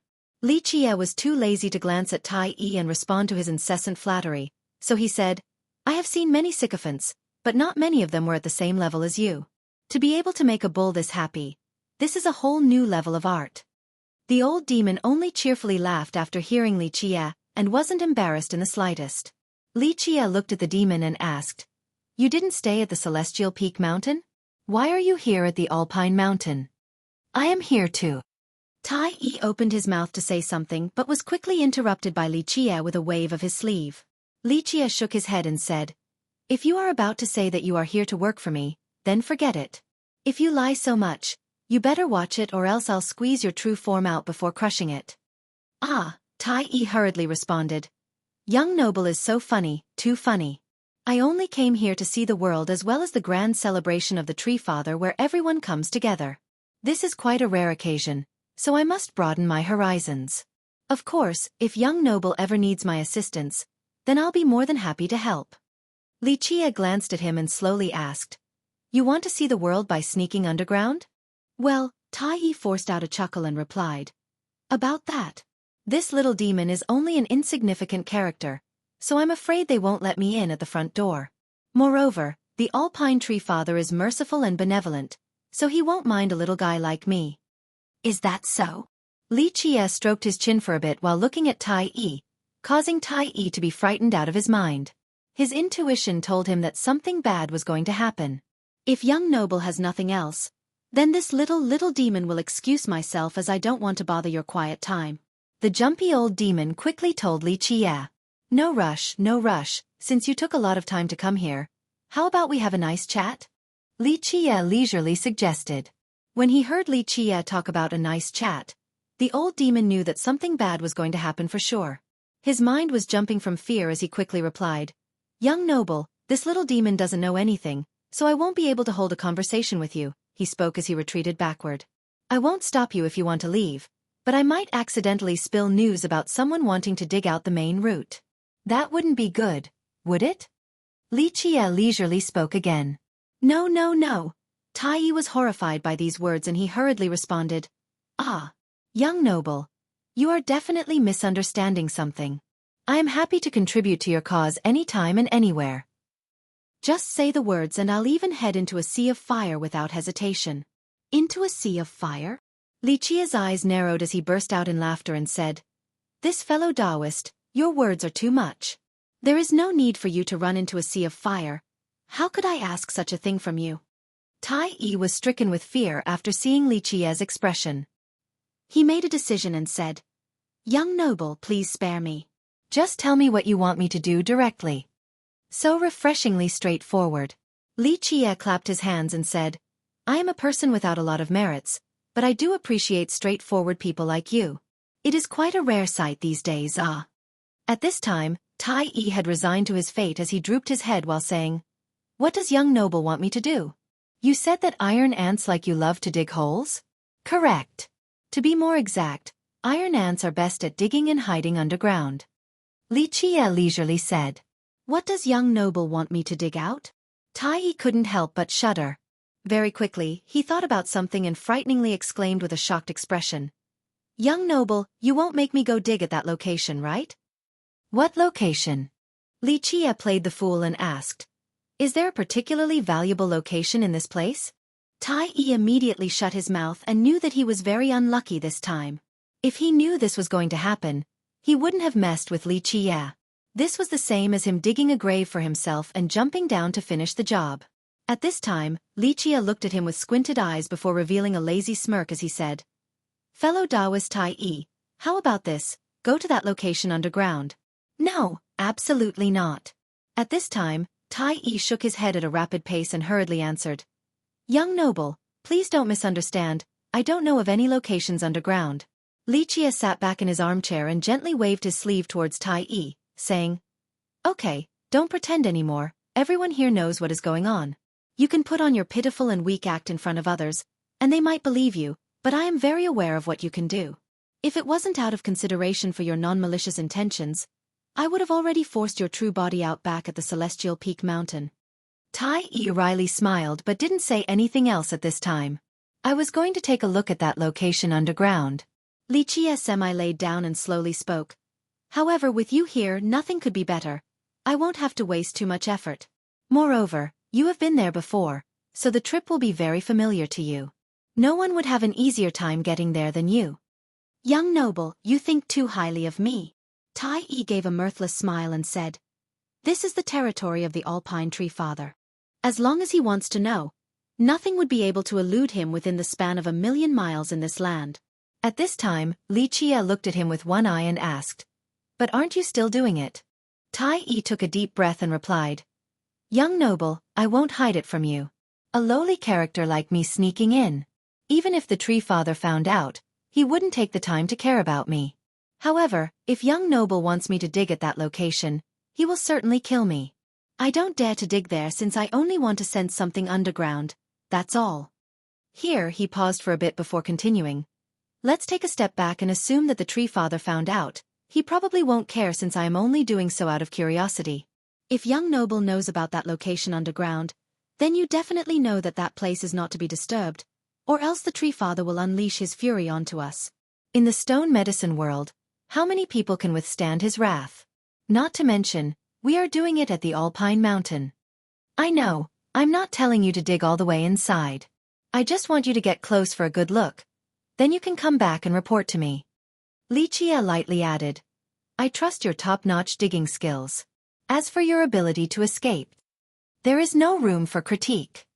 This, Tai Yi couldn't help but hesitate after hearing Li Qie. Li Qie glanced at him then dismissively said, "I will not say more about other matters. You came from the capital of the giant bamboo country all the way to the Celestial Peak Mountain, and now you are here at the Alpine Mountain. Do I need to say more?" Tai Yi was slightly stunned by this sentence while Li Qie continued on. "Even though you might not be following me, do you think this is only a coincidence?" Tai Yi sighed and smiled wryly. "Do I have any other choice?" Li Qie laid back in his chair and leisurely said, "Yes, unless you don't want to beg me. I am a person who could be said to not lack anything. Even if I need something, as long as I am willing, I can immediately obtain it. If you want to beg me, then you need to at least take out an item capable of tempting me. If you can't, then that is fine too as long as you can show some sincerity and work for me and achieve great merits. As long as I am willing, many people in this world would be eager to answer my call. Do you think that I am giving you this chance, or is it something that you have to earn?"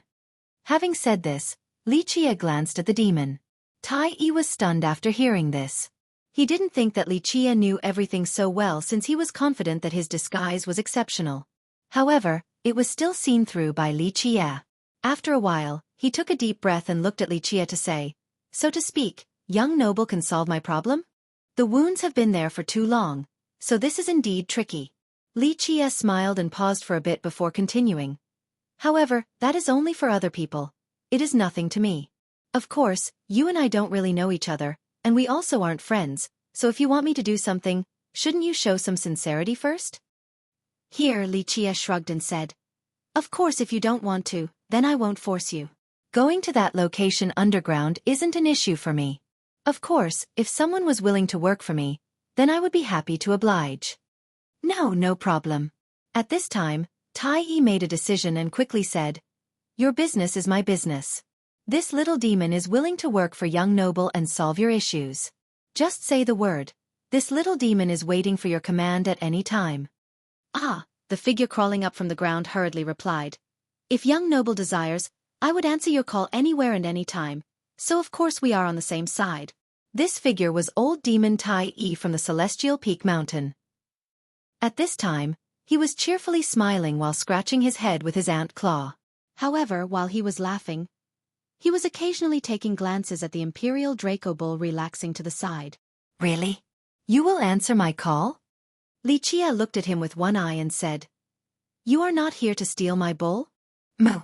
The bull also lifted its head and let out a cry at Tai Yi. This gesture did scare him quite a bit. No. Young noble. This is a misunderstanding." Tai Yi hastily waved his hands and explained, "Even if I was 1,000 times more courageous, no, 10,000 times more courageous, I wouldn't dare to even have such a thought. Moreover, your divine bull is unparalleled and unique in all of eternity. Outside of young noble, no one else deserves such a divine bull." Tai Yi didn't only suck up to Li Qie, he even buttered up the bull as well. His flattery left the bull satisfied and refreshed, so it laid back down with a comfortable posture. Li Qie was too lazy to glance at Tai Yi and respond to his incessant flattery, so he said, "I have seen many sycophants, but not many of them were at the same level as you. To be able to make a bull this happy, This is a whole new level of art.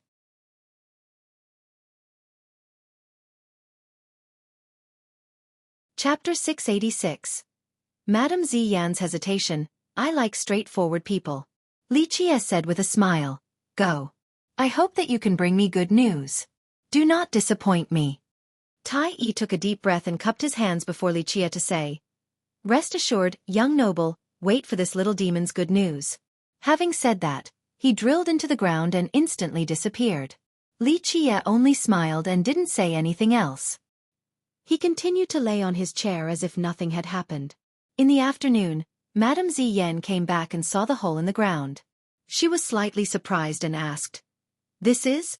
It's nothing, just a mouse digging a hole. There is no need to be alarmed, replied Li Qie with a grin. Although Li Qie said that, the madam was still looking at the hole. She was quite worried that the thing she feared would happen. Li Qie saw through her and said with a smile, Don't worry, no matter what happens, we will be fine. Moreover, we are here for the birthday celebration, not to cause trouble, wouldn't you say? The madam could only smile back. She didn't continue to pry about this matter. She sat down behind him and gently massaged his shoulders. Only Li Qie would enjoy such treatment. He closed his eyes to rest and enjoyed the gentle touches from the madam. After a while, he slowly opened his eyes to look at the madam's beauty that was without any trace of mundane vulgarity and revealed a faint smile to say, I like people like you. As soft as water, meticulous and patient. The madam only charmingly smiled in response. Of course, she was not misunderstanding his intentions. She knew full well that Li Qie was not referring to the kind of affection between a man and a woman. I believe in young noble. With your abilities, you will surely have a grand future. The madam continued to gently rub his shoulders while softly speaking. But I don't know anything about your origin. She was very confident in him becoming a renowned alchemy emperor in the stone medicine world in the future. There was no questioning this. However, she had her own concerns, especially about his origin. Of course, she was fully aware that Li Qie didn't want anything from her, especially not her beauty or the giant bamboo country. He was already able to obtain them. Ziyan, you are looking at this the wrong way. Li Qie gently shook his head and said, I don't care for an achievement like becoming an alchemy emperor. As for your concern, my origin is really not important either. You only need to know one thing. By following me, you are following the future immortal emperor. No, much more than an emperor.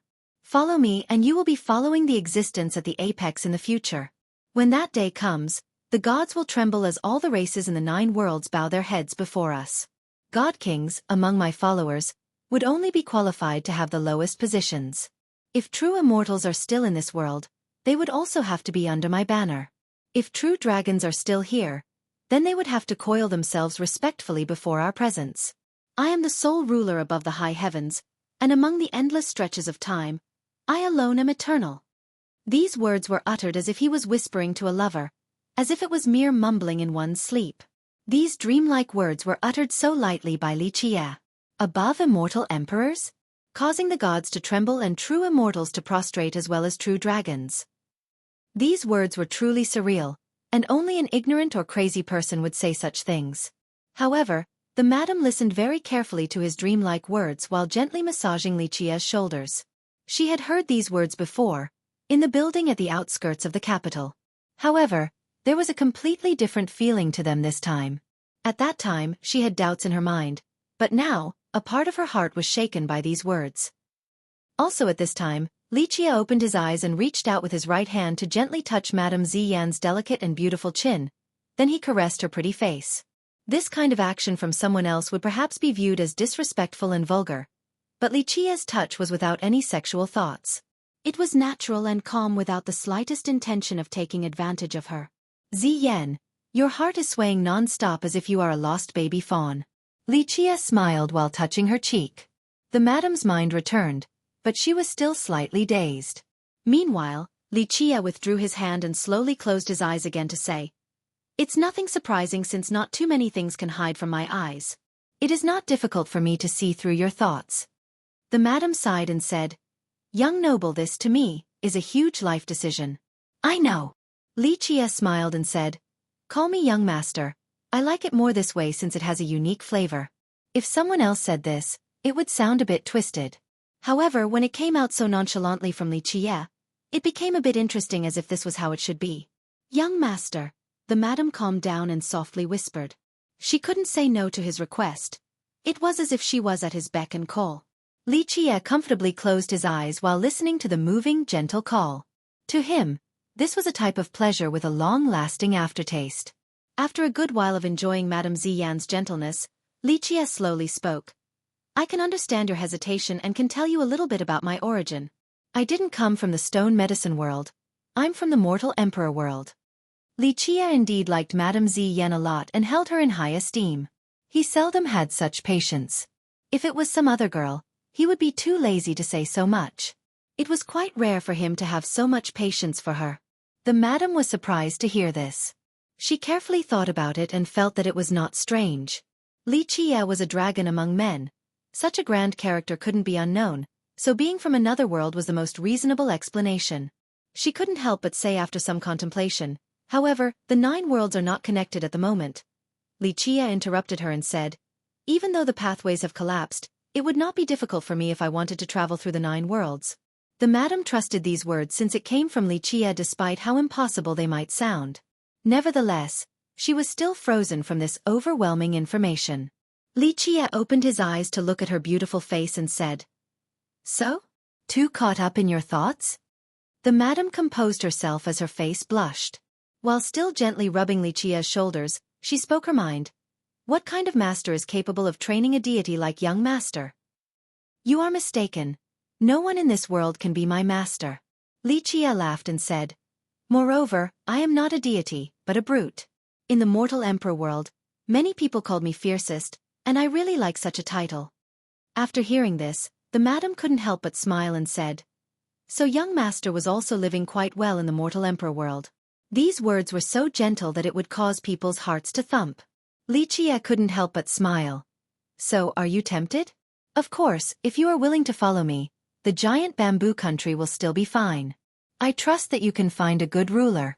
Plus, it is a land of peace, there is no need to compete against the rest of the world.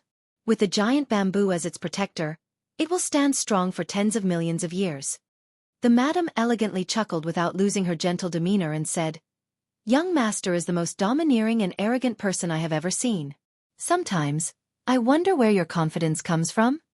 The madam didn't hide her thoughts and told Li Qiye the truth. Li Qiye only smiled and didn't answer.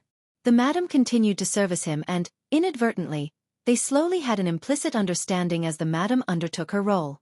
"How was your trip outside today?" asked Li Qiye as he cheerfully enjoyed the tender touches from the madam. She softly replied, "There are a few great powers in the alchemy realm who want to form an alliance with our giant bamboo country. Their sect masters and royal lords wanted to find out our goals." "Not surprising."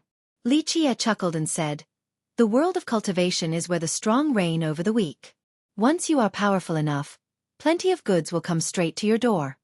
The madam didn't want to talk much about these trivial matters since she didn't wish to disturb Li Qiye's rare tranquil mood. She gently rubbed his temples and said, "However, a demon monarch of the Alpine Mountain came to find me.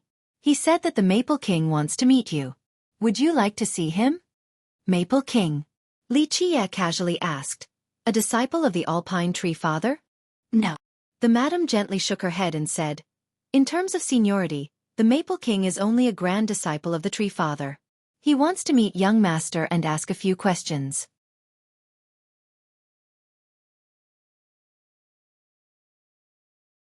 Chapter 691. Secret of Dao Sen's Peak as their first emperor. Immortal Emperor Wan Shi heralded an extraordinary era for the future of the golems. However, he was another emperor full of mysteries and didn't leave behind any lineage or inheritance either. There were even rumors stating that the emperor didn't take in a disciple at all. Moreover, he seemed to disappear overnight. No one knew how he managed to do so or where he went. His whereabouts were a mystery to the stone medicine world, and something even stranger was that some thought that he was still in this world. In short, although he was the first golem emperor, there were very few items or findings related to him. However, this palm print ahead was one of the few things from the emperor that could be researched. Legend states that during the Desolate Era, after immortal Emperor Wan Shi shouldered the heaven's will, he traveled across the world and stumbled upon Alpine Mountain. After enjoying the beautiful sceneries here, He went on top of a peak and left behind a palm print. Later on, this peak became the famous Dao Sense Peak, an object of numerous theories and legends. One legend stated that when the emperor left behind his palm print, it also left behind his Dao lineage that merely awaited the right inheritor. Others said that it wasn't a complete Dao lineage, but an invincible secret art of this world. Another conjecture was that this place contained a map. If one could understand this map, then they would be able to find the location where the emperor left behind his treasury. In short, regardless of the theory, everyone from the future generations believed that the emperor did indeed leave behind a mystery here that year. It could be a merit law or the Dao lineage of an immortal emperor, or maybe a treasure map. Because of this, for tens of millions of years, people had always come here to learn, but no one had heard of any success. However, there was another rumor that stated that the Alpine Tree Father had obtained something from this place. The story claimed that after the Tree Father obtained intelligence and shape from the Dao, he came to this cliff to learn and gain the Emperor's secret art. Because of this, he was finally able to become a demon forefather. Alpine Mountain and even the Alpine Tree Father himself neither denied nor confirmed this particular rumor. Thus, outsiders didn't know whether the Tree Father had obtained something in this place or not. All in all, as long as there was a chance to enter Alpine Mountain, any cultivator, especially the younger ones who valued themselves greatly, would come to Dao Sense Peak to ponder the mysteries left behind by immortal Emperor Wan Shi. Alpine Mountain did not stop cultivators from going to the peak to search for enlightenment. In fact, this was not a big deal to them. It could even be said that the mountain was not afraid of anyone understanding the profundities within because, for tens of millions of years, countless brilliant geniuses were unable to do so, thus it was impossible for others even if they tried. However, even though everyone knew that it was impossible, they never gave up and continued to come and test themselves. This time, during the Tree Father's birthday, many guests and young geniuses didn't mind traveling the long distance. Since they were already here, they wouldn't miss the opportunity to come meditate at Dao Sense Peak. Unfortunately, during the last couple of days, countless people had come and gone, but no one's efforts yielded any fruit. Groups came and went despite all of them knowing that they would leave empty-handed, but they still did not give up since it would be a waste of a trip to Alpine Mountain. Well, there is basically nothing on this cliff, huh? At this time, many young cultivators were at the cliff, wanting to unravel the mysteries. However, after a very long time, they still hadn't found anything, so one of the cultivators chose to GI. She was indeed far from being comparable. At this time, the Supreme Beauty looked at Li Qie and asked, "How did you know that this little trick would fool them?" Li Qie smiled lightly and leisurely explained, "You are smart, so you should know the techniques to deal with smart people." Her pretty eyes narrowed as she responded, "I see. How could he think that I would be so bold as to leisurely play chess without a care for him? Under such circumstances, I should have either ran away or went to find a special place to hide." Li Qie let out a faint smile as he praised, "Very smart, a smart girl is indeed very likable." "Thanks." The Supreme Beauty revealed a truly charming smile as she said, "You helped me this time, so I'll get you back later." Li Qie looked at the beauty and calmly said, "Later? That's too far away. It is fine if you pay me back now. I'm not the type who asks for a lot, so I won't mind if you pay me back with your body. I'll just get the short end of the stick this time." The madam was speechless the moment she heard Li Qie's words. However, she had to admit that this type of teasing from Li Qie didn't sound dirty at all. His leisurely and calm bearing made it sound very natural. Meanwhile, the peerless beauty couldn't help but glare at Li Qie, snappily saying, "I actually thought you were a good person just now. Who would have thought?" "You are right about that." Li Qie leisurely smiled and replied, "I have always been a bad person, a notorious brute who likes smart beauties the most. Of course, if you are willing to stay by my side, I would be very happy to take you in." "Shameless scoundrel!" the angry beauty uttered while glaring at Li Qie. The moment her words came out, she pointed a finger at him in an extremely overwhelming manner, a finger that looked like a falling star. "Meteor finger. A bit interesting." Li Qie chuckled after seeing this approaching finger technique. Having said that, he also used a finger as a sword and swung it in the air. In this split second, his sword swept towards the meteor to cut through the girl's supreme finger technique. Clank! The two fingers met just like the collision of two divine swords. Earlier, the girl only wanted to scare Li Qie a bit with her attack, so she immediately found herself at a disadvantage and had to take several thumping steps back. "Humph, you think you are so great?" After being pushed back by Li Qia's technique, the peerless and unconvinced girl scowled and exclaimed, "I also know this technique." Having said that, she pointed her finger straight up to form a sword. The moment she unleashed this technique, there seemed to be a heavenly sword swinging in the sky, causing the stars to fall. The madam startlingly gasped after seeing this sword because this move from the girl was exactly the same as Li Qia's sword technique from earlier. "He wants my consultation?" Li Qia chuckled and said, "A bit interesting. A grand disciple of the Tree Father wants to ask me questions." Interesting, it was needless to say about the Tree Father's status, but as the grand disciple and the current sect master of the Alpine Mountain, the Maple King's status in this world was not less than the sect master of an imperial lineage. But now, such a grand character wanted to consult a no-named junior. This was indeed worth pondering. Maybe, news of the Divine Guardian's actions had reached the Alpine Tree Father.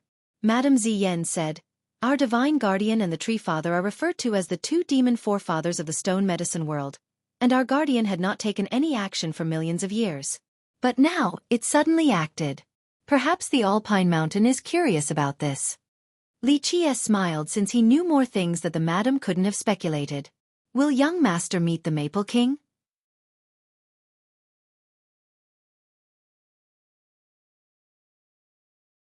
Chapter 688. Maple King. Li Qia's technique from earlier was from the grass sword attacking the immortal law, but it was unleashed by the girl in the exact same manner as Li Qia, as if she had learned it before. Interesting. Li Qia turned his palm into a saber in the face of this sweeping sword attack, and set off the blade in a domineering manner. Li Qia's power was already extremely mighty, so when this one saber technique from the heaven-traversing 8 saber was casually performed, it carried a ferocious and tyrannical momentum. Pop. Although the Supreme Girl used the grass sword technique, she was still on the losing end against Li Qia, just like before, and she had to take several staggered steps backward. Although you learned the sword technique, you didn't grasp its true essence. Li Qia shook his head and said, "Nevertheless, this is already quite amazing. To be able to learn from just a single glance. This is almost better than Little Mei's immortal bone." The Little Mei Li Qia referred to was Mei Suyao from the Eternal River School. "Humph. You think you are so special? Who said that I can't learn its true essence?" The peerless girl snorted and was completely unconvinced. At this moment, her demeanor was very serious as her eyes narrowed. At this second, she changed her palm into a saber and sent it straight towards Li Qia. This was the same technique from the heaven-traversing 8 saber that Li Qia used earlier. What was even more astonishing was that this saber from her hand also had the very domineering momentum. Li Qia swiftly shifted his figure with an unparalleled speed and easily dodged her attack. This scene left Madame Ziyen, who was standing to the side, astonished. This girl was able to learn anyone's technique with a single glance. Too frightening. What kind of monstrous aptitude was this? The girl immediately stopped after Li Qia dodged the saber within the blink of an eye. She was taken off guard and stared at Li Qia to say, "What kind of step technique is that? Or what kind of merit law is it? I actually can't see through it and am unable to learn it." It was not strange for the girl to be unable to understand the movement technique Li Qia used because it was his soaring immortal physique. Moreover, his physique came from the most profound scripture in the world. Even the most unrivaled genius across the eons would not be able to understand it with a single glance. It is normal that you can't see through it. Li Qia smiled and said, "If you could grasp it with a single glance, then that would truly be strange. You would cause countless people across the eons to jump into a river and off themselves if they knew you could do such a thing." "Humph, you think you are cool?" The Supreme Girl snorted and said, "Isn't it just a physique law? I know quite a few physique laws." Li Qia cheerfully smiled and asked, "So you want to try again?" The girl couldn't help but glare at him with her pretty eyes. She became a bit impatient as if she still wanted to see Li Qia's soaring immortal physique one more time. However, she quickly buried this anxious urge and shook her head to say, "I'm not playing with you anymore since I hate fighting the most. Humph, I'm gonna go now. I'm not going to waste more time with you." "But you still haven't thanked me," said Li Qia as he smiled at the girl. The girl who was about to leave gave Li Qia a look of disdain and said, "Humph, now that I know you are a scoundrel with no good intentions from the start, why should I thank you? Why should I repay my debt?" Her answer made Li Qia burst out in laughter while the girl ignored him and left. If you are truly clever, then your best opportunity is to follow right behind them. Then, maybe you will have a chance to escape the Alpine Mountain. Otherwise, you must pray for the Alpine Tree Father to not take action, or else you won't be able to escape even if you grew wings. Li Qie shouted towards the pretty girl's departing shadow. I know that already since I'm much smarter than you. The girl didn't turn around and quickly disappeared as if she was anxious to leave this place. Young master knows her? The madam asked Li Qie, who was now lying back down in his armchair. Li Qie slightly shook his head and replied, I don't know her, but that girl is indeed interesting and absolutely incredible. Madame Ziyan was worried, so she said, I haven't seen that young miss before. However, the middle-aged man earlier is very famous as he is from the Beastmaster Citadel. Beastmaster Citadel? Li Qie only narrowed his eyes and revealed a faint smile without commenting further. The Citadel was renowned in the stone medicine world as a sect with 2 emperors. Outsiders even told legends of them having a divine beast in the form of a true dragon. However, no one could verify this statement. It is not strange for the Beastmaster Citadel to come celebrate the Tree Father's birthday. However, it along with the Alchemy Kingdom and the Jianlong clan have not cared for the secular world in a very long time. The madam couldn't help but muse for a moment before gently speaking. Why is the Beastmaster Citadel chasing a girl like her? That is their business. The girl is extremely smart, so let her be. Li Qie smiled and showed that he didn't really care. He only lazed around in his chair. The madam looked at her young master and said, Young master is a great strategist who knows everything in the world like the palm of your hand. There is one thing that I don't quite understand. Why do all of these imperial lineages maintain such a low profile? What is the reasoning behind this? This was indeed uncommon in the stone medicine world. The Beastmaster Citadel had 2 emperors, the Jianlong clan had 3, and of course, the Alchemy Kingdom was even more frightening with 3 immortal emperors and 3 alchemy emperors. Nevertheless, these monstrous existences were always low-key and ignored what happened in the world. In fact, many great powers and cultivators slowly got used to this. They felt that only such supreme existences had no need for competition since they were already at the peak of the world. Thus they chose to live in seclusion instead. However, the madam disagreed with this notion and felt that there was a particular reason despite not knowing the exact details. Today, she couldn't help but ask Li Qie this question that had been plaguing her mind for a very long time. In her view, there was nothing Li Qie didn't know. Being low-key is not necessarily a bad thing. They have seen many things and understood that there is always a higher mountain and always a stronger man. Lineages like the Alchemy Kingdom's imperial family had been around since the Desolate Era, and after millions of years of experience without falling, they have seen a lot and understood the dangers of the world. Li Qie explained with a grin. Although her young master didn't give her an answer, she didn't inquire any further. Instead, she softly spoke. Tomorrow, the Maple King will come to meet young master.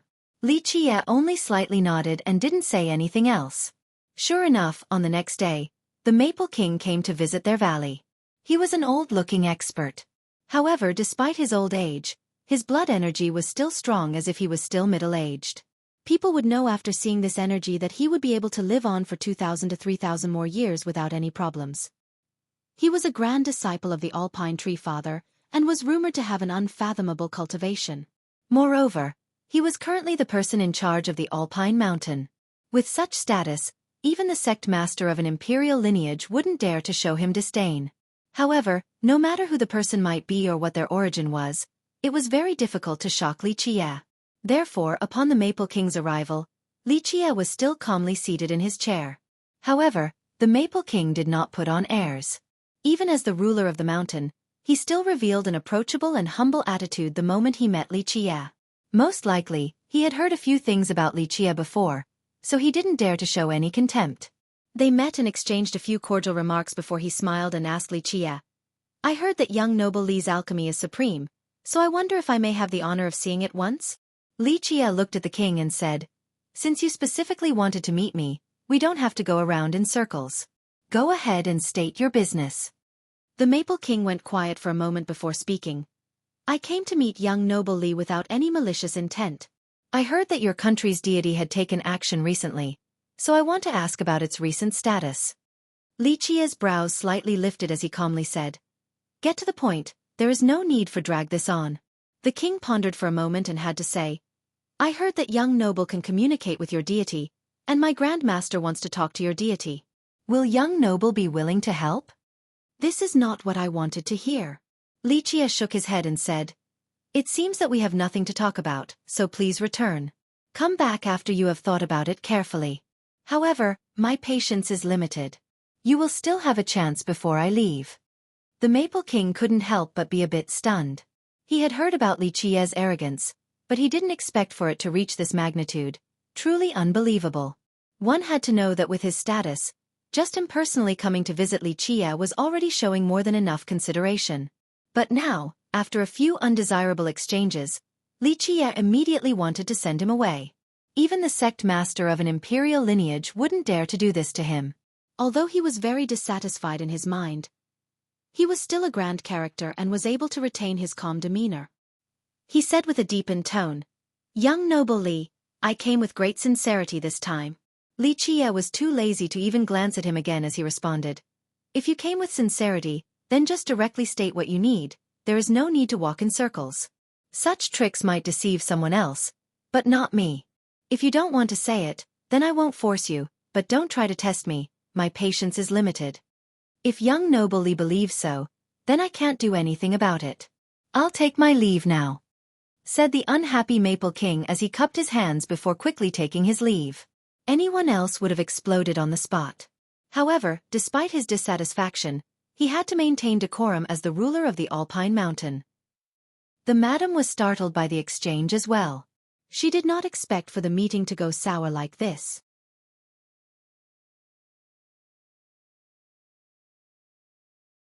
Chapter 689.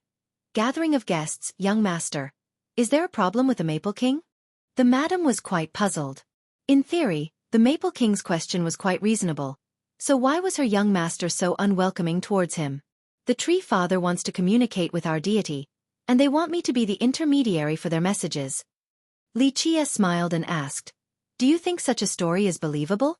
The madam was confused and said, "Is there a problem with this? Young master is the only person who can communicate with our divine guardian." "You are mistaken about this. If the Alpine Tree Father truly wanted to communicate with the giant bamboo deity, then there would be no need for a messenger since he can directly send his messages." Li Chia smiled while shaking his head. The madam couldn't help but say, "However, I heard that the Tree Father cannot leave Alpine Mountain." Li Chia said, "Ziyan, your information regarding this aspect is a bit lacking. Both the Tree Father and our divine guardians, for existences of their level, distance is no longer a problem unless it is crossing between the 9 worlds. Therefore, the Tree Father shouldn't have any issues communicating with our guardian." Young master is saying that. After hearing his response, the madam was slightly stunned since she didn't expect that this would be possible. So to say, that wasn't the reason why the Maple King came. The whole thing about communication was only a facade. Li Chia slowly explained. The madam found it strange and asked, "Then what did the Maple King come for?" "In theory, Alpine Mountain is stronger on all fronts compared to our giant bamboo country. We shouldn't have something for them to scheme for." "No rush, it is not hard to find an answer to this question." Li Chia smirked and calmly said, "If Alpine Mountain wants our assistance, then they will come again sooner or later." As the birthday celebration of the Tree Father drew closer, more and more carriages and guests came to Alpine Mountain. The reception line at the entrance of the mountain was endless and extremely crowded in some locations. Many sects from the 3 realms brought along experts and disciples to give the Tree Father their blessings. Luckily, the mountain was vast, so there was still enough space to hold the guests from all over the world. Although monstrous existences like the Alchemy Kingdom, the Jianlong clan, the Beastmaster Citadel, and the Heavenhoof Ravine were present, ordinary guests didn't have the chance to even meet them. However, this didn't stop them from discussing the great characters from these monstrous lineages. The older cultivators could stay calm, but the younger ones couldn't handle their excitement. For a grand matter like the birthday of the Tree Father, outside of being a good chance for older cultivators to meet again, this was also a great opportunity for the younger generation to broaden their horizons and an occasion for them to make their names known. Because of this, the mountain itself almost became a stage as many young people, especially the proud geniuses, quickly showed themselves. The descendants and disciples from all the big sects talked to each other, made friends, and even competed among themselves. Small groups also gossiped continuously, and this continued on every day at Alpine Mountain. Thus, during these conversations, lineages like the Alchemy Kingdom and the Jianlong clan naturally became hot topics of discussion. I heard that someone from the Alchemy Kingdom's imperial family came to celebrate the Tree Father's birthday. Could it be that Fairy Ming is here? Although they had heard about the imperial family's arrival, none of them had the chance to see them.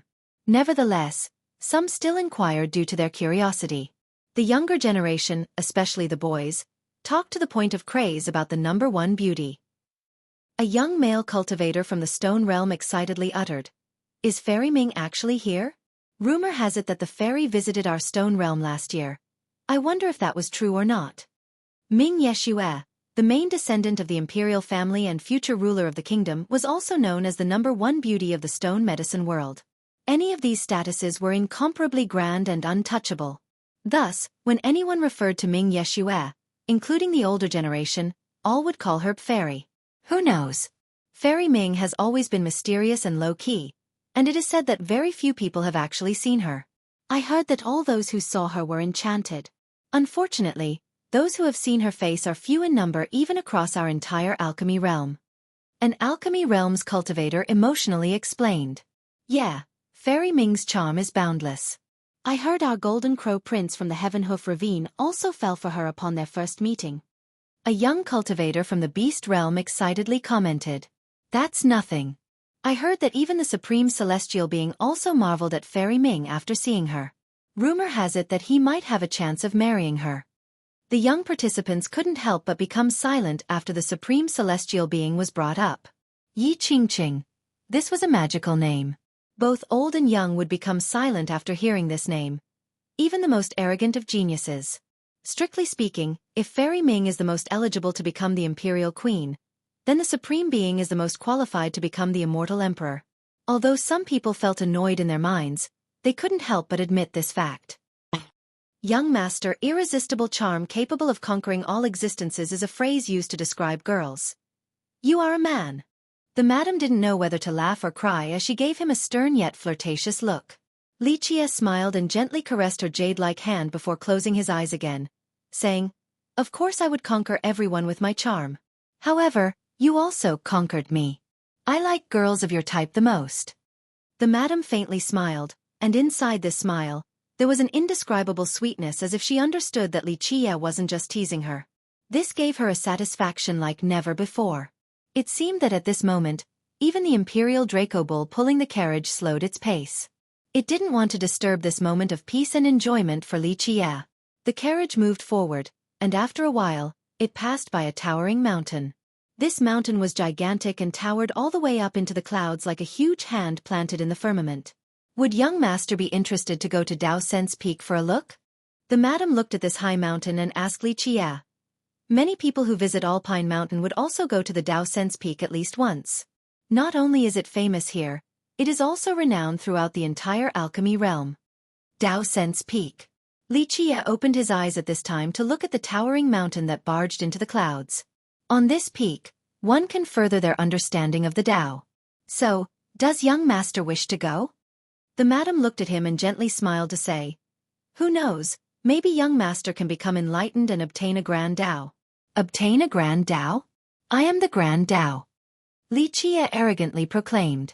However, he looked back at the madam sitting next to him and said, "Well, since we are here already, we might as well take a look." There was no need for any instructions from the madam. The bull dragged the carriage towards Dao Sense Peak. The moment they made it up the mountain, they saw a straight cliff that was very vast and full of runes. These complex runic arrays were naturally formed as if this wall had withstood an eternity and began to crack, forming these lines. Among the cliff full of intricate patterns, a large palm print could be found. It was bigger than a table. Moreover, it didn't seem like it was chiseled via tools. Someone must have left their mark on this cliff. Nevertheless, it still had a natural appearance as if it had been given shape with time.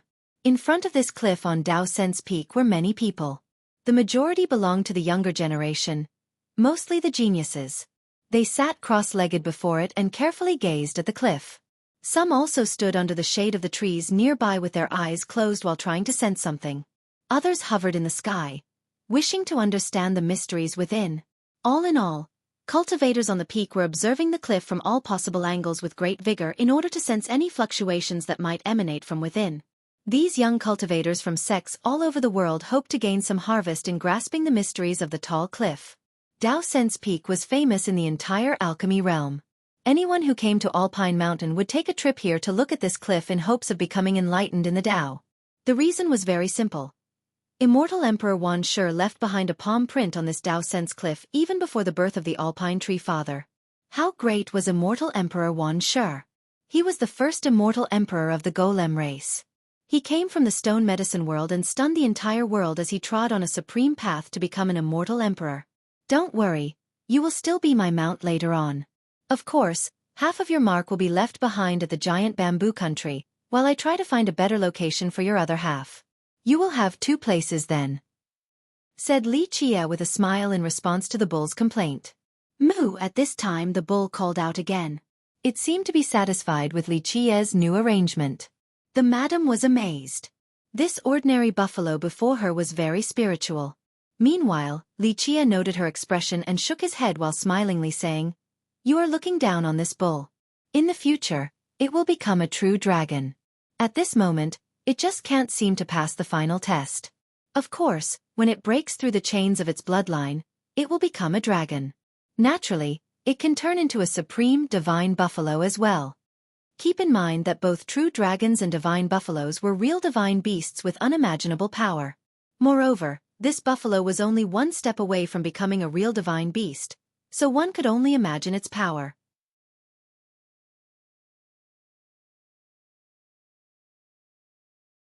Chapter 690.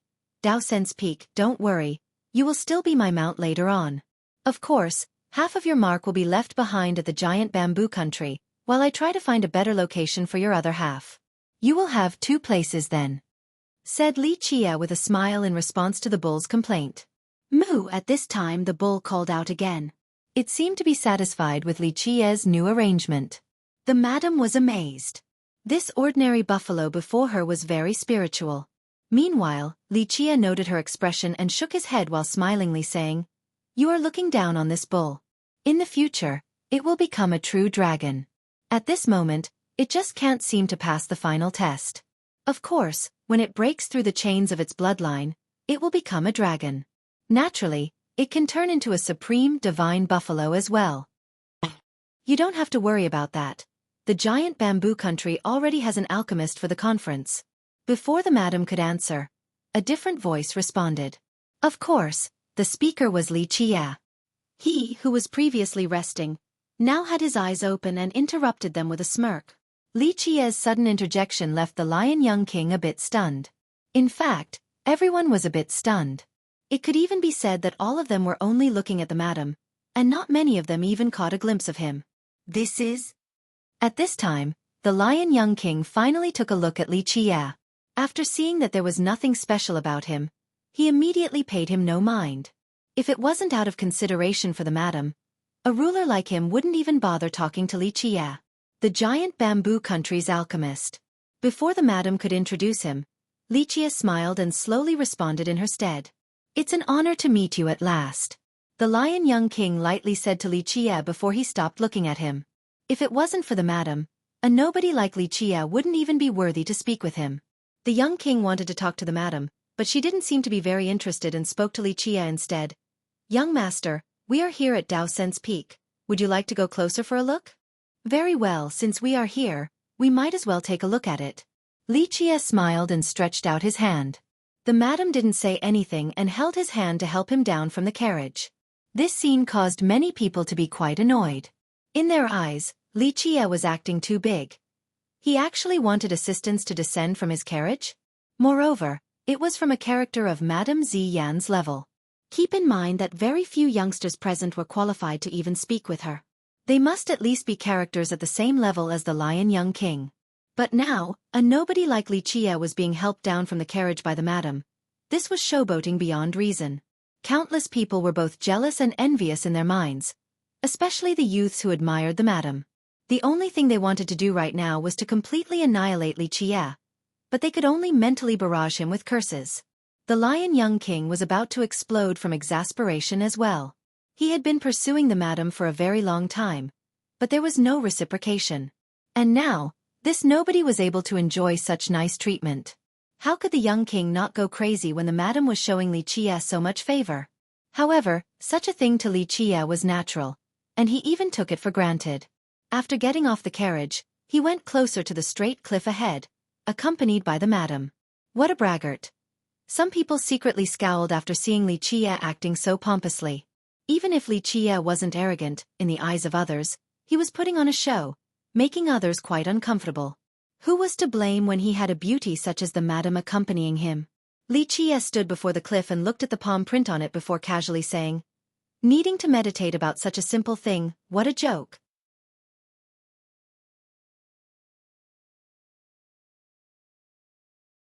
Chapter 691. Secret of Dao Sen's Peak as their first emperor. Immortal Emperor Wan Shi heralded an extraordinary era for the future of the golems. However, he was another emperor full of mysteries and didn't leave behind any lineage or inheritance either. There were even rumors stating that the emperor didn't take in a disciple at all. Moreover, he seemed to disappear overnight. No one knew how he managed to do so or where he went. His whereabouts were a mystery to the stone medicine world, and something even stranger was that some thought that he was still in this world. In short, although he was the first golem emperor, there were very few items or findings related to him. However, this palm print ahead was one of the few things from the emperor that could be researched. Legend states that during the Desolate Era, after immortal Emperor Wan Shi shouldered the heaven's will, he traveled across the world and stumbled upon Alpine Mountain. After enjoying the beautiful sceneries here, he went on top of a peak and left behind a palm print. Later on, this peak became the famous Dao Sen's Peak, an object of numerous theories and legends. One legend stated that when the emperor left behind his palm print, it also left behind his Dao lineage that merely awaited the right inheritor. Others said that it wasn't a complete Dao lineage, but an invincible secret art of this world. Another conjecture was that this place contained a map. If one could understand this map, then they would be able to find the location where the emperor left behind his treasury. In short, regardless of the theory, everyone from the future generations believed that the emperor did indeed leave behind a mystery here that year. It could be a merit law or the Dao lineage of an immortal emperor, or maybe a treasure map. Because of this, for tens of millions of years, people had always come here to learn, but no one had heard of any success. However, there was another rumor that stated that the Alpine Tree Father had obtained something from this place. The story claimed that after the Tree Father obtained intelligence and shape from the Dao, he came to this cliff to learn and gain the Emperor's secret art. Because of this, he was finally able to become a demon forefather. Alpine Mountain and even the Alpine Tree Father himself neither denied nor confirmed this particular rumor. Thus, outsiders didn't know whether the Tree Father had obtained something in this place or not. All in all, as long as there was a chance to enter Alpine Mountain, any cultivator, especially the younger ones who valued themselves greatly, would come to Dao Sen's Peak to ponder the mysteries left behind by immortal Emperor Wan Shi. Alpine Mountain did not stop cultivators from going to the peak to search for enlightenment. In fact, this was not a big deal to them. It could even be said that the mountain was not afraid of anyone understanding the profundities within because, for tens of millions of years, countless brilliant geniuses were unable to do so, thus it was impossible for others even if they tried. However, even though everyone knew that it was impossible, they never gave up and continued to come and test themselves. This time, during the Tree Father's birthday, many guests and young geniuses didn't mind traveling the long distance. Since they were already here, they wouldn't miss the opportunity to come meditate at Dao Sen's Peak. Unfortunately, during the last couple of days, countless people had come and gone, but no one's efforts yielded any fruit. Groups came and went despite all of them knowing that they would leave empty-handed, but they still did not give up since it would be a waste of a trip to Alpine Mountain. Well, there is basically nothing on this cliff, huh? At this time, many young cultivators were at the cliff, wanting to unravel the mysteries. However, after a very long time, they still hadn't found anything, so one of the cultivators chose to give up. There is definitely something there. A more gifted person spoke. I can clearly sense the fluctuations within these Dao runes. It's as if they are full of imperial aura. It is absolutely true that immortal Emperor Wan Shi left behind a secret art here. So what? The cultivator who gave up said, countless geniuses have tried for millions of years and found no way of learning it. I don't have a chance anyway. Might as well give up now. After the group that had given up left, new groups came, coming to ponder on the palm print. At this time, Li Qie's carriage slowly climbed the peak. The moment he arrived at the cliff, the many cultivators here immediately glanced at him, especially the younger ones. They all stared at the carriage. Of course, their eyes weren't on a nobody like Li Qie, but on Madame Ziyan instead. A beautiful demon king like her would attract attention no matter where she went. Lady Ziyan, we meet again. Before the carriage stopped, a young man with a mature look came to greet her. He had golden hair, bold tiger-like eyes, and a lion-like forehead, a rather heroic appearance. He quickly walked forward, and each of his steps emitted powerful roars. His strength was clear at a single glance. Although this person was not too old, one absolutely must not underestimate him. He, along with Madame Ziyan, were both the rulers of their countries. He was the royal lord of the Lion Country with the title Lion Young King. The only person that was rumored to have found success was the Alpine Tree Father. But now, this entire mystery seemed so trivial when it came out of Li Qie's mouth. It was as if he had it within his grasp. While the madam was still startled, Li Qie had already walked to the cliff and looked at the palm print, smiling. The most upset with Li Qie was the Lion Young King, so he coldly uttered, "What an arrogant junior. For millions of years, many geniuses yearn to comprehend it, yet all have failed. A worthless junior like him actually dares to try to solve the mystery of immortal Emperor Wan Shi?" However, Li Qie paid no attention to the crowd. At this moment, he pricked his finger and let a drop of blood drip onto the palm print on the cliff. Haha, this young noble actually thought this nobody would have some incredible method, but this joke is actually using blood to try to gain the treasure's acceptance. Truly a frog under a well. A real country bumpkin. You think this treasure has its own consciousness? Or do you think you are the descendant of immortal Emperor Wan Shi? To actually drip your blood onto the treasure, this type of joke can only trick little children. After seeing Li Qie dripping his blood onto the palm print, the Vine Pill King exploded in laughter, ridiculing Li Qie before everyone allowed him to recover a bit of face. A genius cultivator snorted and shook his head to say, Earlier, he was spouting some really outrageous stuff, so I thought he actually had some earth-shattering method. Who would expect for him to play this game of blood acceptance? Which village did this brat come from? To actually try this trick? Has he never seen the real world before? Just an ignorant brat, nothing more. At this time the Lion Young King sneered and continued to beat the drowning dog.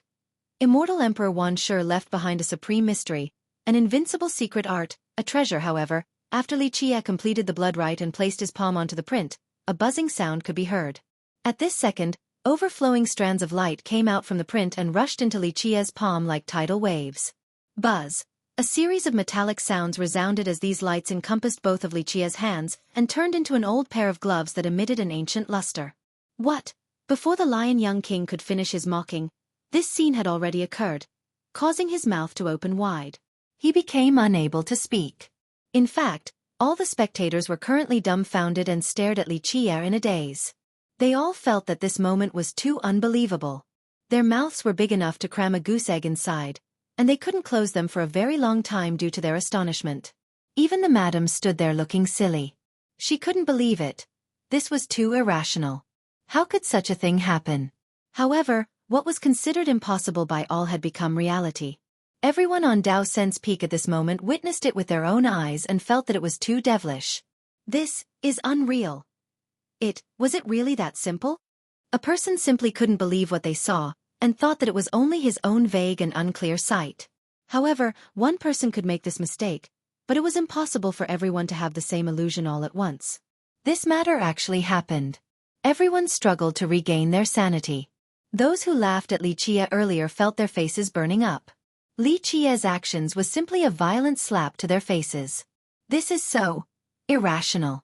Didn't the emperor leave behind a supreme secret art? Why did it turn out to be a treasure? Moreover, it is uncovered by the old trick of blood acceptance? Even after calming down, an older cultivator still found this whole thing to be inconceivable. Li Qie's statement immediately soured the expressions of many cultivators here. Both young and old were here to learn the mysteries left behind by immortal Emperor Wan Shi, so Li Qie's statement offended them all. The madam couldn't help but wryly smile at this as well. To immediately offend everyone with the first sentence, this truly required some skill. However, she had already grown accustomed to this since this was not her first time seeing her young master act so arrogantly. You don't know the immensity of the heaven and earth. The Lion Young King's expression turned cold as he thunderously denounced. How could a little alchemist like you understand the mysteries left behind by immortal Emperor Wan Shi? Don't stand here and embarrass yourself. It is one thing if Miss Ziyen could understand a bit, but a little alchemist like you spouting nonsense? Get to the side and don't bother people trying to meditate here. The lion young king was already annoyed at Li Qie, so now after hearing his blustering, it was just in time for him to yell so that this little alchemist would know his place.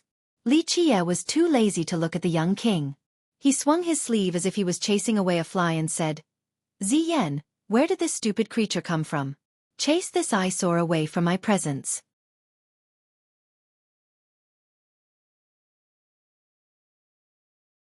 Chapter 692. No strangest, only stranger. Li Qie's statement immediately soured the expressions of many cultivators here. Both young and old were here to learn the mystery left behind by immortal Emperor Wan Shi. So Li Qie's statement offended them all. The madam couldn't help but wryly smile at this as well. To immediately offend everyone with his first sentence, this truly required some skill.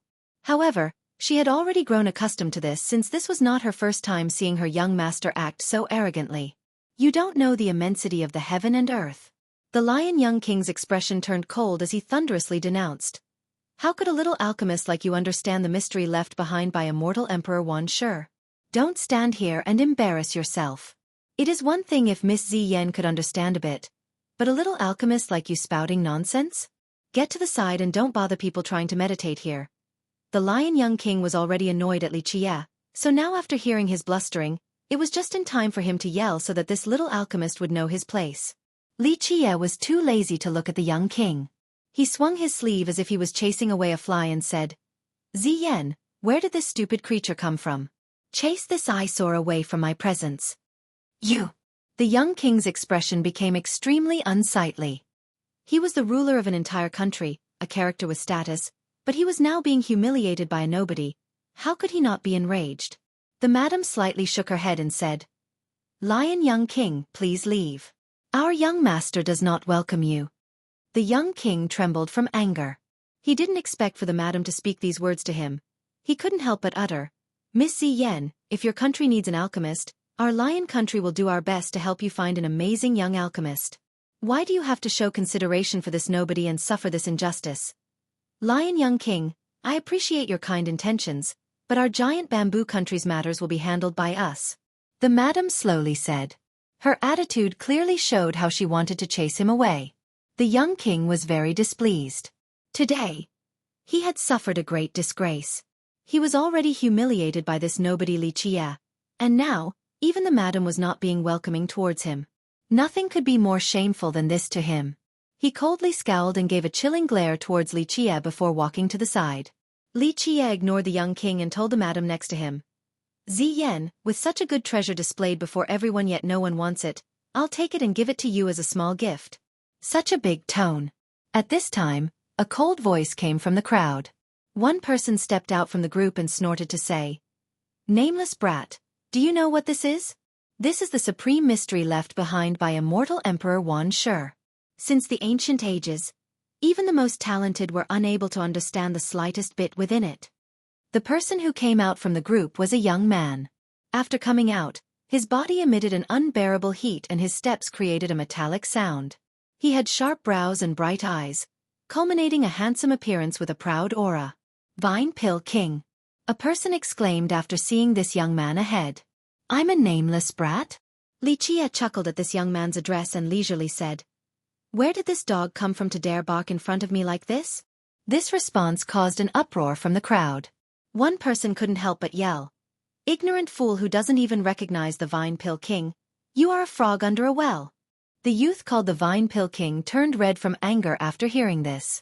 Although he was not the most powerful or famous character in present times, he was still very notorious, not to mention he had a remarkable background. Nameless brat. Listen well. This young noble is a disciple of the Heaven Hoof Ravine, and people call me the Vine Pill King. The youth couldn't swallow this anger, so he stated his title. In fact, the cultivators here, both young and old, were very afraid of this youth. Regarding fame and cultivation, the Vine Pill King couldn't compare to famous geniuses in the present times or a great demon king like Madame Ziyen. However, he indeed had an amazing background as a disciple of the Heaven Hoof Ravine. Moreover, he was highly regarded by its elders. The Vine Pill King was a demon king that was born from the Tao of alchemy. He was birthed from the metal of the cauldron and forged by its flames to become a demon, thus possessing an astonishing degree of control over.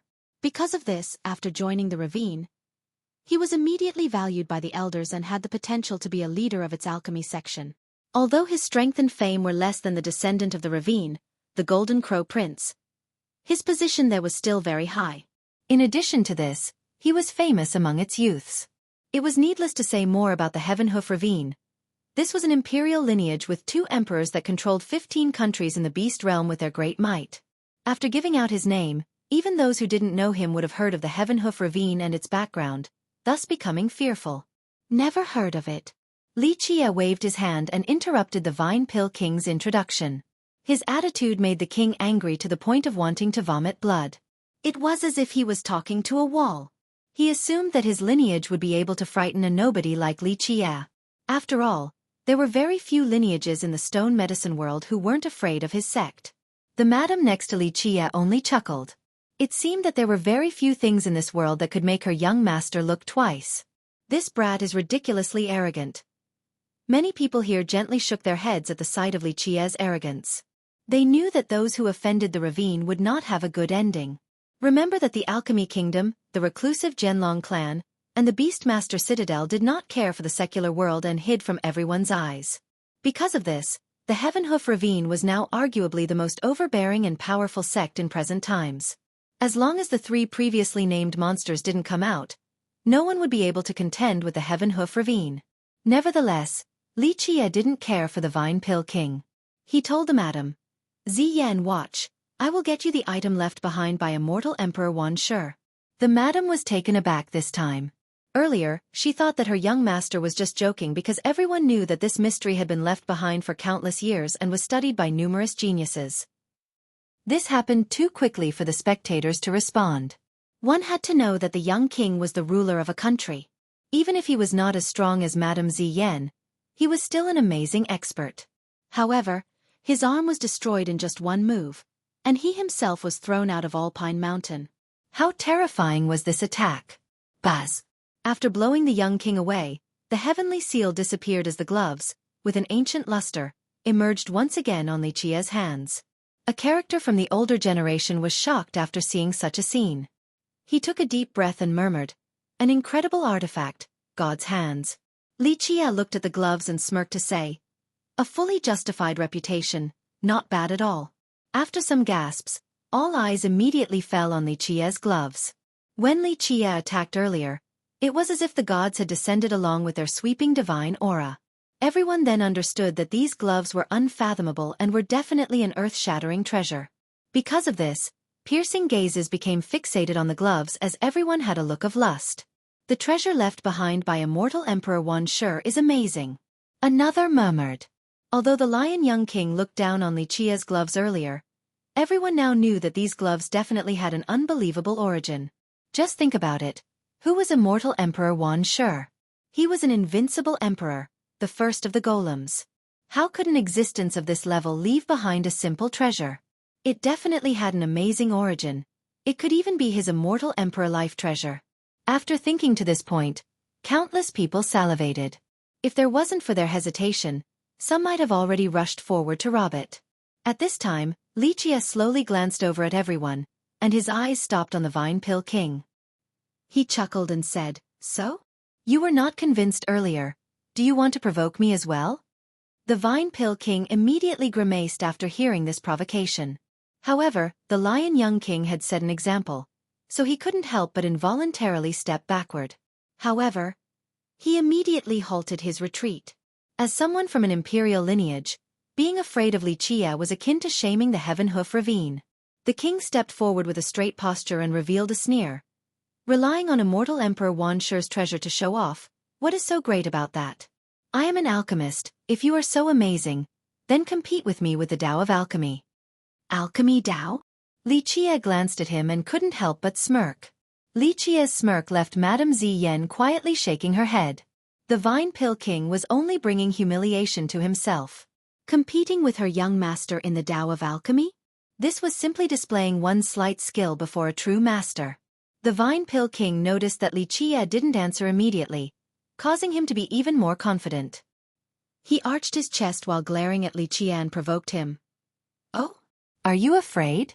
Didn't you want to represent the giant bamboo country for the alchemy conference?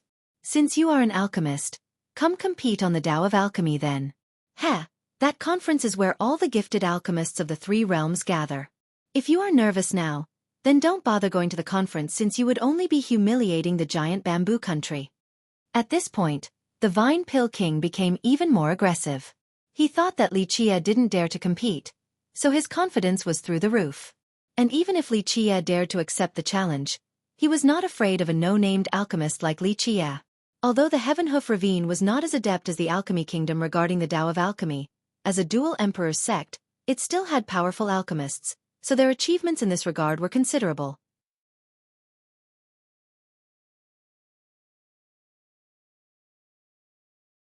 Chapter 693.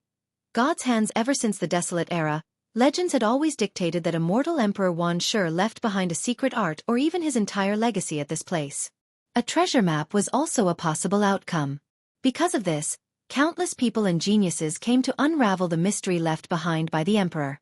They tried to sense any changes within the cliff and felt a certain fluctuation, which was believed to be the remnant of an imperial aura. However, who would have thought that the Emperor left behind a treasure instead of any of the 3 listed in the legends? Taking a step back, even if people predicted that it was a treasure, who would have thought about the simplest method to obtain it? A blood acceptance rite had been done before. Most of the time, this method would only be used by ancestors to leave behind items to their descendants.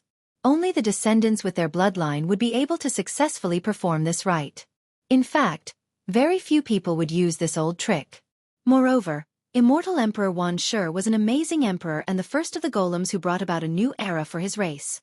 Such an emperor would more or less leave behind a trial to test the future generations for them to obtain his inheritance. For example, a test for talent or intelligence, or perhaps a test of the Tao heart. Only by passing through these tests would one be able to obtain the treasure. This would have been more the style of an emperor, unlike using the laziest method that resembled a joke, a blood acceptance rite. A famed emperor left behind a treasure for the future generations, and those who were destined would obtain it, but he actually used the most old-fashioned and simple method for them to get it. This was complete nonsense. Immortal Emperor Wan Shi. Wan Shi. Li Qie chuckled while looking at the gloves in his hands. To the world, an immortal emperor had unrivaled prestige and was unreachable. However, Li Qie, who had lived for many ages, knew that immortal Emperor Wan Shi was special among the emperors, just like his name, Wan Shi. To mischievously trick the people of this world. This was the real meaning behind the name Wan Shi. This happened too quickly for the spectators to respond. One had to know that the young king was the ruler of a country. Even if he was not as strong as Madame Ziyan, he was still an amazing expert. However, his arm was destroyed in just one move, and he himself was thrown out of Alpine Mountain. How terrifying was this attack? Buzz! After blowing the young king away, the heavenly seal disappeared as the gloves, with an ancient luster, emerged once again on Li Qie's hands. A character from the older generation was shocked after seeing such a scene. He took a deep breath and murmured, "An incredible artifact, God's hands." Li Qie looked at the gloves and smirked to say, "A fully justified reputation, not bad at all." After some gasps, all eyes immediately fell on Li Qie's gloves. When Li Qie attacked earlier, it was as if the gods had descended along with their sweeping divine aura. Everyone then understood that these gloves were unfathomable and were definitely an earth-shattering treasure. Because of this, piercing gazes became fixated on the gloves as everyone had a look of lust. The treasure left behind by immortal Emperor Wan Shi is amazing. Another murmured. Although the lion young king looked down on Li Qie's gloves earlier, everyone now knew that these gloves definitely had an unbelievable origin. Just think about it. Who was immortal Emperor Wan Shi? He was an invincible emperor, the first of the golems. How could an existence of this level leave behind a simple treasure? It definitely had an amazing origin. It could even be his immortal emperor life treasure. After thinking to this point, countless people salivated. If there wasn't for their hesitation, some might have already rushed forward to rob it. At this time, Li Qie slowly glanced over at everyone, and his eyes stopped on the Vine Pill King. He chuckled and said, "So? You were not convinced earlier. Do you want to provoke me as well?" The Vine Pill King immediately grimaced after hearing this provocation. However, the Lion Young King had set an example, so he couldn't help but involuntarily step backward. However, he immediately halted his retreat. As someone from an imperial lineage, being afraid of Xueqi was akin to shaming the Heaven Hoof Ravine.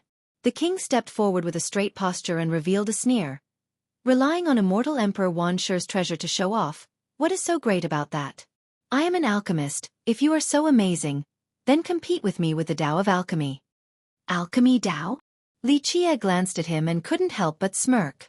Xueqi's smirk left Madame Ziyan quietly shaking her head. The Vine Pill King was only bringing humiliation to himself. Competing with her young master in the Tao of Alchemy? This was simply displaying one slight skill before a true master.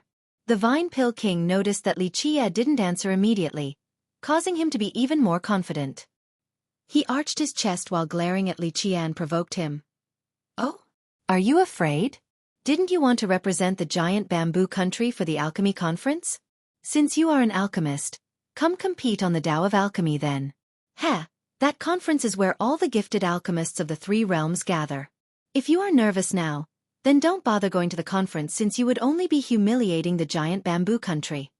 At this point, the Vine Pill King became even more aggressive. He thought that Xueqi didn't dare to compete, so his confidence was through the roof. And even if Xueqi dared to accept the challenge, he was not afraid of a no-named alchemist like Xueqi. Although the Heaven Hoof Ravine was not as adept as the Alchemy Kingdom regarding the Tao of Alchemy, as a dual emperor's sect, it still had powerful alchemists, so their achievements in this regard were considerable.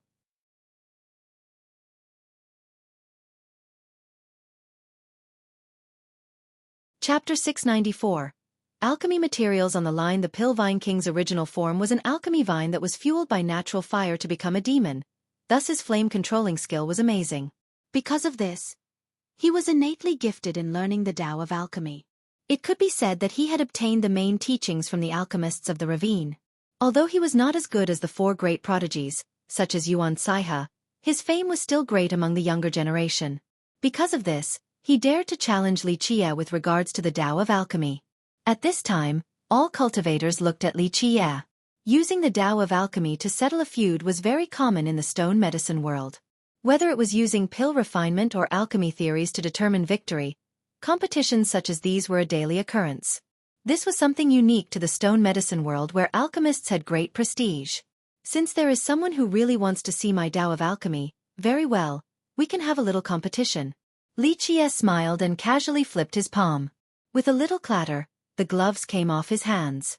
These gloves emitted an ancient luster as if it was crafted from bronze. At this time, Xueqi nonchalantly threw the gloves over to the madam and said, "The name of these gloves is God's hands. It is not just a simple artifact, so take your time understanding it. Its value is no lower than any immortal emperor life treasure." After catching the gloves, the madam couldn't help but become a bit stunned. She didn't expect for her young master to casually gift such a precious item to her.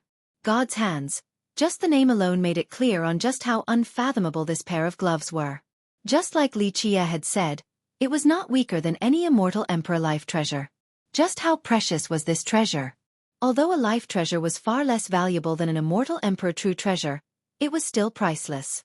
Not to mention sex without one at all, even imperial lineages would treat each of these treasures like a baby. They wouldn't casually use them. But now, Xueqi gave the madam a treasure of this level without any consideration just because she was by his side as if it was a mere insignificant piece of cabbage. All of a sudden, not just the madam, many people here were startled. Such an extravagant and flashy move could scare people to death. To give away a life treasure of the emperor level to someone else. They most likely had never seen such a prodigal son before. Even a descendant of an imperial lineage wouldn't be able to reach this matchless, wasteful level. At this time, many people were very envious of the madam. This was a treasure comparable to an immortal emperor life treasure. Now, they all understood a little bit about why the madam thought so highly of this no-name junior.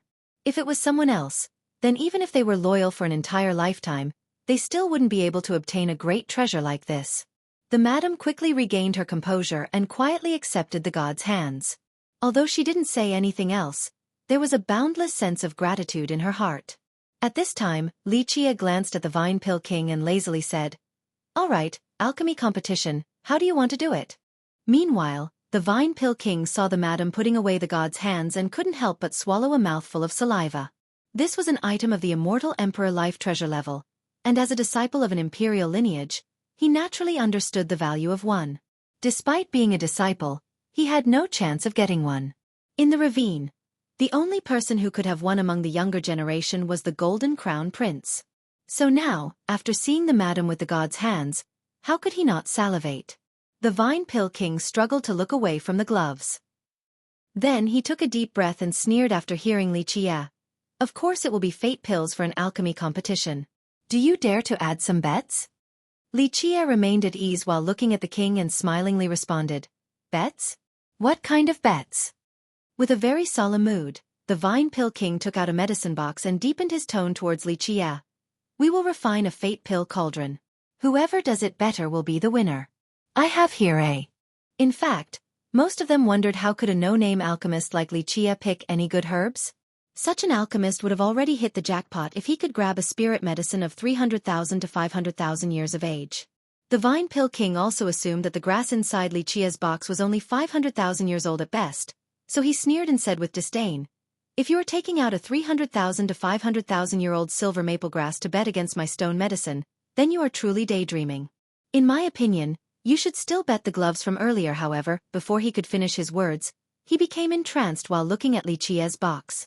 At this time, Xueqi lightly said, "I don't have a 300,000 or 500,000-year-old silver maple grass. Mine is only around 3 million years old. To be more exact, it is around 3,670,000 years old." "What? 3 million years?" After hearing these words, all the cultivators here were dumbstruck, especially the alchemists as they looked towards Xueqi's medicine box for a second time. At this time, they saw Xueqi opening the box whereupon a group of silver lights flew out. The silver maple grass inside seemed to be cast from the purest silver and was extremely beautiful. This really is a king medicine of 3 to 4 million years of age. This is the best ingredient for refining longevity medicines. Wow! Many people present were quite discerning, so after recognizing this type of maple grass, they had to take deep, calming breaths. Wow, what an amazing medicine! I really have never seen a spirit medicine more than 3 million years old. A young alchemist swallowed his saliva and felt as if he was dreaming. The Vine Pill King was already stunned speechless. Earlier, he laughed at Xueqi, but now, his stone medicine with 1.5 million years compared to Xueqi's 3.67 million-year-old grass was like night and day. In fact, it made his stone flower seem particularly cheap. For him, having a young king medicine, even at such a young age, was something to be proud of. However, Xueqi actually took out a 3 million-year-old king medicine. This was a priceless treasure to any alchemist. This kind of ingredient would be used exclusively by virtuous paragons. At this point, many looked at the silver maple grass inside Xueqi's box with saliva dripping from their mouths. Many of them would have never seen such a king medicine root in their lifetime. A king medicine. The best silver maple grass I have seen was only one of 2.8 million years of age. An older alchemist here couldn't help but salivate. Prior to this, others were looking down on a nobody like Xueqi. But now, he casually took out a 3 million-year-old king medicine, causing others to wipe their eyes and take a second glance. No one would have thought that an inconspicuous alchemist like him would have such great wealth. This made them curious about the origin of this Xueqi whose name didn't ring a bell. The madam sitting next to him was also slightly speechless. She knew that Xueqi's actions would scare people to death. Back at the Golem Square, he casually threw around loads of money, but she didn't expect him to be able to take out a king medicine so easily. Moreover, he was acting as if this was not a king medicine root, but more like a radish, not enough to reach the apex. This nonchalant expression would make anyone feel that they were looking at the most peerless prodigal son in history.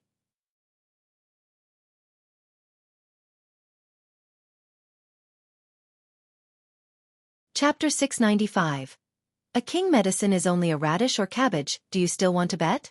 At this point, Xueqi leisurely looked at the Vine Pill King with a relaxed and cool expression. All of a sudden, the Vine Pill King became beet red and felt himself burning up. The stone flower was already the best spirit medicine in his possession. Although he came from the Heavenhoof ravine and was greatly valued by the elders, He was a young disciple of the third generation.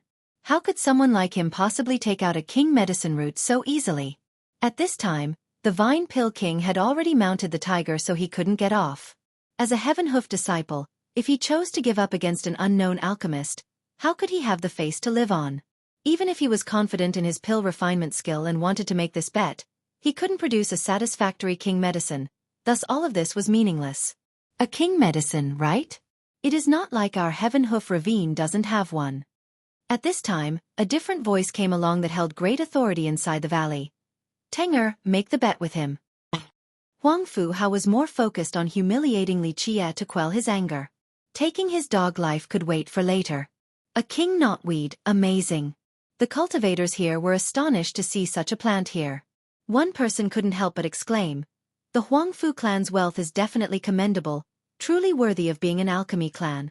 For many alchemists, especially those of humble birth, they wouldn't be able to obtain a spirit medicine like this particular king medicine even if they tried their whole life. However, it was different for someone like Huang Fu Hao. He was the descendant of the Huang Fu clan and had a high status. Moreover, the clan was a famous alchemy clan with great power and wealth. Moreover, it also had a marriage alliance with the Alchemy Kingdom, which had control over the best vein for growing spirit medicines in the entire stone medicine world. Because of these reasons, many people thought that it was not too surprising for Huang Fu Hao to be able to take out this king medicine. All of a sudden, all the cultivators here held their breaths. More and more were gathering here at Dao Sen's peak, wanting to watch the exciting event. Well, I can't really take out another king medicine at this moment. Li Qie glanced over at Huang Fu Hao and waved his hand to say, how about a different item? And I thought you were extremely rich. At this time, the Vine Pill King snorted and said, arrogant fool, boasting with just one king medicine. Today you will learn just how rich this world really is compared to you. Just use your worthless life as the bet instead. Huang Fu Hao mocked, today, I'll take the short end of the stick. I'm willing to use this king medicine root in exchange for your dog life. I wanted to show some consideration, but you just had to push it. Li Qie slowly said, I don't have something like a king medicine in my stash right now, but I have something else.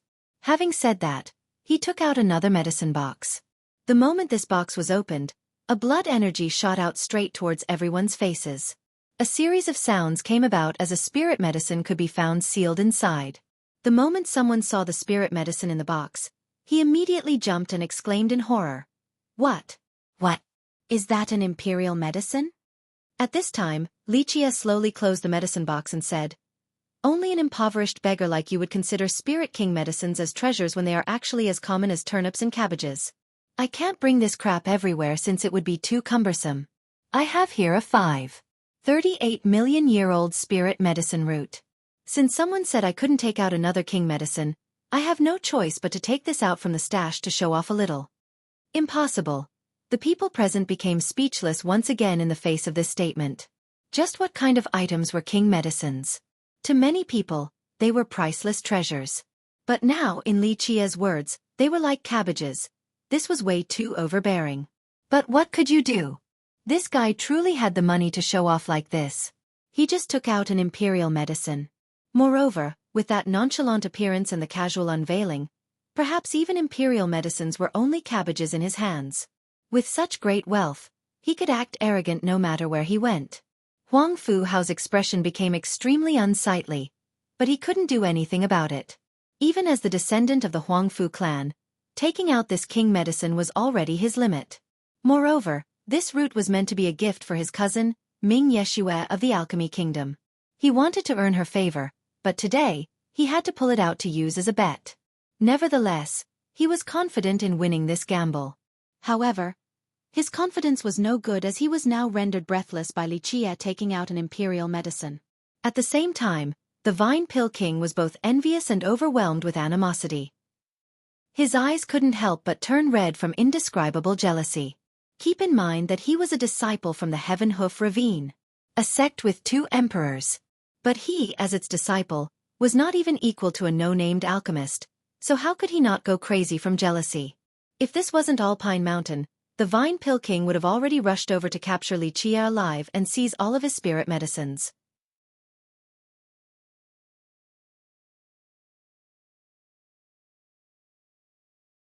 Chapter 696, Radiant Sea Alchemy Saint, Spectacular, an Imperial Medicine. All of a sudden, the stunned crowd looked at Xueqi as if they were looking at a ghost. Their faces all had indescribable expressions. Damn! I have never seen an Imperial medicine before. Who would expect to see one here? This is so unbelievable. An old alchemist couldn't help but curse. In an instant, an endless amount of saliva dripped down to the ground from the spectators. They couldn't be blamed because even characters of the ancestor level would be driven crazy by an Imperial medicine root. Roots of this level were invaluable and were even out of the ancestors' reach, let alone other people. All of your king medicines together would still not be worth as much as my one Imperial medicine. However, seeing as how both of you want to bet, I'll entertain you. Money is fine. Spirit medicines are okay too. I have too much money to spend, but I'm more afraid that you two won't have enough to make this bet. Xueqi ruthlessly uttered these words without any mercy. Prior to this, others might have thought that Xueqi was ignorant, but those thoughts were quickly dispelled. Although many people remained unconvinced, they had to admit that this brat had the money to act in such a haughty manner. Madame Ziyan, standing next to Xueqi, could only wryly smile. At this point, nothing could surprise her anymore. From her perspective, her young master's wealth was even greater than an entire country. Huang Fuhao, who initially wanted to use this opportunity to humiliate Xueqi then kill him afterward, didn't expect to, once again, be humiliated by Xueqi, causing him to nearly vomit blood from anger. I will lend a helping hand to young noble Huang Fu. At this time, a hoarse voice came out, signaling the arrival of an old man. Next to him were other experts. This old man took out a medicine box and slowly said, I have a king medicine over 4 million years of age. This might be of assistance to young noble Huang Fu. It is the alchemy saint of the crystallized sea sect, exclaimed someone who recognized this old man's identity. A lot of people then shifted their gaze over to this old man. His identity was quite prestigious since he was the best alchemist from the crystallized sea sect, the one known as the Radiant Sea Alchemy Saint. Brother Huang Fu, give this little animal a good beating. At this time, a woman standing by the alchemy saint spoke coldly. This woman was the dragon princess from the crystallized sea sect. At this moment, she needed help to walk, so one could imagine just how serious her injury was from the bull's kick. If it wasn't for their alchemy saint personally going to save her, she would have been bedridden if not dead. Her hatred for Xueqi was bone deep, so when Huang Fuhao and the Vine Pill King wanted to fight Xueqi, how could their crystallized sea sect miss such an opportunity? Very well. Xueqi dismissively glanced at them and said, out of consideration for your poverty, your 3 king medicines and the stone flower versus my imperial medicine will suffice. Although Huang Fuhao's group had more spirit medicines, king medicines couldn't compare to an imperial medicine. Its name signified that it was used exclusively by immortal emperors. Although this was not the case, it was enough to illustrate its value. The dragon princess coldly uttered, foolish thing, don't repudiate once you lose or we'll take your dog life instead. Oh, how she wished to taste Xueqi's flesh and blood due to this burning hatred. Xueqi didn't bother giving the princess a glimpse and instead dismissively said, you won't be able to beat me, and even if you could, it is only one imperial medicine. They're no different from some cabbages, so why would I need to renege on this bet? Only impoverished people like all of you wouldn't be able to afford to lose. This silenced everyone present once more. The Huang Fu clan, the crystallized sea sect, and the Heaven Hoof Ravine. All of these lineages had frightening wealth. But now, in Xueqi's words, they had been reduced to poverty-stricken lineages. However, no one here was willing to dispute this. Whose fault was it that this unknown brat Xueqi was so chaotically rich? Even if others were annoyed with him, they had no choice but to be convinced. What else was there to say to such a prodigal son? The dragon princess was shaking with anger and gnashed her teeth. Her eyes revealed an awe-inspiring glint with terrifying murderous intent. Cease your insults. Huang Fuhao coldly uttered. Since the bets have been placed, let's get on with it. Today, I want you to lose to the point of no return. Killing Xueqi alone would not appease the hatred in his heart. Only by killing him after great humiliation would he be able to find solace. Xueqi arched his brows and nonchalantly said without a care. Let's do it then. Pill refinement. Right? I'll do it. Will the two of you challenge me, or will you choose a representative? How about Brother Huang Fu go? The Vine Pill King hesitated for a moment and said, Brother Huangfu's Tao of Alchemy is peerless, so as long as you display your skill, you will be able to utterly obliterate this type of nobody. The Vine Pill King was indeed capable regarding alchemy, but Huangfu Hao was much more famous since he was called the fifth alchemy prodigy. He was only a bit weaker than the other four. Although this kind of title was a bit on the side of flattery, in the Vine Pill King's eyes, the crystallized sea sect was helping Huangfu Hao, thus his side should be even more serious about the bet. Because of this, he elected Huangfu Hao to be the one to challenge Li Qia. Brother Huangfu is the fifth alchemy prodigy. How could it be enough to just defeat this nobody? Brother Huangfu, let him see your Huangfu clan's supreme Tao of alchemy. The Dragon Princess also supported Huangfu Hao, trying his hand. Huangfu Hao stepped forward and coldly glared at Li Qia while aggressively speaking. Little animal, I'm afraid your good luck has run out. Today I will let you taste complete defeat. Huangfu Hao was also completely confident. In his view, very few people among the younger generation could compete with him in the Tao of alchemy.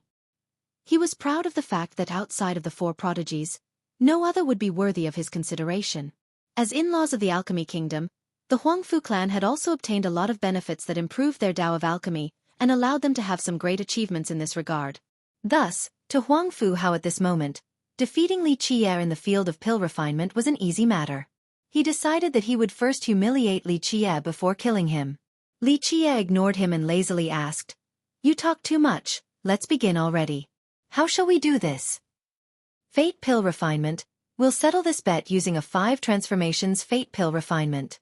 Huangfu Hao sneered. Only one cauldron opening. Whoever refines a batch with greater quantity and quality will be the winner. Okay, Fate Pill Refinement it is. Li Qia acted without a care, as if this matter was not enough to reach the apex.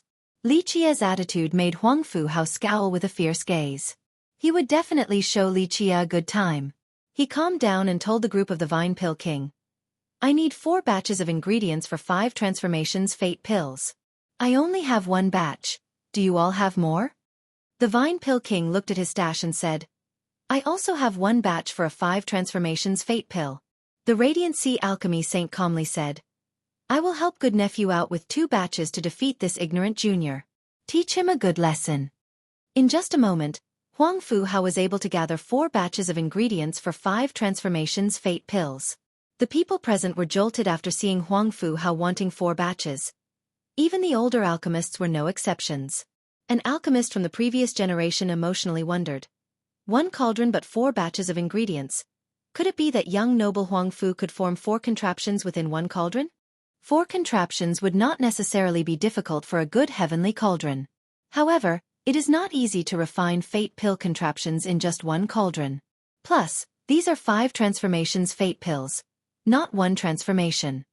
Even skillful alchemists changed their expressions after seeing Huangfu Hao's desire to try 4 batches of ingredients at once. Anyone with a little common sense would know that each cauldron could only produce 1 Fate Pill. To be more precise, the fire source could form 1 fire contraption to refine 1 Fate Pill. Of course, better heavenly cauldrons were able to form more than just 1 fire contraption, especially those used by legendary alchemists and alchemy emperors. This type of cauldron would be able to form several contraptions, and rumor has it that an alchemy emperor's cauldron could even form more than 10 fire contraptions. However, the number of fire contraptions formed from the heavenly cauldron didn't mean that the user would be able to refine that many Fate Pills at the same time. Controlling several fire contraptions required an extremely powerful mastery of fire from the alchemist. Moreover, this alone was not enough to refine several batches within 1 cauldron. The alchemist would also require a deep and profound understanding of the alchemy Tao. For higher-level pills, these contraptions became even harder to control and refine. Okay, open your dog eyes wide for me to clearly see a master at work. At this time, Huangfu Hao sneered at Li Qia as he stomped once on the ground and summoned a heavenly cauldron. With a buzz, a cauldron fell down and enlarged. This cauldron resembled an entrenched white tiger sucking and spewing out strands of crimson flames. The moment these fiery strands jumped up and down, the cauldron seemed to become a volcano that could erupt at any moment. A really powerful heavenly cauldron. Many cultivators here couldn't help but quiver after feeling the aura of this cauldron. Even those who weren't knowledgeable about this subject knew that this cauldron was incredible. This is the legendary cauldron of the Huangfu clan. It was once called the family's defining treasure. People have said that this cauldron had accepted an augmenting ceremony from an alchemy emperor. Of course, there were also knowledgeable alchemists at the scene. One became emotional and immediately recognized the origin of this cauldron. At this point, the cauldron poured down a vast radiance that covered its entire body. This was a very common situation and was usually referred to as the screening, the act of a heavenly cauldron to keep outsiders from peering. Any good heavenly cauldron had the ability to screen. As an alchemist, they naturally didn't want outsiders to look at their pill refinement technique, so the screening of a cauldron was without a doubt the best and most convenient method to prevent prying eyes. Spectacular, an imperial medicine. All of a sudden, the stunned crowd looked at Xueqi as if they were looking at a ghost. Their faces all had indescribable expressions. Damn! I have never seen an imperial medicine before. Who would expect to see one here? This is so unbelievable. An old alchemist couldn't help but curse. In an instant, an endless amount of saliva dripped down to the ground from the spectators. They couldn't be blamed because even characters of the ancestor level would be driven crazy by an imperial medicine root. Roots of this level were invaluable and were even out of the ancestors' reach, let alone other people. All of your king medicines together would still not be worth as much as my one imperial medicine. However, seeing as how both of you want to bet, I'll entertain you. Money is fine. Spirit medicines are okay too. I have too much money to spend, but I'm more afraid that you two won't have enough to make this bet. Xueqi ruthlessly uttered these words without any mercy.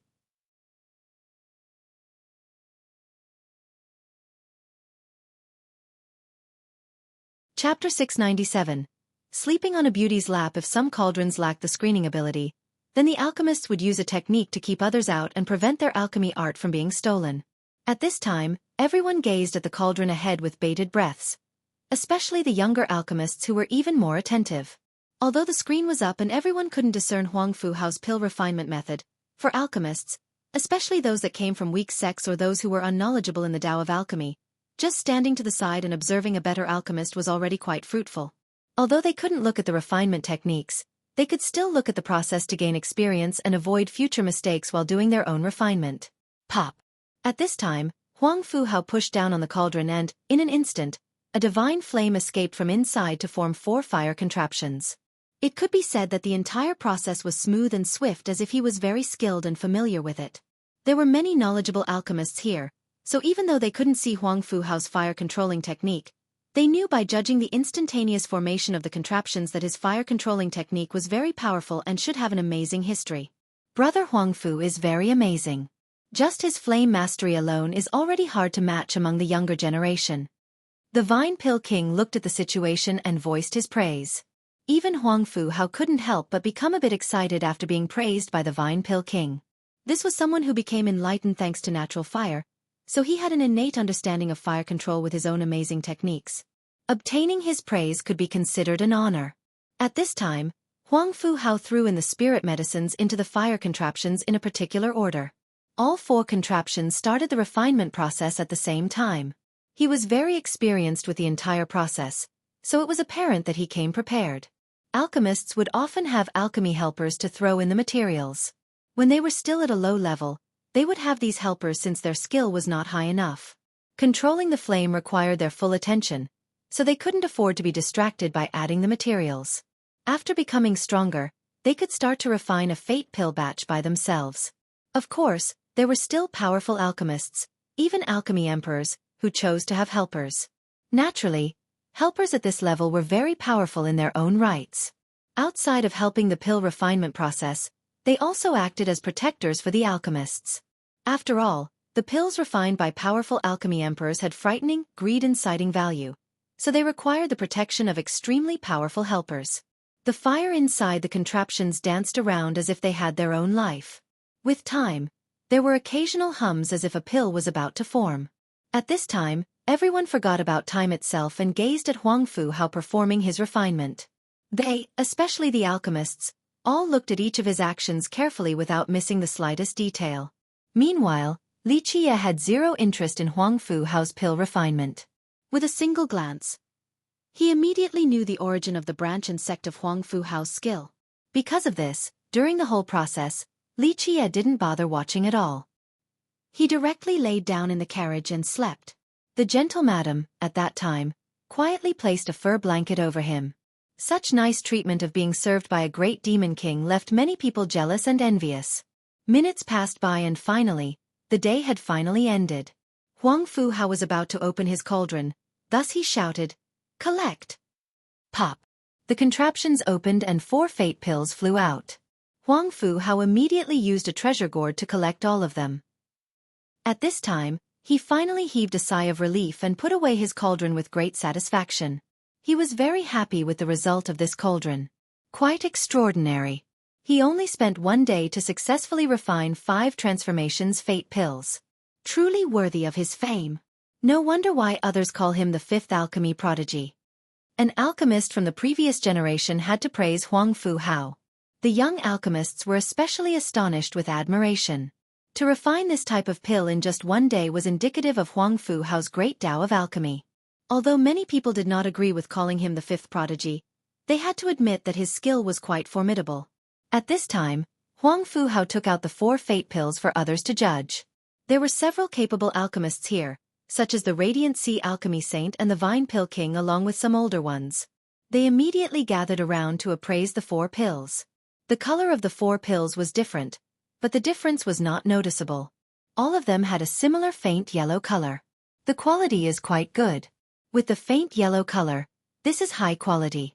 1 cauldron produced these 4 pills, so this quality is already quite good. A very admirable attempt from a youth who will eventually surpass us. The Radiant Sea Alchemy Saint appraised it, then left this remark. He was qualified to make such a statement since he was the most powerful alchemist in the crystallized sea sect. Even among the previous generation of alchemists, he was still quite famous. Not bad at all, not bad at all. 1 cauldron for 4 pills of 5 transformations with a faint yellow tint. This is exceptional among the younger generation. The other alchemists also took a look and praised him one after another. The other young alchemists here couldn't help but reveal looks of envy. They all felt that at this moment, Huang Fu Hao was worthy of his fame. If only they could reach such a level, that would be incredibly amazing. Huang Fu Hao inevitably revealed a gloating look since he was indeed very satisfied with the result of his fate pills. At this time, Huang Fu Hao turned around and coldly said, "Your turn." However, the moment he saw Li Qie sleeping in the carriage, his face became quite unsightly. Meanwhile, Li Qie didn't budge at all since he was already asleep. With a contorted face, Huang Fu Hao coldly uttered, "Even if you pretend to sleep, you won't be able to hide from this bet. It is not too late to give up if you want to avoid further humiliation." Li Qie didn't react and was still sleeping in the carriage. At this time, the madam next to him sat down and softly called out, "Young master, it is your turn." The beauty's soft call was so gentle that it seemed as if she was afraid of startling Li Qie. Seeing this scene, many people almost forgot about the bet and were jealous to an indescribable extent. A beauty was calling for him, moreover, she was a demon king, a charming ruler of an entire country. What kind of romantic luck was this? Huang Fu Hao became livid as his face turned pale. He couldn't help but shudder. One could even hear the sound of his teeth grinding together. He tightly clenched his fists and swore that he would cease to be a human if he didn't kill Li Qie. Huang Fu Hao's adoration for the madam was no secret. But now the madam was being so gentle towards Li Qie, so how could he not be driven mad? He finally finished? At this time, Li Qie got up from the carriage with a sleepy appearance. The madam quickly put on his cloak for him lest he became cold. Such careful and thoughtful consideration was truly adorable. However, many here were extremely annoyed, especially the younger ones who were about to go berserk from jealousy. This brat's life was really too good to enjoy such treatment and service from the madam. There was no justice in this world. "It is your turn now." While gnashing his teeth, he slowly uttered each of these words. He swore to take his time when it came to shaming this little animal. He didn't only want to appease this anger, he also wanted to do so in front of the madam. Only a 5 transformations fate pill cauldron, did you need to take so long? Was that really necessary? Isn't it just like stir-frying a vegetable side dish? Li Qie stretched his back and still had a drowsy appearance like before. Huang Fu Hao was livid from Li Qie's attitude. To him, refining a single 5 transformations fate pill cauldron that produced 4 pills was already quite amazing. But now, according to Li Qie, it was an unworthy display. Such a big tone. At this time, the dragon princess smirked and went to Huang Fu Hao's rescue as she uttered, "I'm afraid you wouldn't be able to refine such a batch even in 3 days." 3 days. Li Qie was too lazy to look at her. He fixed his belt as if he just got up from bed and slowly said, "To someone as great as me, there is no need for 3 days. 3 seconds is enough to finish one batch like that." Li Qie's words caused a lot of eyes to roll. No one believed him. Some even burst out in laughter and felt that Li Qie was boasting to an unbelievable degree. No one had ever been able to refine a fate pill cauldron in just 3 seconds, not even an alchemy emperor. Those are some strong words. There should be a limit to your boasting. The Vine Pill King snorted and said with disdain, "Even a reborn alchemy emperor wouldn't be able to refine 5 transformations fate pills in just 3 seconds. You should think carefully before bragging next time." Only an unskilled fool would have blind faith in common sense. Li Qie lazily sat on the carriage while he enjoyed the madam fixing his collar and brushing his hair straight. Li Qie's ostentatious manner and enjoyment caused many people to truly hate him. They all shared a thought. This brat is too arrogant and is such an eyesore. "You." The Vine Pill King glared at Li Qie. He wanted to act out, but he endured it instead and snorted before coldly speaking, "I won't bother with a junior like you. Since you like to bluster so much, then let everyone see how to refine a 5 transformations fate pill cauldron in 3 seconds. What is so hard about it?" Li Qie lightly said, "However, I really don't have the ingredients to make something like a 5 transformations fate pill. Will anyone lend me a batch?" "How? Looking for an excuse now?" Huang Fu Hao sneered, "If you can't do it, then just say it. Prostrate on the ground and accept defeat, then I might just spare you." Huang Fu Hao would not give up any chance to attack and humiliate Li Qie.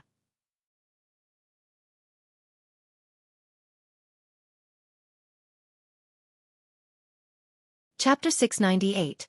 It is only pill refinement. Li Qie essentially paid him no mind as he looked around to the crowd, still as calm and leisurely as ever.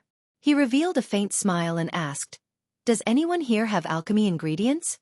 I have 1 batch for 5 transformations fate pill and can help young noble out." An older alchemist pondered for a moment before handing this batch over to Li Qie. At this key moment, there were still people who chose to help Li Qie. This was not easy since ultimately, Li Qie was opposing Huang Fu Hao's group. Nevertheless, although many hated or were jealous of Li Qie and wished to go against him, there were some old sly foxes who looked at things in a more practical way. Who was Madame Ziyan? She was a great demon king and stronger than Huang Fu Hao, yet she was still willing to stay by a no-name junior side and serve him. This junior definitely had something special that others couldn't compare to. There are still those with eyes in this world. Li Qie took this batch of ingredients and smiled to say, "Very well, I will also refine 4 fate pills. Anyone else have some ingredients for me? Let me borrow 3 more batches. I also have 1. Another old cultivator hesitated for a moment before speaking out. "Me too." A royal lord also let Li Qie borrow 1 batch. This matter had spread quite far. So many people from the previous generation had come to watch. At this time, a few countries watching on the sidelines wanted to form an alliance with the giant bamboo country. So this royal lord took advantage of this opportunity to perform a favor. In a very brief period, Li Qie was able to collect 4 batches of 5 transformations fate pill ingredients. Although he was a nobody, there were still spectators who held him in high regard. Li Qie received the ingredients and said with a smile, "Those with vision will eventually be rewarded. Hurry up if you are going to refine some pills. Don't just stand there and ramble on. You think delaying the matter can save you from this bet?" Huang Fu Hao scowled and sneered. At this time, Li Qie got up. He was still as unruffled as before as he coldly glanced at Huang Fu Hao before smirking and saying, "It seems that you really want to see me make a fool of myself. But unfortunately, I'm sorry that you will be disappointed. Since you choose to bring your face out like this, I don't mind giving you a resounding slap." Strong words there. Before Huang Fu Hao could respond, the Vine Pill King coldly said, "Wait until after you refine the pills before boasting, yeah? You think just anyone can refine 1 cauldron with 4 pills? You still have a long way to go if you want to beat brother Huang Fu." The madam shook her head gently at this retort. She had seen with her own eyes Li Qie's pill refinement and had absolute confidence in Li Qie's skill. Compared to Li Qie, Huang Fu Hao's pill refinement ability was simply not pleasant to the eye. Zhen. Nowadays, a few people really think their meager alchemy skill is peerless in this world. Li Qie smiled and told the madam, if your young master doesn't show a thing or two, these fools won't ever know what peerless alchemy is. Very well, today, your young master will show them what is truly called alchemy. Young master will surely be victorious. The madam revealed a faint smile that contained a trace of elegance and nobility along with a gentleness as soft as water. Huang Fu Hao was quite shaken after seeing Li Qie and the madam's intimate relationship, so he coldly uttered, stop spewing crap, go refine pills if you are so capable. Don't just sit there and brag. Very well, I'll refine one cauldron right now. Li Qie smiled and stretched his back again before summoning the myriad heavenly cauldron. Then he shouted, open. The cauldron fell down. This was a very ordinary-looking cauldron that appeared before everyone. No matter how they looked at it, this cauldron was plain without anything special about it, completely unlike a precious cauldron at all. After it was bathed in the lost alchemy garden of the immortals, the cauldron had completely returned to the most primordial state, so outsiders couldn't see its profundity. Haha, just a cheap cauldron. How shabby. Can this type of cauldron actually refine 5 transformations fate pills? What wishful thinking. The dragon princess viciously attacked. She and Li Qie had an irrefutable feud, so how could she forgive him? But at this time, Li Qie controlled the cauldron and in the blink of an eye, he instantly formed 4 fire contraptions. He then didn't give it a second glance and casually threw all the medicinal ingredients into the fire contraptions. A series of crackling sounds appeared as if beans were being fried. Before everyone's mind returned from the shock, Li Qie shouted and instantly collected 4 finished 5 transformations fate pills into a treasure gourd. From the formation of the contraptions to the addition of the ingredients to the completion of the pills, the entire process was all over in the blink of an eye. It was so fast that no one could react in time. Before everyone, Li Qie didn't try to hide anything, but no one saw his pill refinement technique. Suddenly, everyone's mouths were wide open. The dragon princess who had just uttered her teasing banter couldn't close her mouth since she was blown away on the spot. Her eyes were wide open as well. No one could believe that this was actually happening. They all thought that either they were seeing things, or it was just an illusion. Here, outside of Li Qie, only Madame Ziyan had a calm air. She already knew that this would be the result since this was not her first time seeing her young master's peerless alchemy. In her opinion, no one could compete with him regarding the Tao of alchemy in contemporary times. Even the 4 alchemy prodigies were insufficient compared to him in this regard. Am I seeing things? An old alchemist struggled to regain his sanity and told the person next to him, hey, pinch me, am I in a dream? A scream ensued right after as this alchemist was pinched by the person next to him. He then exclaimed in horror, I'm not seeing things. This isn't a dream. Everyone was suddenly woken up by this scream and became shocked and breathless as the entire scene became silent. Such a thing would stupefy anyone. Even those who had seen many things in their life had never witnessed such a spectacle before. Refining pills like frying vegetables. Which alchemist had heard of this before? Even those who came from an alchemy emperor's lineage would not believe such a thing. Pill refinement that could instantly produce fate pills like stir-frying vegetables while the crackling sounds resembled soybeans. Such a thing was simply impossible. Anyone who told a cultivator or alchemist such a thing would be instantly kicked out of the door for fabricating a lie since such a thing was absolutely impossible in this world. Of course, this was until today when they all saw this scene unravel in front of their eyes. At this second, they were entranced as if they were in a dream. One had to know that anyone with a little bit of common sense knew that pill refinement was a very serious matter. One wrong step and the entire cauldron would be destroyed. Moreover, pill refinement had very stringent qualifications. This was the most basic of knowledge, but today, Li Qie's process had destroyed everyone's common sense. How could refining pills as if one was stir-frying vegetables not shock everyone? Although many people had begun to regain their sanity, they couldn't help but utter in a daze, no way, this is real. At this moment, no one knew how to express their feelings with words. As for the group of Huang Fu Hao, the Vine Pill King, and the Radiant Sea Alchemy Saint, they suddenly became confused and didn't even know how they had lost. At this time, Li Qie gave the 4 refined fate pills to the 4 people who helped him earlier and smiled before saying, favors deserve to be reciprocated, so these fate pills are yours. How is this possible? The old alchemist who was the first to help Li Qie accepted the fate pill and shouted in horror with his eyes wide open. This is a 5 transformations fate pill with 70% purity. I have never seen a 5 transformations fate pill able to reach this level before. It is not only 70% purity, this yellow color is almost golden. This is the highest grade. This pill will definitely help me break through to the ancient saint realm. Another who helped Xueqi also accepted a pill and screamed with excitement. No way, right? In just a moment, many people gathered around, wanting to examine the pills in their hands. This is unbelievable.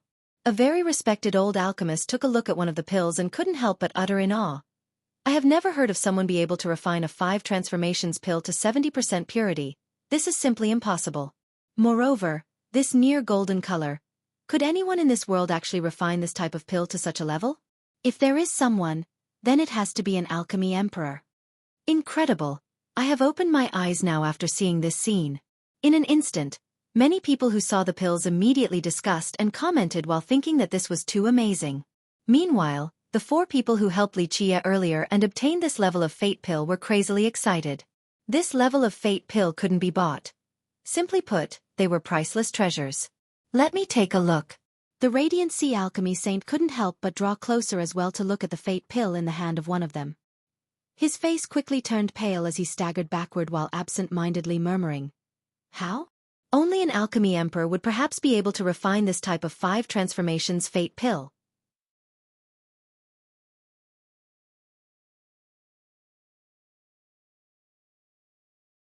Chapter 699. Death before accepting defeat. The old alchemist from the crystallized sea sect was the most accomplished regarding the alchemy Tao within the sect. Even his enemies held this view with respect. The moment he said these words, many people gasped and looked at Xueqi. All of a sudden, the astonished eyes of every spectator fell on him. Who was Xueqi? He was too young and had no fame to his name at all. Could such a person actually be an alchemy emperor? A person couldn't help but ask, "Young noble Li, are you actually an alchemy emperor?" Xueqi chuckled and said, "Alchemy emperor? How should I respond? At the very least, I have never wished to become an alchemy emperor. For a person like me, plant cultivation and pill refinement is only a hobby, an interest whenever I am bored. A person like me does not wish to become an alchemy emperor. Such an achievement is meaningless and unable to satisfy me." This answer left everyone speechless. One of the spectators looked up at the sky and started to scream. They even had the impulse to commit suicide by running head first into a wall. Refining pills like cooking and casually creating 5 transformations fate pills with 70% purity. With a single gesture, he was able to refine the finest of pills. And this was only a hobby, something he worked on when he was bored? If this was the case, then what about them, the alchemists who worked their entire lives to study the Tao of alchemy and pill refinement? How could they withstand such a shock? They might as well just commit suicide by using a piece of tofu. For alchemists, people with such a supreme Tao of alchemy were worthy of respect, just like how they admired alchemy emperors so much. Haha, not necessarily. A few evil arts can't be seen through. Huang Fu Hao sneered and said, "Maybe there were already 4 fate pills hidden inside this cauldron. Refining them like cooking was only an illusion. Give me these 4 pills and I can also do the same." At this time, Huang Fu Hao was resorting to extreme excuses. No matter what, he had to break Xueqi's reputation since this was his only way out. 5 transformations fate pills with 70% purity. Moreover, they have a yellow shade that's almost at the point of a golden glow.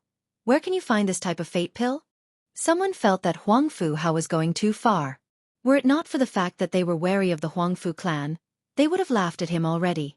I'm afraid no one in present times can refine such pills. If there was someone, then perhaps the venerable ancient alchemist from the Alchemy Kingdom would be capable. A royal lord mused.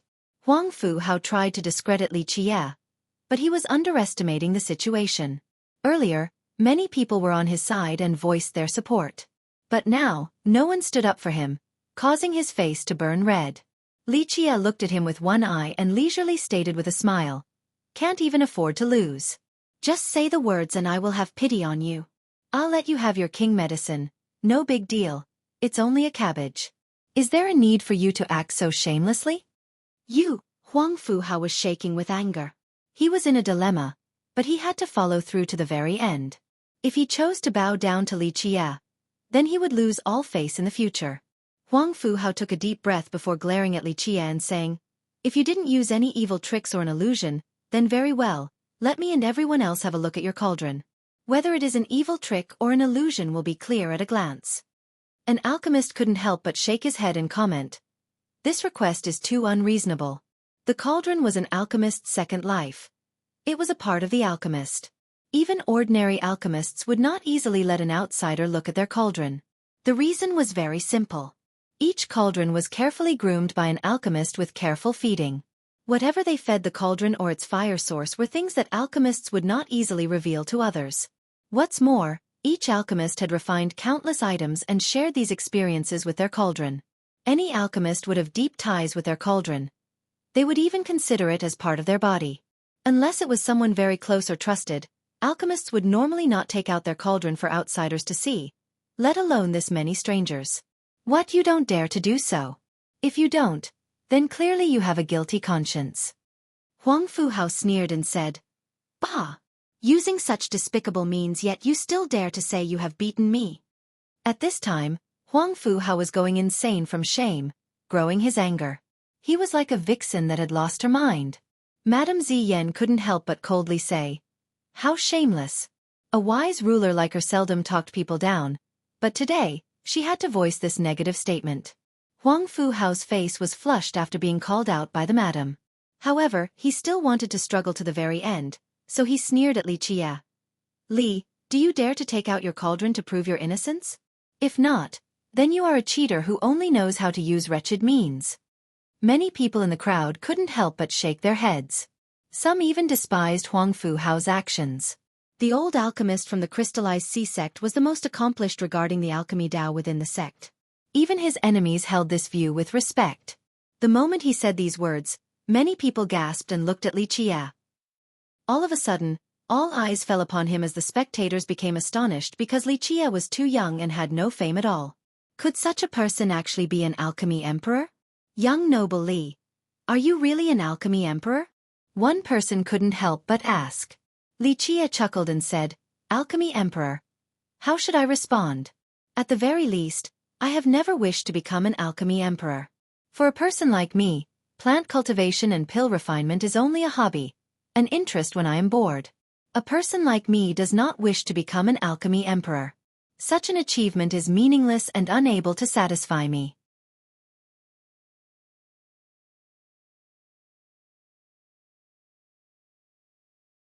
Chapter 700.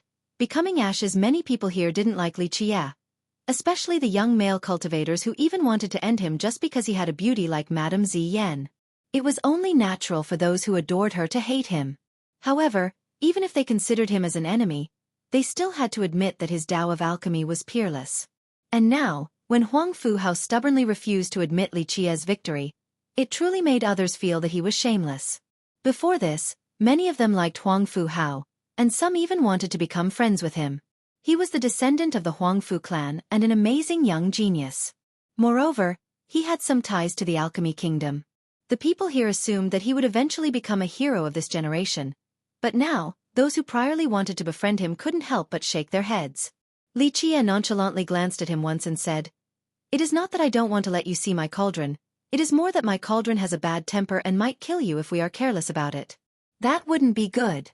I am a lover of life and peace and do not want someone to die without a burial due to turning into smithereens." After hearing this, the madam standing next to him couldn't help but chuckle. If her young master was a lover of life and peace, then everyone else in the world would be considered saints. After hearing this, she knew that someone was about to die.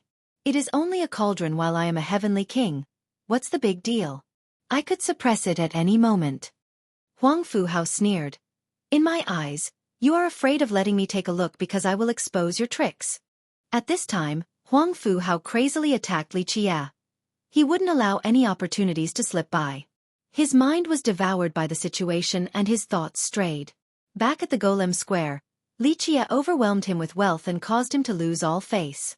And then, back at the alchemy garden of the giant bamboo country, he was blown away by Li Qie without any consideration. Today, he was expecting to reverse the tides and humiliate Li Qie. But instead, he was met with an even more bitter showing. He absolutely would not forgive Li Qie, someone who dared to oppose him like this. Even if he was going to become a malicious ghost, he still wouldn't forgive Li Qie. Okay then, since you want to see it so much, there's nothing I can do. Li Qie smiled and said, however, if anything does happen, I am not responsible for it. Having said that, he slowly took out the myriad heavenly cauldron and gently tapped it. Humph, it's only a cauldron, can't reach the apex. Huang Fu Hao harshly smiled. He was extremely confident and accepted the cauldron from Li Qie's hands. At this time, everyone held their breaths while watching this scene play out. Although no one believed Huang Fu Hao, they still wanted to see just what kind of cauldron it was. Open!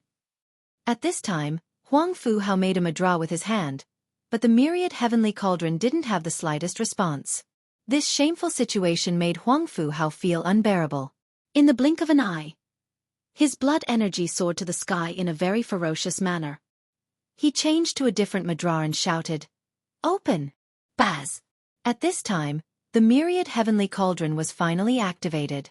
What fell onto the ground was a regularly shaped cauldron. Huang Fu Hao smirked and came forward. He stretched his hand out in order to check the fire source of the cauldron. Poof! However, the moment his hand went inside, it immediately burst into ashes. Ah! Huang Fu Hao cried out. Horror-struck, he rapidly retreated. However, the cauldron's fire source instantly erupted like a volcano. The cauldron's fire rushed out and filled the sky, instantly surrounding Huang Fu Hao. Ah! A very shrill and miserable scream echoed across the sky. In an instant, even though he was a heavenly king, he was still immediately incinerated into ashes. The moment the fire source returned to the cauldron, one could only see ashes fluttering in the sky. A heavenly king had died in such an unbelievable manner. Ever since it completely reached the highest attainment back in the lost alchemy garden of the immortals, the cauldron ceased to be the frog of the past. Remember that the cauldron was unique in this world. For millions of years, it had always been searching for a chance to reach the highest level to truly transform one last time. Thus, after the transformation, the myriad heavenly cauldron was no longer a cauldron and could be called a god, a true deity. Its fire source had no equal, so it was not difficult for it to burn a heavenly king to ashes. Such a powerful cauldron. Amazing. This type of cauldron can only be controlled by a legendary alchemist or alchemy emperor. After seeing the tyrannical flame of the cauldron devouring the sky, many alchemists were lost in admiration. This seemingly ordinary cauldron was definitely incredible. One will lose out if they do not listen to their elders. At this time, Li Qie slowly recalled the cauldron and said, like I said earlier, this cauldron has quite a foul temper. It doesn't want to interact with anyone besides me. Well now, he carelessly threw away his life. Dang it, cauldron, you've really done it now. How could you turn a heavenly king into ashes like this? You think it is easy for someone to become a heavenly king? Everyone suddenly went silent after hearing this while the madam couldn't help but reveal a smile. She already knew that her young master expected such an outcome since Huang Fu Hao was courting death. A tranquil atmosphere ensued right after as no one dared to step out to demand justice for Huang Fu Hao. Many of them believed that he was asking for it. The Vine Pill King, who was also antagonistic towards Li Qie, turned pale. At this time, his palms were drenched in cold sweat while he himself shuddered from the chill that assaulted his spine. He was secretly glad and praised his own fortune. Luckily, he didn't follow Huang Fu Hao along to the very end. Otherwise, perhaps his end would be just like Huang Fu Hao's, being incinerated into ashes without a burial. He quivered and didn't dare to say another word or stay at this place any longer. He turned around and used his fastest speed to leave Daosen's Peak. At this point, Li Qie gathered his winnings. A stone flower over 1 million years old, a 3-million-year-old king medicine, and a 4-million-year-old king medicine from the Radiant Sea Alchemy Saint. Sigh, are these not just cabbages? If you can't handle losing, then just say it. What's the big deal? Losing your life just for these common spirit medicines. Was it worth it? Li Qie looked at his spoils but didn't pay it any mind. To others, king medicines were priceless treasures, but Li Qie was too lazy to even bother looking at them. Not mentioning the distant past, he had taken an amount of king medicines from the Lost Garden that could scare people to death. This sarcastic remark left everyone here speechless. They could only lament the fact that the fella had the ability to make such arrogant comments. However, at this moment, he did something that would drive people even crazier. He looked at the king medicines in his hands and threw them to the Imperial Draco Bull as if they were cabbages while saying, "It has been tough carrying me this whole way, so I'll reward you with these." This maddening turn of events left everyone looking silly. From the beginning, they all thought that Xueqi was just saying it for fun, to exaggerate his wealth by calling king medicines cabbages. But now, it turns out that this guy truly considered king medicines as cabbages. He actually threw these million-year-old king medicines at a buffalo to eat. Nom nom, nom. At this time, the Imperial Draco Bull was like a cow eating peony. It quickly ate the king medicines. No! An old alchemist couldn't help but to bellow a sad scream after seeing such a wasteful act. He couldn't help but tremble with his eyes wide open, glaring at him while stuttering. But these are king medicines. Everyone was stunned. These 3 king medicines couldn't be obtained by many alchemists, even many great characters, despite trying to find one throughout their entire lives. Even a great power would treat a king medicine like a priceless treasure. But now such priceless treasures, in the eyes of everyone, were fed to a buffalo by Xueqi. Could anyone actually be more irrationally wasteful than Xueqi in this world? Little ancestors, the nouveau riche, and even the most lavish young immortals in the heavens couldn't compare to a fart from a prodigal son like Xueqi. Even the most wasteful little ancestor wouldn't feed king medicines to a bull, right? This was simply absurd. Even a little ancestor would treat a king medicine like a treasure. However, Xueqi considered them as cabbages. After seeing the buffalo before them actually swallowing all the king medicines after just 3 bites, a lot of people here felt hurt. There was no justice in this world. In just a moment, the hearts of many people cried out in pain. They actually had to witness 3 king medicines being swallowed by this buffalo. Damn it, just let me go jump off a building. You guys don't stop me. After seeing such a heartbreaking scene, someone howled and couldn't bear to look any longer. However, after the bull finished swallowing the 3 king medicines, it still looked as if it wanted more and stared at Xueqi in a pitiful manner. The bull was a Draco Bull, and its species liked eating spirit medicines the most.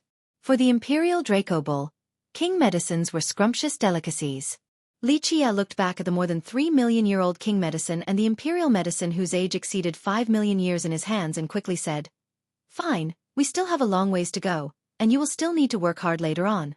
Stuff yourself and put more effort into it." Having said that, he threw the king medicine and imperial medicine over to the bull as well.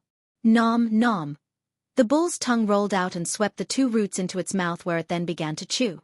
Suddenly, many people directly went down to their knees and stayed there. A lot of them had turned pale due to unbearable heartache. They had no words for such a prodigal son.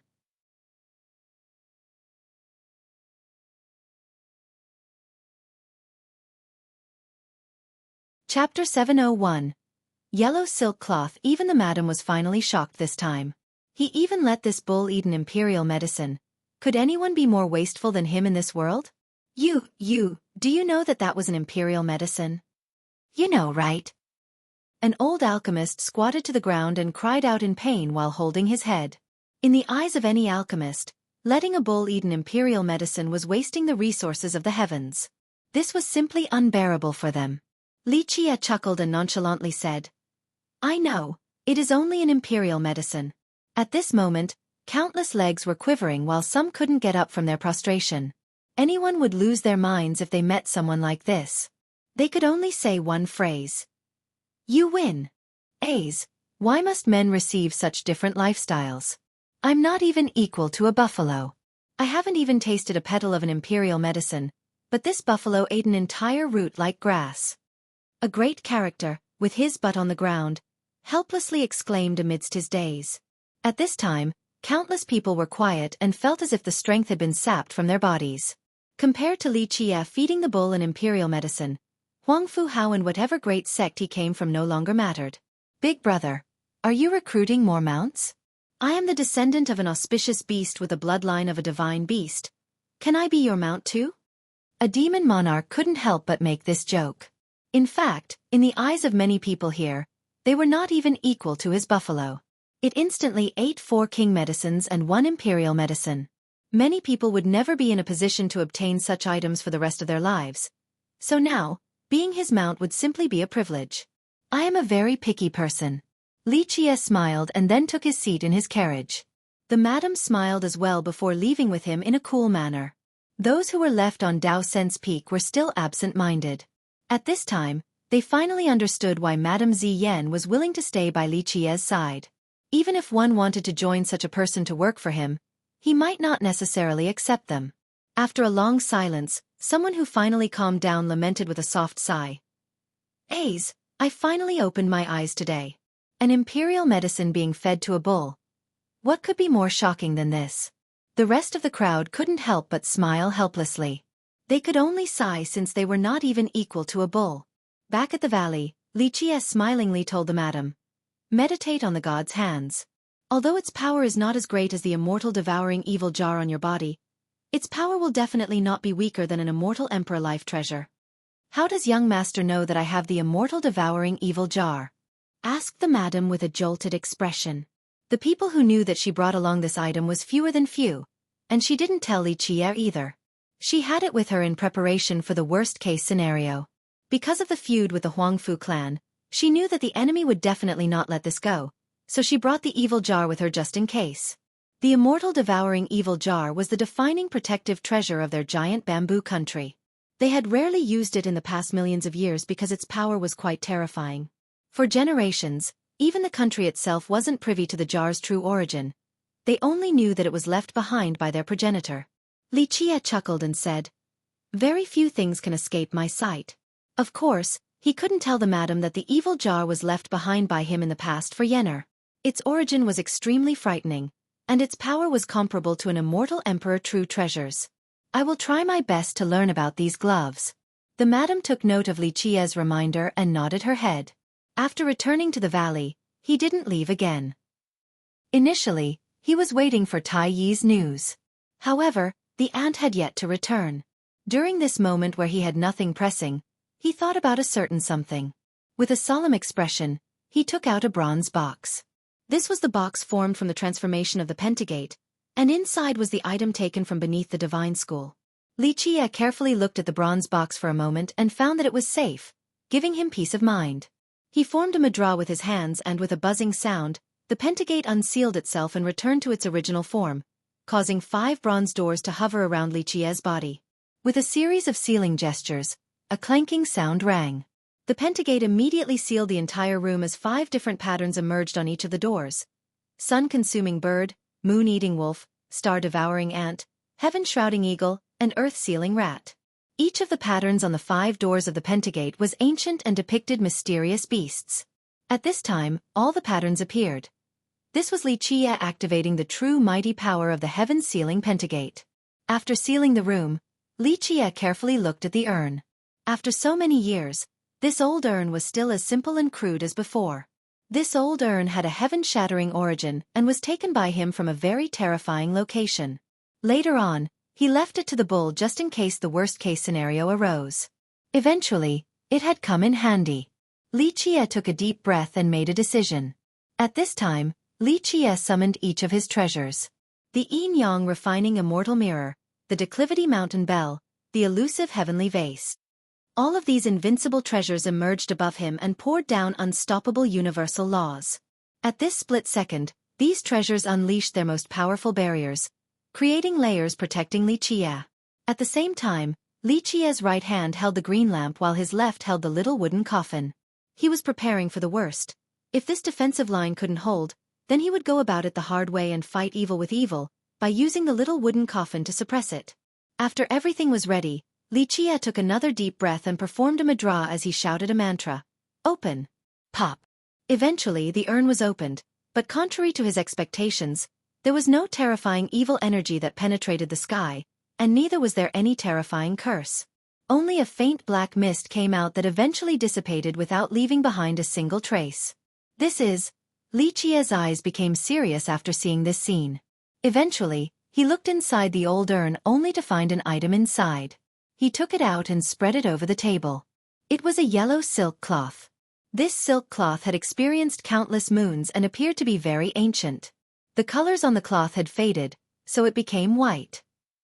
His pupils were fixated on this ordinary-looking cloth.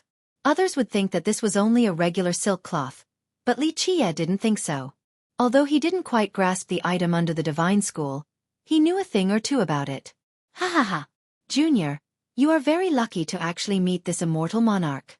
This lord is the ruler of myriad realms, the emperor of the 9 heavens. At this time, a cold voice came from the yellow cloth and declared, "If you worship this lord as your master, then this lord will help you command the 9 worlds and become eternal." Anyone else would most likely be jumping and screaming in fear after hearing such an awe-inspiring voice from this ordinary-looking yellow cloth. However, Xueqi remained unperturbed. He leisurely smirked and said, "Command the 9 worlds and become eternal? It is not difficult for me to command the 9 worlds, but as for being eternal," having said up to this point, he couldn't help but burst out in laughter. Anyone else would be shaken or be extremely excited by these words as if they had found a treasure. However, Xueqi did not budge. Who was he? He was an existence that had once commanded the 9 worlds and obtained everlastingness. "Brat, you don't believe this lord?" The awe-inspiring voice appeared once more and said, "This lord is an existence who rules myriad realms, the supreme ruler of the 9 heavens. Okay, no need to pretend in front of me. Only I tease people. No one else has ever dared to tease me." Xueqi smirked and said, "At the moment, you are nothing but a piece of torn handkerchief in my eyes. Not worth mentioning." It seems that this voice was enraged by Xueqi's response, so it shouted in a thunderous and awe-inspiring tone, "Junior, you don't understand the immensity of the heaven and earth. Did you know, back in a distant and ancient time when the immortals were still in charge of the myriad realms? Don't act wantonly before me." Xueqi interrupted the voice and lightly smiled while saying, "If it was like before, when you weren't thrown into the urn, then this yellow cloth would indeed be very devilish. But now it just won't do. If I am not mistaken, this cloth had been sealed inside the urn for millions of years, and the power of its curse has already been dispelled. Bah, Junior, you underestimate this lord too much.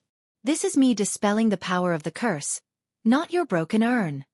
The voice became exasperated because of Xueqi. It was obviously unconvinced. Xueqi cheerfully retorted, "Is that so? Is my urn really that useless? Very well then, I'll put you back and wait for the day where you break out of it." Having said that, he threw the yellow cloth back into the old urn. Wait, everything can be negotiated and discussed. Let us have a talk." The moment when Xueqi was about to seal the urn again, the voice hurriedly came out from the cloth, admitting defeat. Xueqi chuckled and took the cloth out from the urn before revealing a faint smile. "If you don't want to be imprisoned inside, then it would be in your best interest to not play around with me. Reveal your true form or I'll imprison you again and throw you into the deepest parts of the sea, so that you won't be able to escape for eternity." "Bah, little devil, do not threaten this lord." The voice was finally no longer awe-inspiring and instead became very clear. At this time, a small figure emerged on the faded yellow cloth. This figure was very fuzzy and ethereal. This is more like it." Xueqi looked at the faint, small shadow and sneered. "You're clearly a little girl, yet you still dare to pretend to be an old man and refer to yourself as this lord. Bah, you are the one who is a little girl." The tiny figure on the yellow cloth was very annoyed with Xueqi and said, "This lord is the ruler of myriad worlds, the supreme ruler of the 9 heavens. You're tuning in to the Xueqi's Martial Arts Saga YouTube channel. Don't forget to subscribe and join us on this journey to catch the most captivating stories.